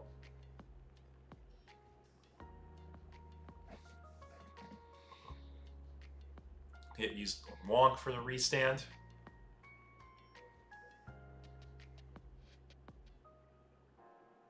Swing. Mirage effects. Oh, I don't think he declared it. Because it's not, yeah, I think he just missed lethal. I'm just making sure burst. I don't think burst mode is mandatory.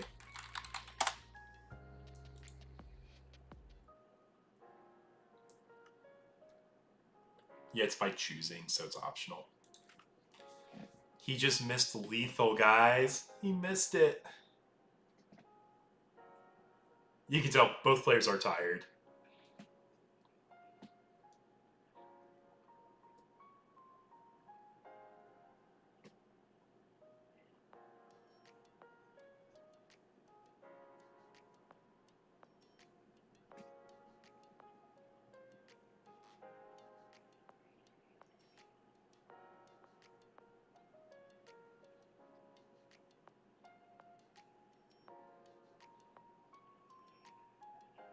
Mirage is a very good deck, though. I enjoy it personally. I have a lot of fun playing Mirage. I know not a lot of people enjoy playing it or playing against it. But I do think the playstyle is very fun for me.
Okay, so we do have the Luca end of turn, so we are able to basically cheapen how much memory we give our opponent at the end of turn here because there is no fixer, but we are able to go to Wonk, and when we go into Wonk, we can go into a few other lines.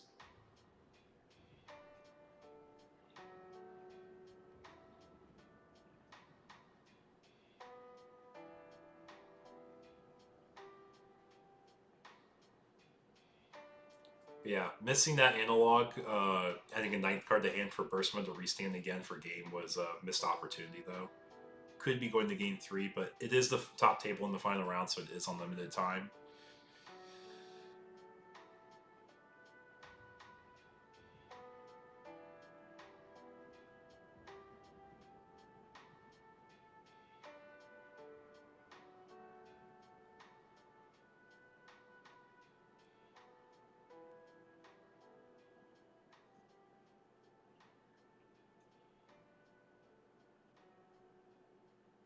Yeah, almost bot Dex again. Almost bot Dex, but stopped himself there. Yeah, so guys, this is why it's called the fatigue round. Both players are trying their best to play throughout the game as efficiently as possible, but it has been a long day already. But for all 25 of y'all in the chat, welcome. We are in our 5th and final round for tonight's Webcam Local. So Mirage missed lethal because they were swinging security with burst mode. Opponent had 8 cards in hand. Analog Youth was revealed, added top 3 cards revealed, added a card to hand by effect.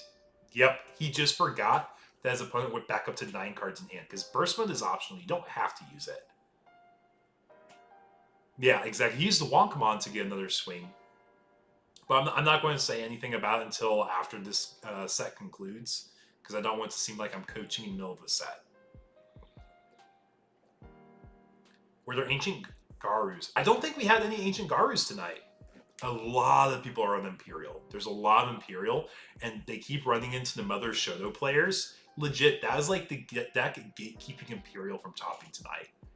Shoto with either Dark Masters or Shoto with just pure Mother control. Yeah, so we double crest, we stun 2 stacks. If we go into a Mirage, we can bounce another.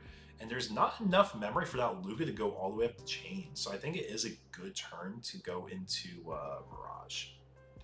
No, there's no Zavaga. I don't think anyone... Well, actually, I lied. There are 5 other decks. I actually don't know what's in the other decks. I haven't looked. Here, let me do you a favor. While they are playing out their board state here, I go to metagame, I go to other. We have 5 decks in other. One of the decks in other is Lilith X. We saw that earlier on stream tonight. Our best other deck is 26 plays, excluding the 1 Lilith X player.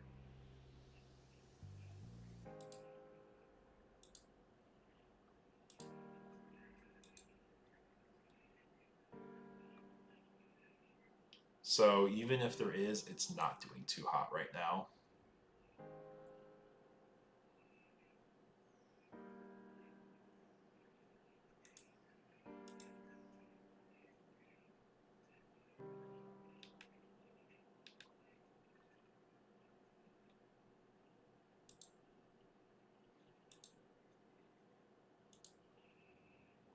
How many players do we have tonight? We had 35 players tonight.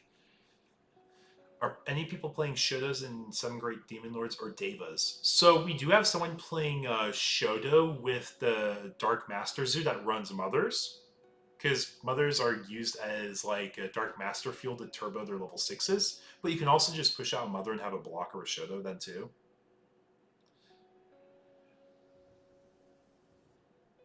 No Devas are playing tonight. There is a Demon Lord player tonight. I don't know if they're running Shoto. I'd have to look at their deck list in particular. I know. They give you nothing to work with.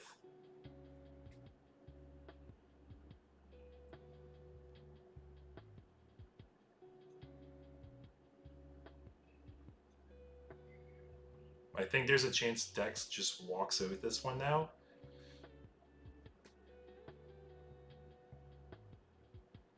Especially, yeah, we got our Alliance AGs. We're going to be going for not a lot of checks this turn because we are stunned from the Kresk, but we did dissect their board again.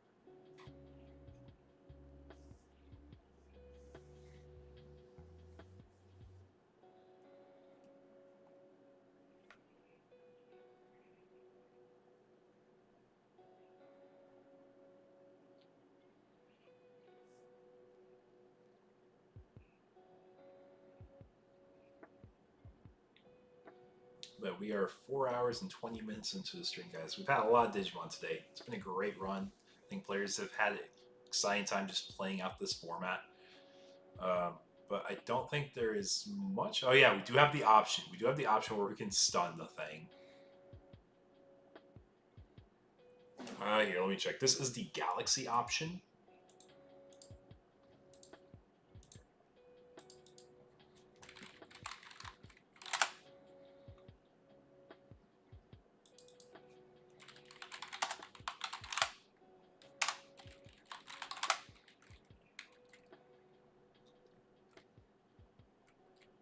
Pulling up my EX options. Good night, Moon. Until the end of your turn, one of your opponent's Digimon, their tamers can't suspend, and you may play one tamer with the trait without paying the costs.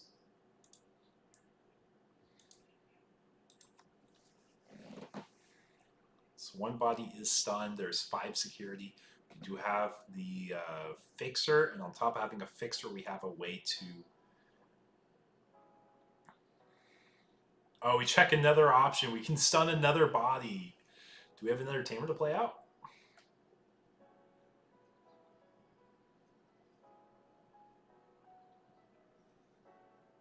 No, it's not Testero. This is Mobius versus Kakeru. Kakeru is the Mirage pilot. Mobius is the Dex pilot.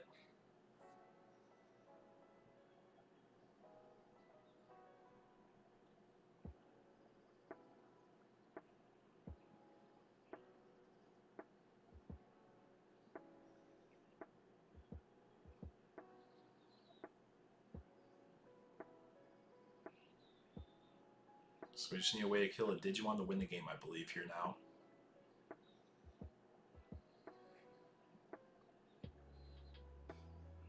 So if we have Lugar, we can actually just use the analogs to make sure we don't pass turn.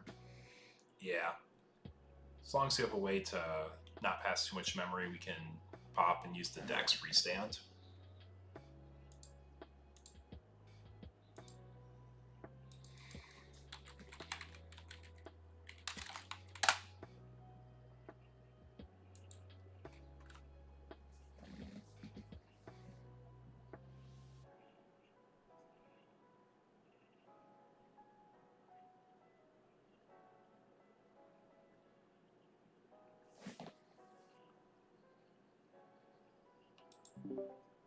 That was the final set. How do you guys feel? It's been a long day. It is a little bit, yeah. So I just want to say something since y'all are done with your set now. You actually missed Lethal Kakeru because when Analog was revealed, the 9th card is added to hand in that game. So you could have restun one more time with the burst mode, but like it's something goofy that doesn't come up too often. No, I should have been paying attention. Yeah, I mean, I know a lot of y'all are getting fatigued too. It's like 4.5 hours of Digimon. I don't blame y'all. It happens. Yeah, so I think with how standings work tonight, I'm not going to promise it until it's finally submitted and the final standings are posted. Typically, people make it to table 1 end up first and second place anyways, unless tiebreakers are just really bad for whatever reason. So I do expect both y'all to probably be comped out the same. If not, it's still a pretty strong comp.